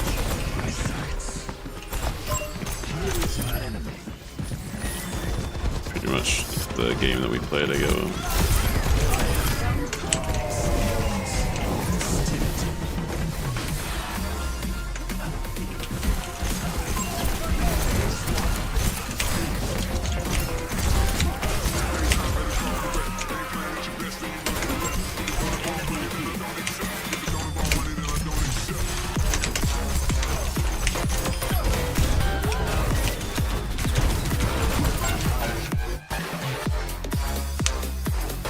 I'm a slippery Zen player.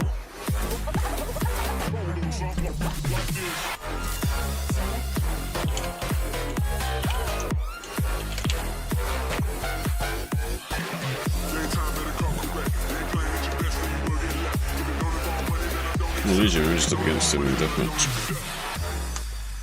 3, 2, 1.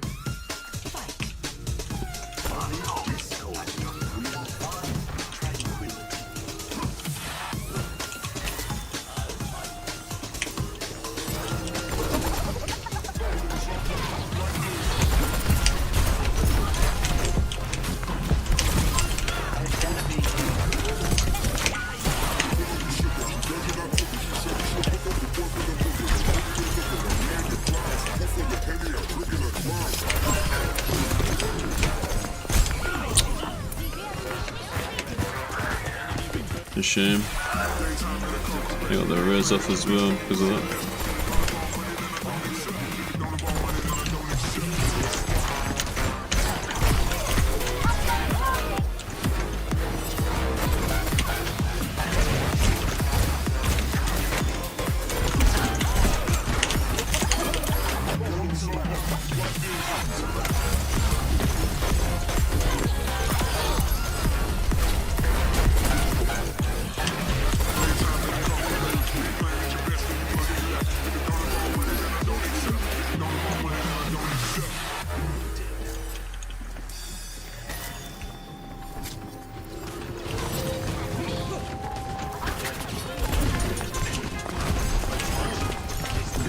reflect. Reflect beyond me, it's not good. Yeah. We should be okay, but our team's just a little bit flimsy on the team fights.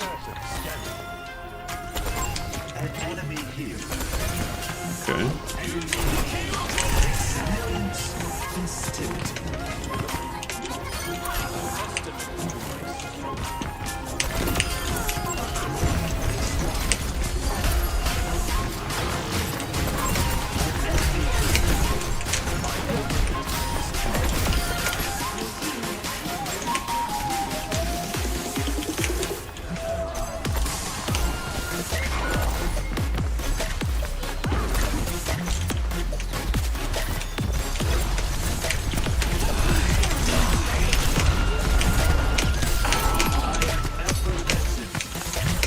Nice. Okay, he did good. He did good. This is a good cancel from him.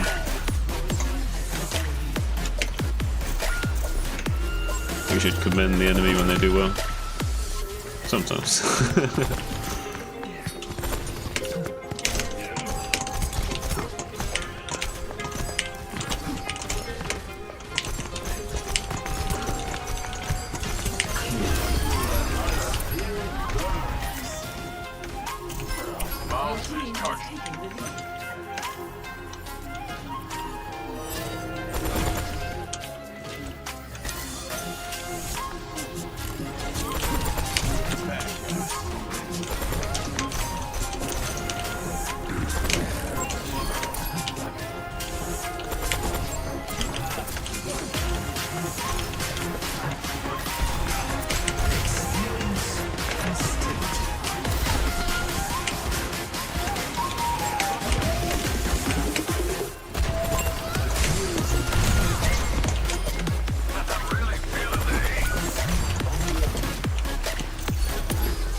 The jump pad king, baby. You know who you're dealing with.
Railgun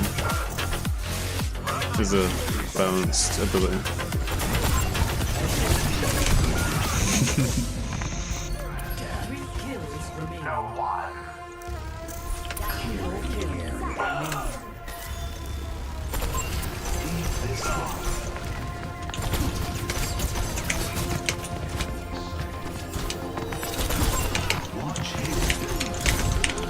Reaper, come on. Help me on there, buddy.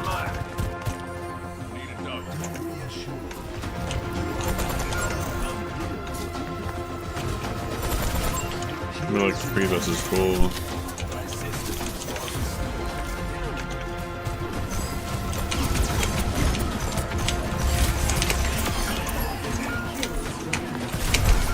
Maybe got him.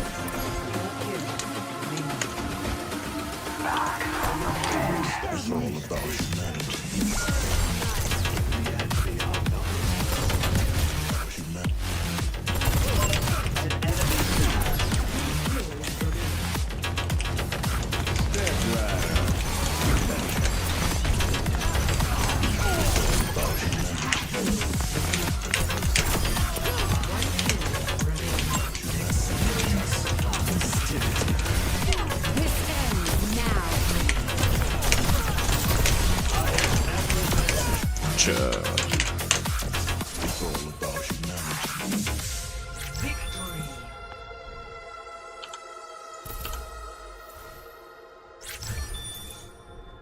of the game. I'm gonna play the game as well.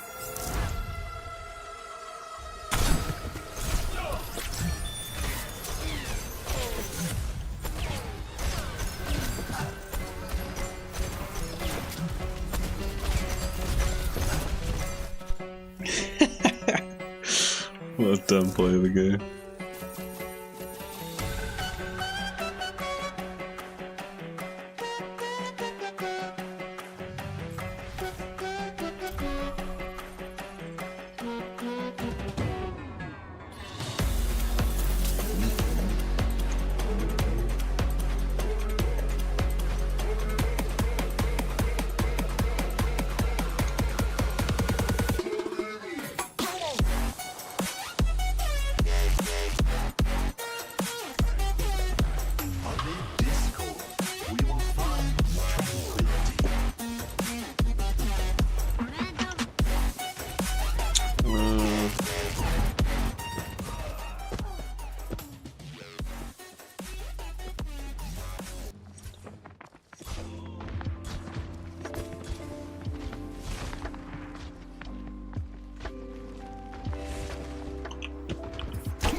Is acceptable.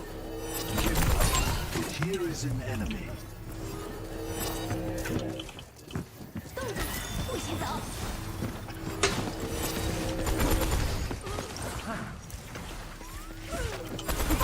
Heed this one. Chaos haunts your path. Over there.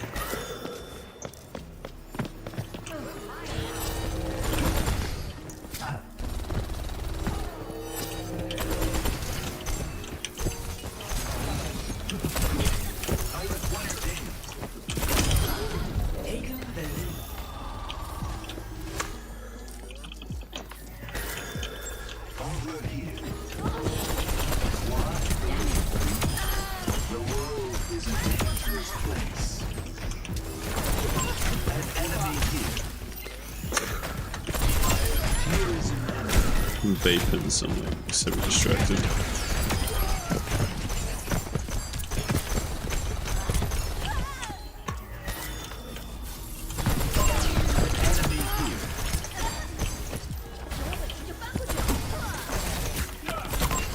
Here is an enemy.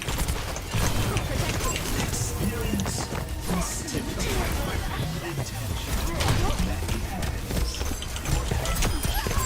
An enemy here. I am ever back. Here is an enemy.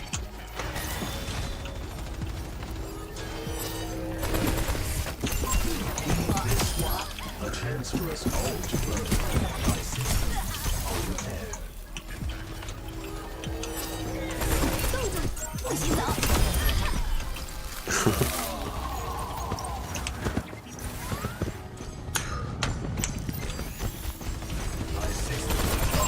An enemy here.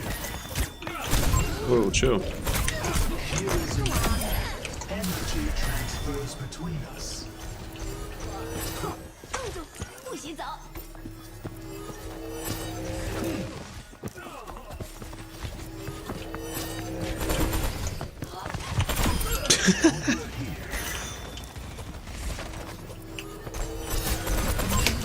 An enemy here. Whoa, whoa, whoa. Chill, chill, chill, chill.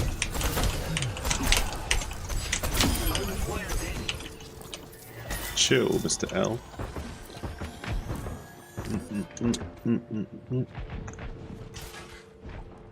Finish vaping. That was charged. Watch here.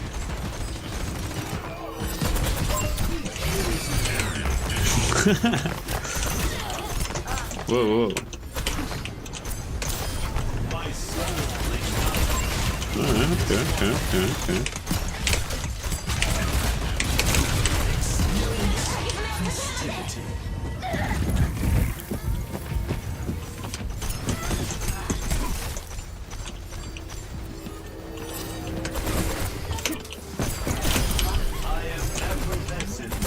Why would you peek that? Okay. People crazy, man. People crazy. Crazy. Boom, boom. She ran out of blinks, so we just kicked her up. Okay. I knew that was coming. Didn't quite get it. You did 2 shots and a kick, we only got 1 shot.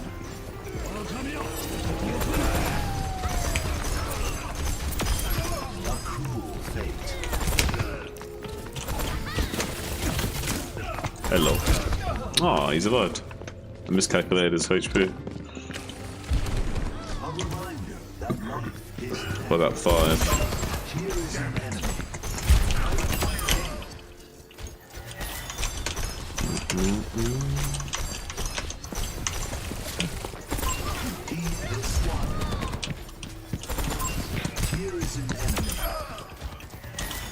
I'll do 48 damage, a body shot, 96 with headshot, with discord 120 damage. To head.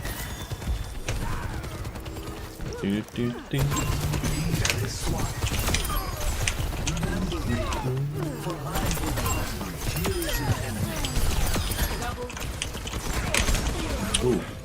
Hello. And we got 28 kills and 4 deaths, that's pretty good, right?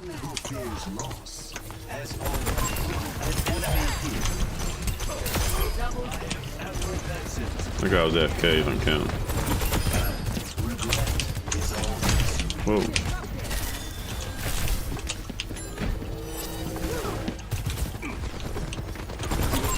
Could be wondering, but son, all your opponents play so slow. They're basically AFK anyway. You might be right. I hadn't thought about it like that.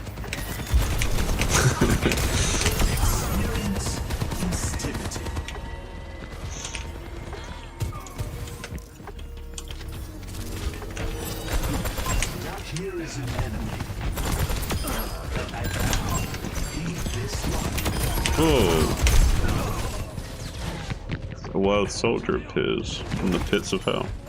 He's walking, he wasn't even sprinting. Motherfucker. No wonder I didn't expect him. He just like came slowly around the corner, didn't even use shit. Have a kill, Junkrat. There we go, now our score looks less crazy. We don't look like we're hacking or something. It's funny when you get caught hacking on Zen. Like, if you hacked on Zen, you'd have such crazy fucking... I wonder what it would actually look like. I guess you need a good one to actually, like, get to do the predictive aim with this projectile, not hit scan. I don't know actually how good it would be.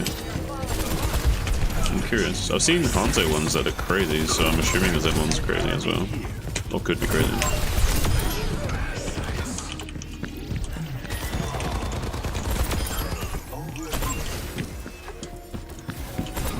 Ooh, I want that kill.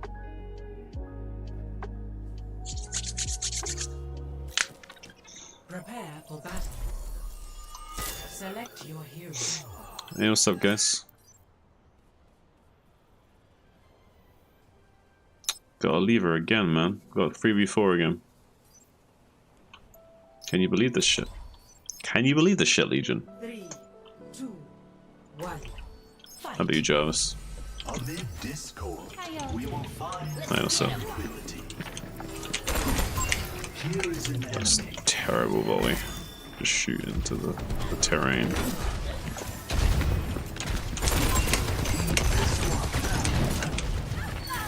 Your team has taken the lead.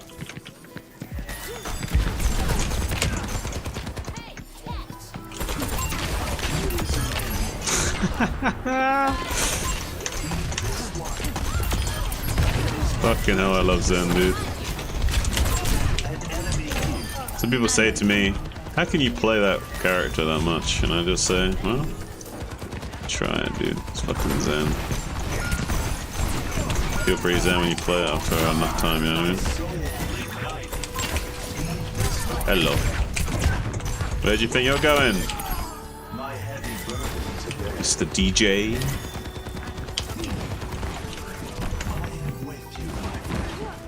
Hey, chill, chill, chill. Chill. Whoa. Rocket lady. Just use my fly swatter 3000 skills on that motherfucker. Talk shit, get kicks on him.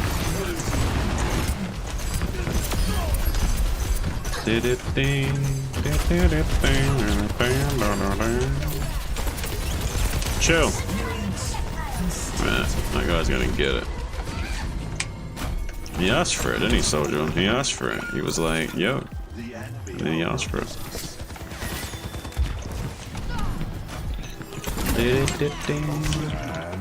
Where are you, Soldier?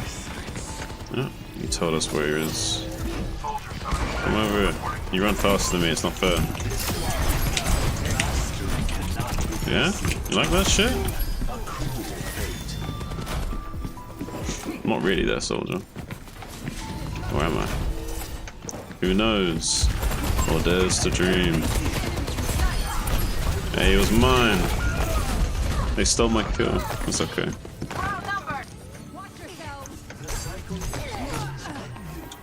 We don't really care about killing the soldier that much, it's just all fun. Hey! Chill, chill, chill, chill, chill.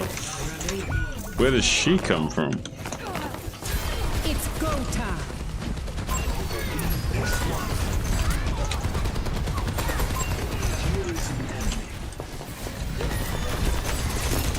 Whoa. Totally does a lot of damage. God damn, look, you guys are like sitting ducks up there. What are you doing? It's like a shooting gallery. Chill. Alright. Papa Zan is here. Chill. I'll farm some kills. Come here. Oh shit, oh shit, oh shit. Get him. Don't die. Don't die, don't die, stop dying. It's a crazy strategy, but try not to die.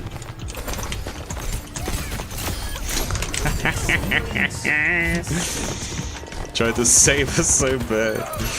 Oh god, it's funny.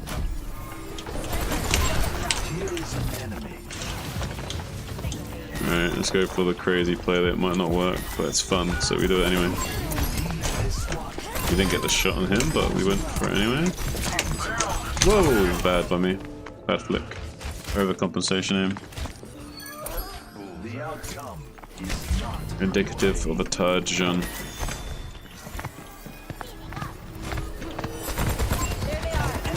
Fuck you, soldier, suck my dick.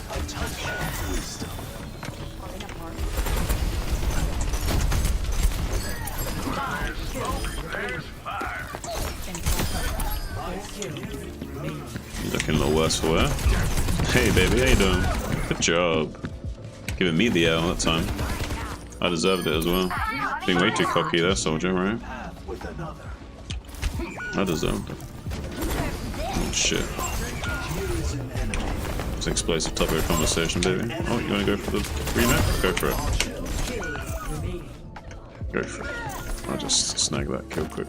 We're 2 to 7, 2 to 9 now, so if you need 2, they need 9, so pretty chill. Should never get too cocky though. Chill, chill, chill. Whoa! Dragon man. Match complete. activated. Nice. Victory. 36% accuracy is okay. Play of the game. It's pretty good.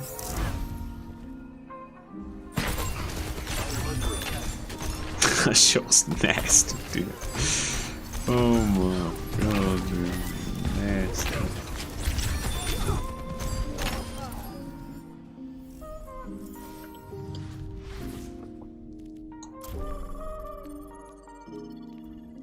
I'm like a human aimbot. I'm just not a good human aimbot, you know what I mean? We're working on it though, we're trying to improve. We've slowly been grinding our aim over the ages on Zen. We've gotten pretty okay. We're not like amazing, but we're okay.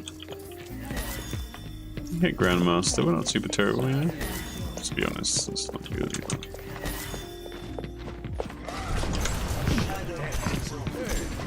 Oh, he's not fighting. Okay. I don't want to shoot you if you're not fighting, buddy.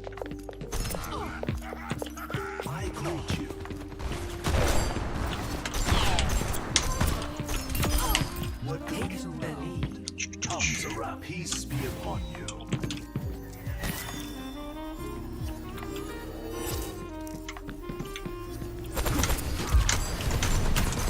Yeah, you again.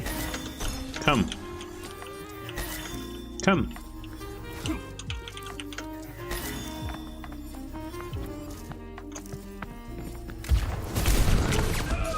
Yeah, that's not fair, Soldier. I was distracted by the hands here. A temporary setback. Oh wait, I wonder...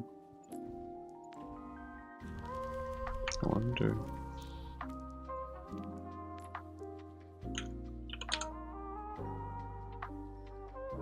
they got like... dirt ping. Wonder how bad it is. Should we see how bad the ping is? We're playing some like crazy server that we have terrible ping in. 150? No fucking way, dude. Okay, that's not too bad. 120, holy shit, that's like almost bad. That's like almost top level for a Zen main. It's like barely on the cusp of being unplayable. Look at that shit, holy crap. That lag, dude. They're trying to factor in a whole 100 milliseconds into my aim. Oh my god, and the server load is crazy, so it feels sluggish as fuck. God damn. Alright. We got put appropriate song yesterday. We're gonna put ourselves into a flow state.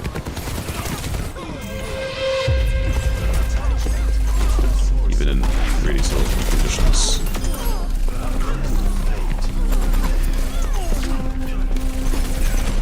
The easiest way to get into the meditative state is to begin by listening. If you simply close your eyes and allow yourself to hear all the sounds that are going on around you, just listen to the general hum and buzz of the world as if you were listening to music. Allow them to play with your eardrums. It's all just sound. You don't have to try to understand anything. Just listen to the sound. So look at your own thoughts as just noises, and soon you will find that the so-called outside world and the so-called inside world come together. They are a happening, and everything is simply a happening. And all you're doing is watching it. It's so easy to forget who you are. Just take a shovel and go bury your heart. Why did I hold on to all of my hate? I couldn't heal, I was numb to the pain. Don't need the only, 'cause that was a stranger.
the easiest target to go for, but I like those challenging shots. It's fun to practice. Especially if lag, if someone's possible to gauge it. It's fun.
Let's find some music with the film.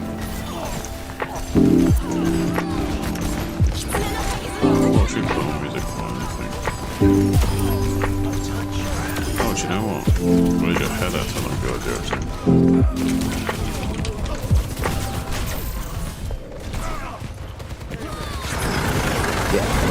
Yeah. That's easy for you to say, but I'm in the armpit of nowhere. Yeah, well, I'm meeting some guy who says he has a...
Ladies and gentlemen, this is a public safety message.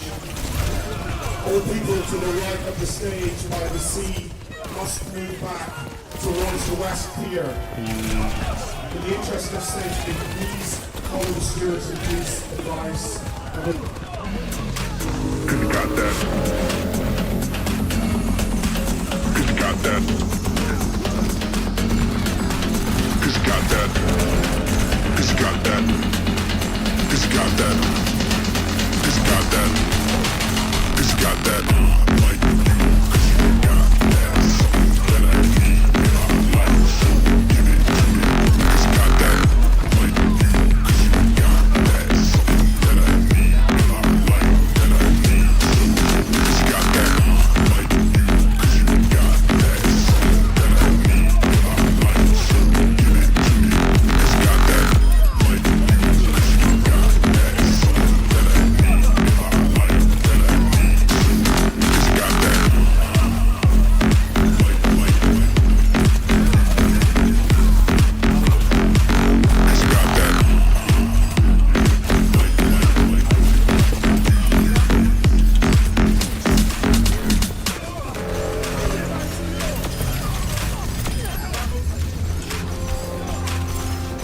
got that. Cause you got that. Cause you got that.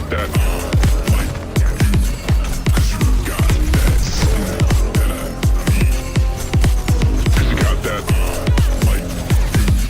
Cause you got that. Cause you got that. That I need. Cause you got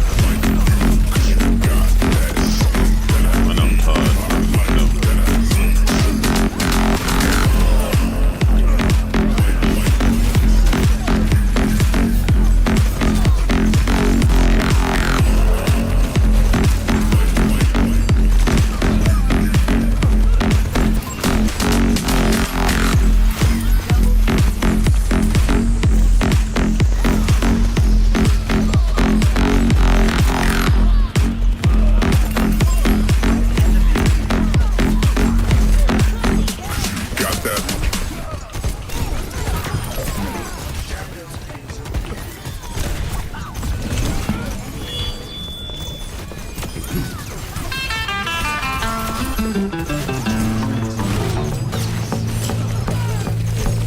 Picture this, I'm a bag of dicks, put me to your lips. I am sick, I will punch a baby bear in his shit. Give me lip, I'ma send you to the yard. Get a stick, make a switch. I can end the conversation real quick. I am crack, I ain't lying. Kick a lion in this crack, I'm the shit. I will fall off in your crib, take a shit. Hit your mama on the booty, kick your dog, fuck your bitch. That boy dressed up like you sat on and took pictures with your kids. We the best, we will cut a frowny face in your chest, little wench. I'm unmentionably fresh, I'm a mensch. Get correct, I will walk into a court while it wrecks, screaming, yes, I am guilty, motherfuckers, I am death. Hey, you wanna hear a good joke?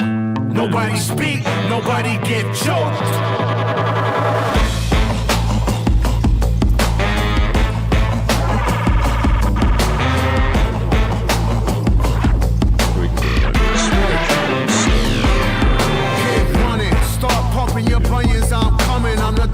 Who flame throw your fuck shit to Funyuns? Flame your crew quicker than Trump fucks his youngest. Now face the flame fuckers, your fame, your fate's done with. Charlie Brown, Peppermint, Patty, Linus, and Lucy. Put coke in the doobie, roll movies to smoke with Snoop.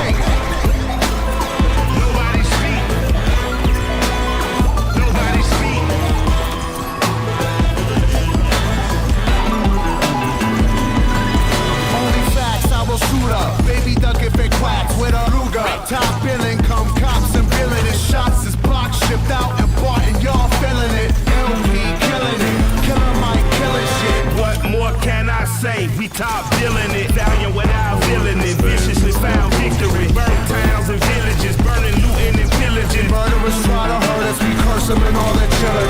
I just want the bread and bologna bundles to tuck away. I don't work for free, I am barely giving a fuck away. So tell begging Johnny and mommy to get the fuck away. Hey, yo, here's a gun, son, now run, get it the gut away. Live to shoot another day.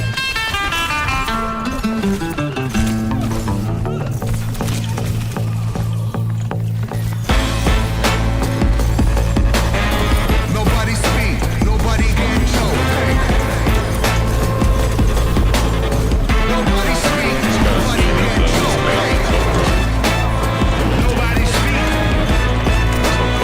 nobody speak. Nobody speak, nobody get choked.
headphones weren't carrying that shit.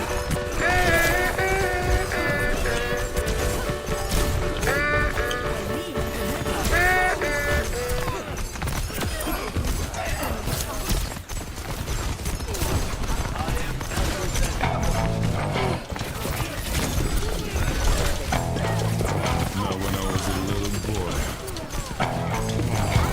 the age of 5, got some premium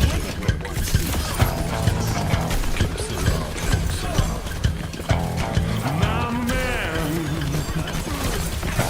of China. You know, baby, we can have a lot of fun. I'm a man. A style and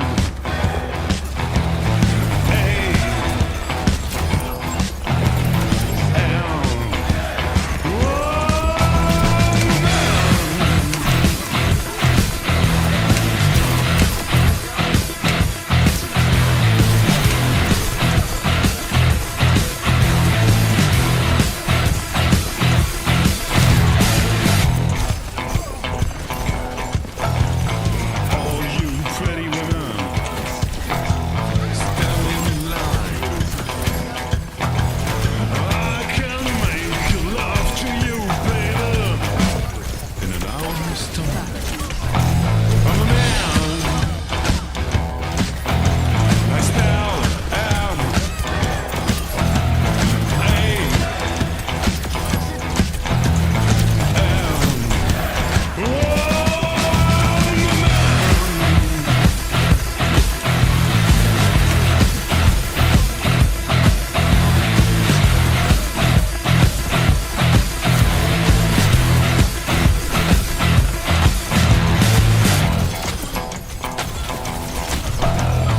Going back down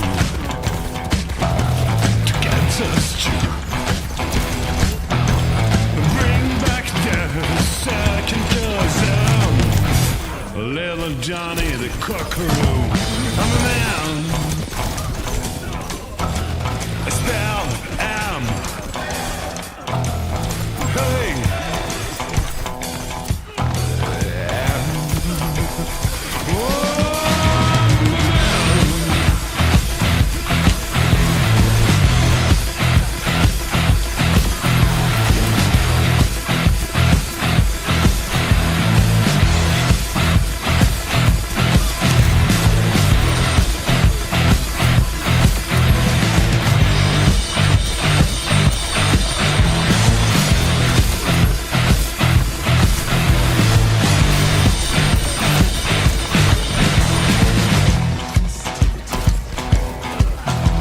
The line I shoot will never miss. The way I make love to them, they can't resist.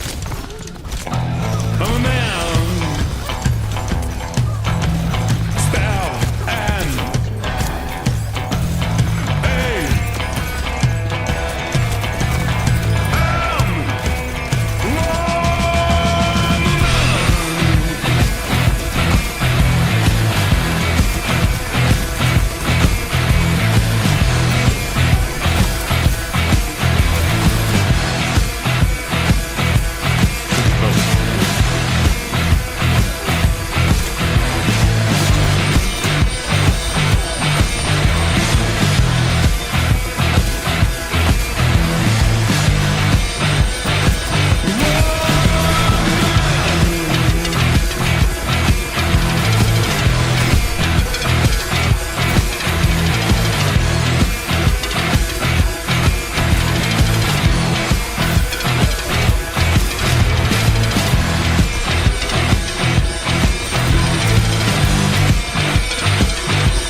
another star, you fade away.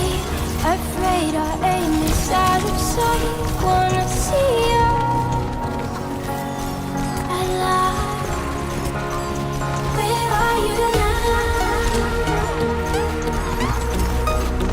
Where are you now? Where are you now? Was it all in my fantasy? Where are you now?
sitting reading in between your lines. Because I miss you all the time. So get away, another way to feel what you did all yourself to know and let yourself go. You know you did lose your self-control. There's no other rainbow. Turn away, another way to be where you did all yourself to go, let yourself go. Is that nice? So what do you wanna do? What's your point of view? There's no point scared. Do you wanna get out? Handshake with you. What's your point of view? I don't talk for you. I don't wanna get somebody wanna stay at your house and palace looks suck. But you know how much you want me all alone. Talk with you. I ain't talking you. I don't wanna know.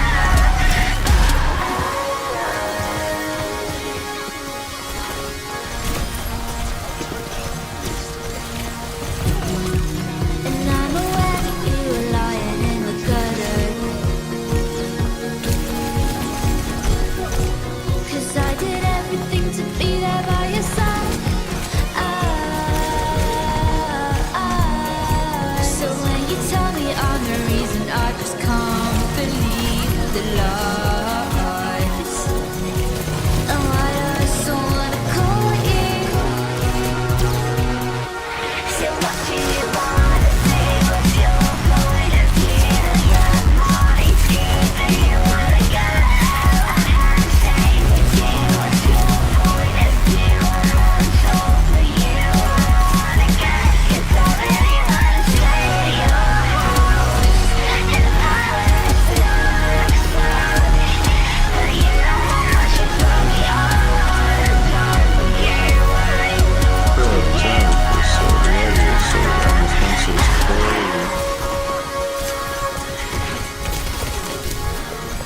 I feel like I'm a slug trying to swim through peanut butter while threading a needle. So get away, another way to feel what Look at this shit. What the fuck is this? If I even know move and let yourself go. You know you do lose your self-control. There's no other rainbow. Turn away, another way to be where you do all yourself to go. Let yourself go. Is that Look at this shit. What is this? Why is it moving so slowly? so what do you want? What's your point of view? There's no point scared. Do you wanna get out? Handshake with you. What's your point of view? I don't talk for you. I don't wanna get somebody wanna stay at your house and palace looks suck. But you know how much you want me all alone. Talk with you. I ain't talking you. I don't wanna know.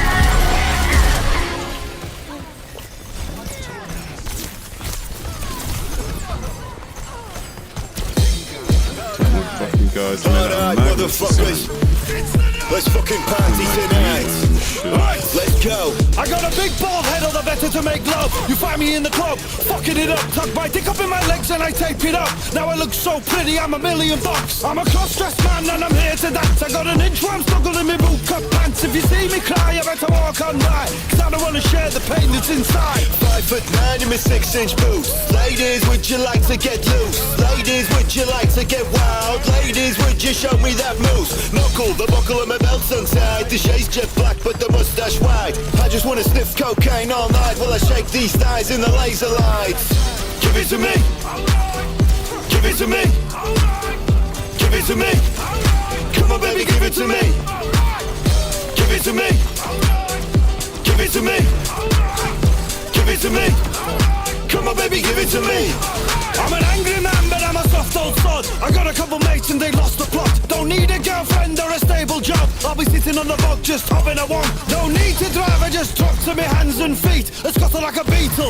When times get rough, I dust off the cocaine pack, sniffing from an ass like a beagle. Listen up, pal, I could die right now. Blood's pumping like a newborn cow. Robot dance while I take my shirt off. My heart's gonna explode like pow. Whoa, come on, have a bump with me.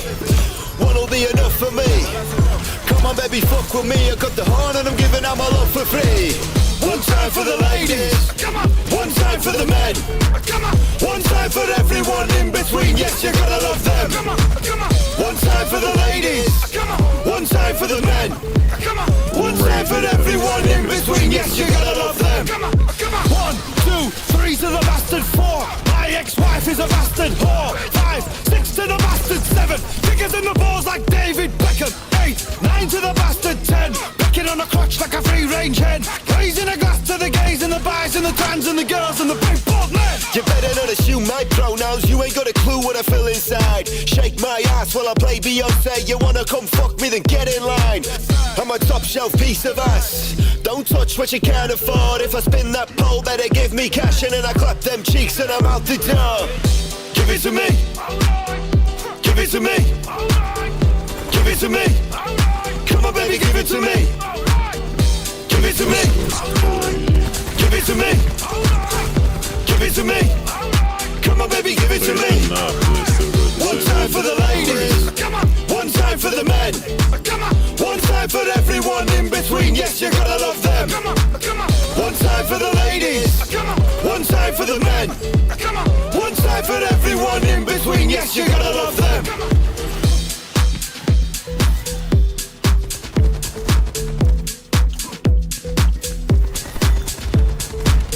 This is a video of me expressing myself, and if you don't like it, you can fuck off!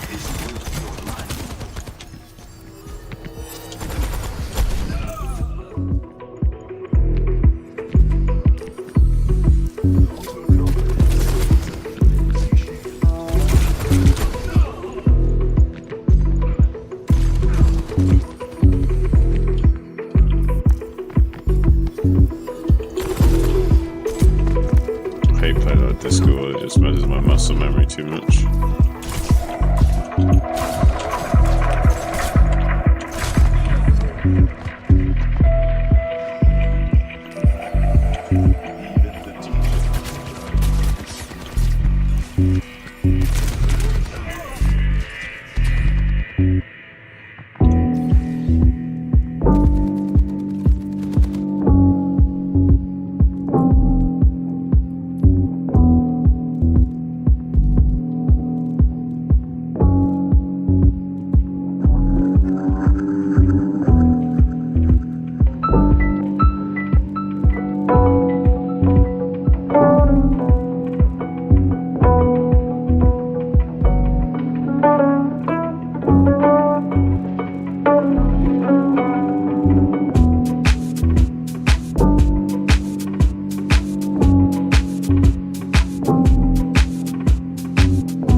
Rebuilding some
bitch.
Overconfidence is a flimsy shield.